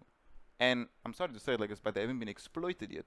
Because if you look at it, black culture has been exploited to the point now where it's kind of going in reverse now. It's going back to Zulu and Xhosa, Tswana, Sotho. You know what I mean? Like Beyonce is coming through everywhere. The Africa is king, black is king. You know what I mean? And now, She must still stick it, yeah, man. She there uses we all go. of our We've stuff, seen she this stick it, yeah. resurgence before. Yeah. We've seen an Africa resurgence before. But the one culture that they seem to just exclude from this African picture is the colored culture, the Khoi, the Boesman, the Griekwas, you Yeah. know? And this is where I come in. Not me by myself, because there's a whole, I mean, like I said, there's Kyeezi, there's Patty Monroe, There's there's Patty. there's so many different artists out there that's also pushing the same narrative. It's not just me. Early B is doing well. He's doing tremendously. You know, Yeah. he also won awards. He also went platinum, Yeah. diamond, whatever. So it's like, it's there now, you know, but we need more voices. It can't just be me, like me by myself. So this is what I've taken on this mission. But at the same time, I also know it's about collaboration and it's about me spreading this voice. So I Yeah. have to jump on tracks with Buffalo Soldier today and then Chad the Don tomorrow. You know what I mean? So there we got, you know, kind of the Pretoria scene, and there we also got the Zimbabwean scene being catered to 100%. by Youngster CPT, introducing CPT to those markets so that they can become more interested in what we are creating here. Got you. Mm. I like that. I like that. So, we are at that part of the session where we give away some prizes. Oh, yeah. Oh, Everybody yeah. love free things, man. Come on, man. You know you So love we, it. we hand out some prizes, and then all the viewers who are tuned in have the opportunity to ask you a couple of questions. So we have been listing those as they go and as we hit For points sure, for in sure. our chat that they want to know more about. Oh, yeah. So before we look at the viewers' questions, let's give away more prizes. Andrea, thank you for your question to Brett. We're going to reward you with a 500 Rand voucher from Takealot to get your business idea off the ground, or just spend it on something fancy for yourself. No one's judging, girl. I would do that. Holla. So I love giving out prizes. It's my favorite thing. I want to give out one more, and I think there's like a 10 gig data voucher left. I'm gonna. Can I get that one? Or You. what's the code? Just give me. That's. Just let me put Oh, that you want? I data. thought you wanted to give it out. You wanted no. No, I want the data. I don't want to give it away. No. I Okay. need data, baby. I No, will I'm give sorry. off No, that carry this on. thing. I Okay, got a voucher, thank like, you. okay, Just give me whatever. that Yeah, spare. let me that get back spare to code, it. yeah. There's one more 10 gig of data voucher left, and I'm going to give it to Creethan. Thanks for your comments and your questions. We are loving the love. Don't worry, there's still one big prize to be won, and that's the Huawei MatePad T8. Yowzers! Vodacom is being so generous. Yeah, we need gigs after this. We're going to ask Yeah, you no, to talk we to them do. after this. So keep commenting and telling us your hustle stories with the hashtag Vodacom Next Level and Next Level Stories. Okay, I want to know, who is an inspiration for you? There's many in terms of music, but as a human being, As a human being, I'd say my mother. your mother. A resilient woman. She never gave up. She never stayed down too long. She never let these speed bumps and anything deter from what she wanted to do. Obviously, I came into the picture, so she kind of had to put the dreams to the side. But the kind of resilience that she shows and the persistence that she shows, I think that is where the 30 mixtapes came from. I think that's where the awards came from. I Yeah. think that's where the block Yeah, came from. you I learned that. kind of just finished her story. I Amazing. picked up on where her story left Incredible. off, you know what I mean? Incredible. Favorite album of all time? One local, one international. What is it? Favorite international album is Method Man and Redman, The Blackout. I would say that album definitely shaped me, raised me in terms of hip hop. And then for local, Yes. I would say Brasavani Kaap, their first album. The Really? first one that they made, Yeah, the no, why am I not 1997 surprised? one. Yeah, Why am I not the one with surprised? Gatsby Diet and Fords, Nissans and those. You know, if we look at it, those albums are the equivalent of what Doggy Style and Illmatic was and Wu-Tang, the 36 Chambers. Those albums are our golden Our era version of that. South African hip-hop, Yep. and we must honor those. They should be displayed in cabinets. And anyways, don't let me go down that road. Yeah. But yeah, there are those two, I would Yeah, say. you said Gatsby. I want to go get a Gatsby after this. Yes. Was there ever a moment where you felt like giving up? If so, what inspired you to keep going? Definitely. Oh no, there's plenty of times I during think the. working in entertainment, you can find that kind of moment every day. I Yeah, feel no, like. indeed. I can give up tomorrow if I want to. You know, Yeah. but the thing that constantly drives me is that there are so many mouths to feed. Yeah. There are so many people depending on me. There are so many people on my shoulders. And if I let go of this opportunity, I'm not sure if there's another person who's willing to pick up the baton That's a serious cross to bear. Eh? and continue this That's a thing, serious because cross to bear. to be the first Yeah. is not easy. Mm. You know what I mean? You can be the third one. Yeah. That's all right. Because the first one makes all of the, not The the first mistakes, one- but the first one has to do the research, find The out what's first worked, one what has to doesn't. fall. The Yeah. first one has to knock his head a few times. The Yeah. first one has to bear the brunt, and like you say, the cross to The bear. cross to bear. It's why. That's yeah. a lot. Mm. Sonto wants to know, what are your fondest musical memories? Ah, Top 3. I'd say the first one was performing Men in Black for my mother's friends on my 6th birthday. There's photos of it. Yeah. So one day I'll release those pics. And also sometimes I don't feel like everything should be online yet. Yeah. for Because sure. nowadays we don't have any more privacy, so I feel like I'm keeping back a lot of my Yeah. baby pics and all the evidence that explains what I'm telling you. I actually Yeah. have the evidence to back it up. Second one? Yeah, so the first one was Men in Black. The second one, I would say, my mother convinced me to do a fashion show as well, which I did not want to do. I hated But modeling. that's not a fond musical memory. Sonto wants to know a musical No, memory. I rapped in the fashion show. While you were walking? No, they made a whole scene for me. Oh, We I also love have that. that. On, we also How have old that were on you? film. I was in grade 11. I Okay, so I like rapped 17. DJ Khaled, We Taking Over. And I rapped Okay. everyone's verse. I rapped T.I.'s verse, Fat Joe's verse, Rick Ross's verse, Birdman's verse, and Lil Wayne's verse. And then the third memory was, I'd say, probably opening up for Lil Wayne. When I opened up for Lil Wayne, I was 19 years old. And that was a great moment for me because I won that competition on Facebook on kind of like a, let's be honest, it was a geluk. It was a geluk. I kind of just rallied up as many people as I could and said, you're going to post this link and you're going to make me win this thing. And when I won, I was like, I actually won They love me? Yeah. Yeah, so that was a great moment. That's Okay, somebody wants to know, what are the steps? If I want to make a mixtape, where do I start? Where do I begin? Look, for me, it was a bit different because I didn't have any producers at the time. Nowadays, I mean, like I say, we've made a tremendous jump in terms of the technology and what we are capable of now with music. So kids are becoming producers in a bedroom, they're downloading Fruity Loops, they're making a home mixtape themselves in the comfort of their own home. When I did this in 2010, those kinds of programs weren't as advanced as they are now. Got So what you. I did was I went to the internet cafe. It was 5 rand an hour. I gave them a 10 rand. I said, guys, I'm going to be here for 2.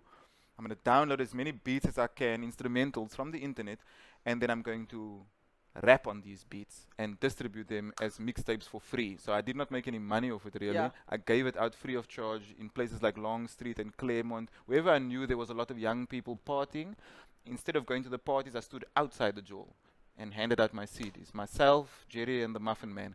So I would say, guys, you are going to have to swallow your pride and you are going to have to put yourself out there And do the grunt work. and do the actual work yourself. I liked what Brett said before when he was like, if you don't understand how your business actually works to the point where you've never gone online or And you've never said done a the customer comment, if service. you've never actually stood on the ground, then don't lecture those who are doing it for you, you know. Yeah. So I did the same thing. You know. I was the hustler, I was the marketer, I was the promoter, I was the artist as well, yeah. So you did all of it. I did everything I had to. I'm still at school on the Cape Flats, and they say you must start young. What now? How do I break into the industry? Probably best that you start young now, being that there are many, many more avenues now than there were 10 years ago. Even 5 years ago. Yeah, so I would say just get a head start on it, bro. You know, just like persevere through and perform at school.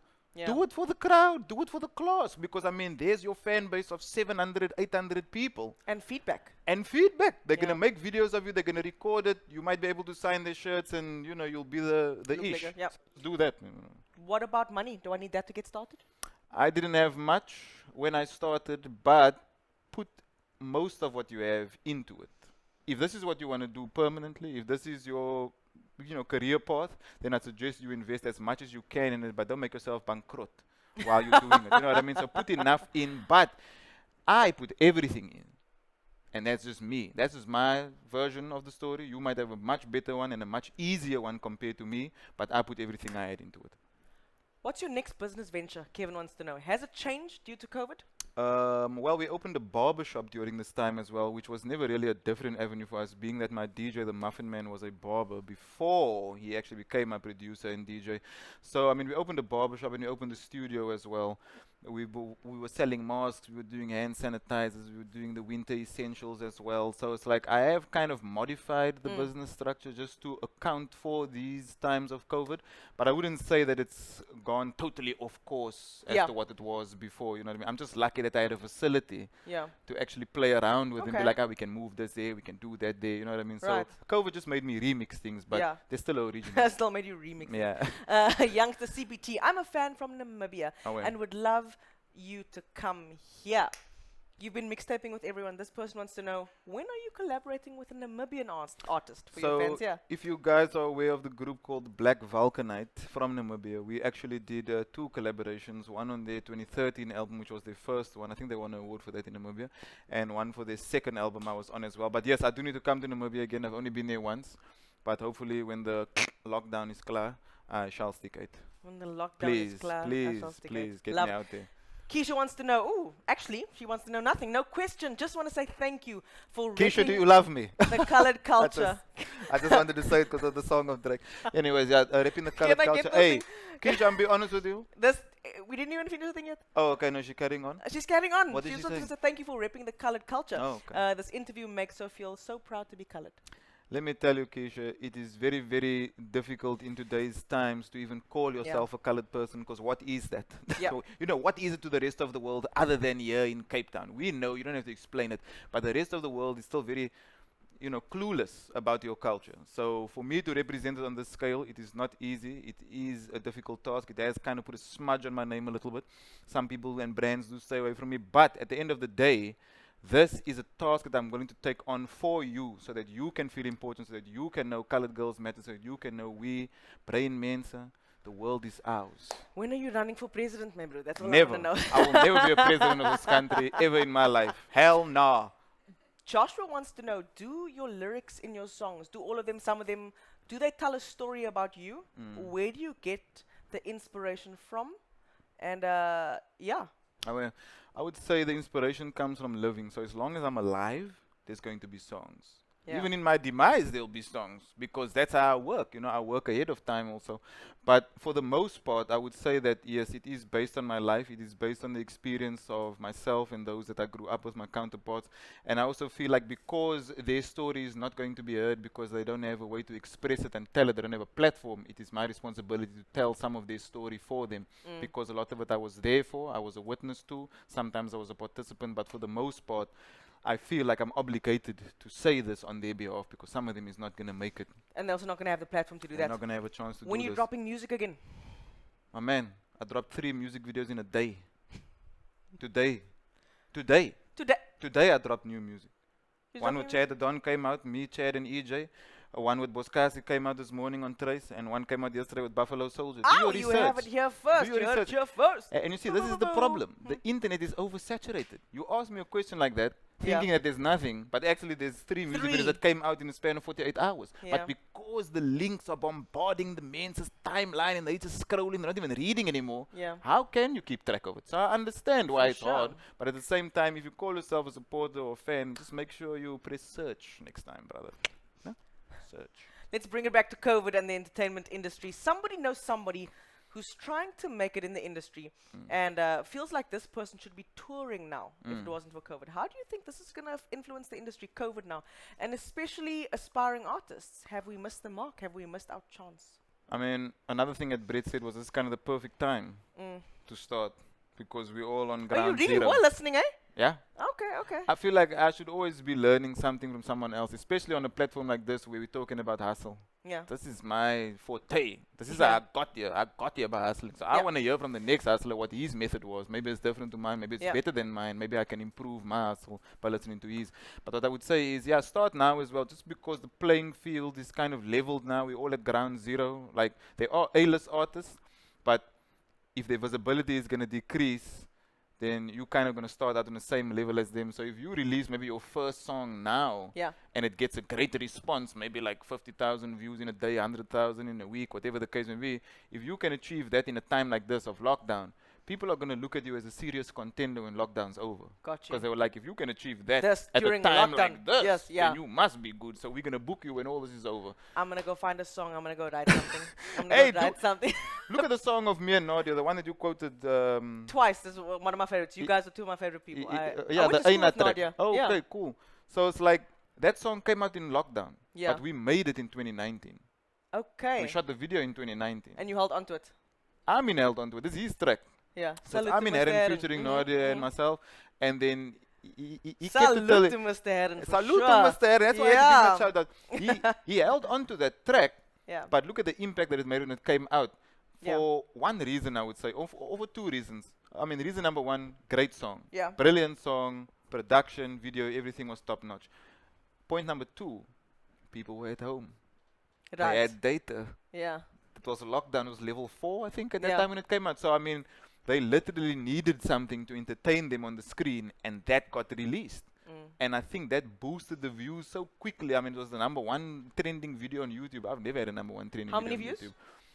It's now on 300,000, and that's only 3 months now. Now In let a me tell time you, like of that lockdown. 300,000, at least 270,000 was me. That thing was on repeat Buy in it, my Tamke. house. Thank you for your all day contribution long. to our I'm telling numbers you, out there. 270,000 was just me, I promise you. But yeah, so lockdown might even be like a blessing in disguise. I know for me it has helped me in different ways. I'm not just going to be all negative and say like, oh no, you guys are Yeah. doomed, your existence means nothing. Yeah. Like, I would say that in terms of the collaborations I did, as we spoke of earlier on, like it really, Yeah. you know, it gave me time to collaborate with new artists, and I got to work with up and coming artists for myself, for the Y Gen.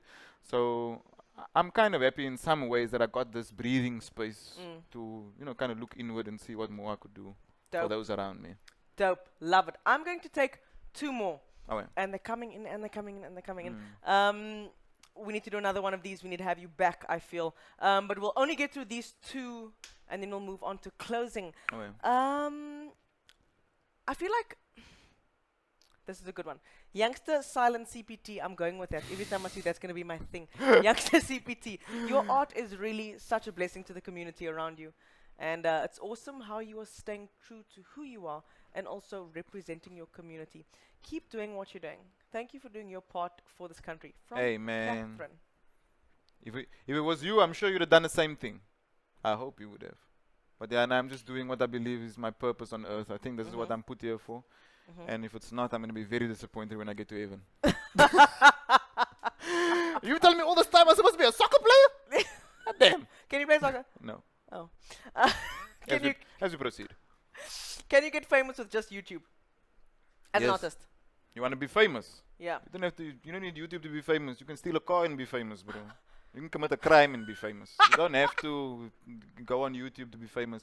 But yes, I mean, As an what- artist now, man, can you get famous as an artist with just YouTube? you can, but fame is a monster. Fame is Yeah. short-lived. Fame is temporary. Fame is a wave. And if you know anything about waves, they crash, sir. So try and stay current, maybe. Don't try and be famous. So be a wave, be a current, not a wave. Rather be the current, not, Not the the wave. wave. Bro. Okay. Please, Ah, please. Okay, another one coming in.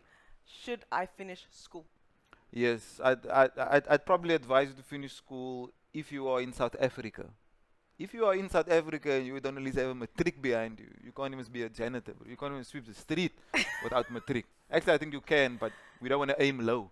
So at least just get the bare minimum education in this country for us to pass. And, bro, if your skin is the same color as mine, you might want to get matric out here, brother. because, Last one for Oh, the sorry. day, and I'm sure you've been asked this a million times. I know you have. In let's fact. make it 1,000,001. Got you. Advice for young aspiring artists, local rappers specifically. What is the opportunity in the local music industry, and what is some advice you can give them? I would say identify who you are, look into the mirror, find out what your art gives the world that's different, and stick to that. Try not to be a copy. That's number one. Don't be a- bite. don't bite. Don't be a copy. Yeah. Okay? And be unique. People are first not going to understand it. They're first not going to get it. But if that is you, be yourself, be authentic, be original, and do not copy. Do not copy. That's my Youngster? advice. Youngster CPT. Did we do it? We did it. Did we do the things? We did the things. This is how you end off the Next Level Hustle series. I This hope has it's been incredible. informative, guys. It's been out there. I informative. It's been mean, incredible. I feel like I want to There were conquer the some world. gems. And There were some sprinkles of there were some gems. sprinkles. Mhm. What I want to do is I want to conquer the world now and also drop a mixtape. Thank you, youngster, and thank you to all of our Thank you, amazing Milena. speakers for joining us on the Next Level Hustle series and sharing some of their tips and tricks for making it big. We hope their stories have inspired you to turn those passions into paychecks, and I can't wait to see some of your faces in Forbes. No? Salute. Vodacom's Next Level social tickets lets you stay connected to your favorite apps like Facebook Messenger, Twitter, Instagram, and now even TikTok. Dial *128# or buy now on the My Vodacom app. Stay tuned and stay connected to the best in the biz, as we've got a whole lot more coming up to your hustle to the next level. Purchase a 1 gigabyte daily bundle now for only 19 Rand. That's the thing I was telling you about. You must go buy I this. need that one. Yeah, That's the dial one. I have the 10 *128# or gigs. buy I now have the 10 on the gigs. My Vodacom app. I'm going to sort you out No, after. thank Let you, me no, finish thank this you. thing. Oh, yeah, no. Carry on, carry on. And now it comes to that time where we choose our winners for the Huawei MatePad T8 valued at 3,000 Rand, which we know can help you take your hustle to the next level. We'll announce the winner to the Huawei MatePad T8 next week. So keep posting your stories, keep using that hashtags, and we will see you then. Thank you so much for tuning in, my little hustlers out there. We're out. Salute.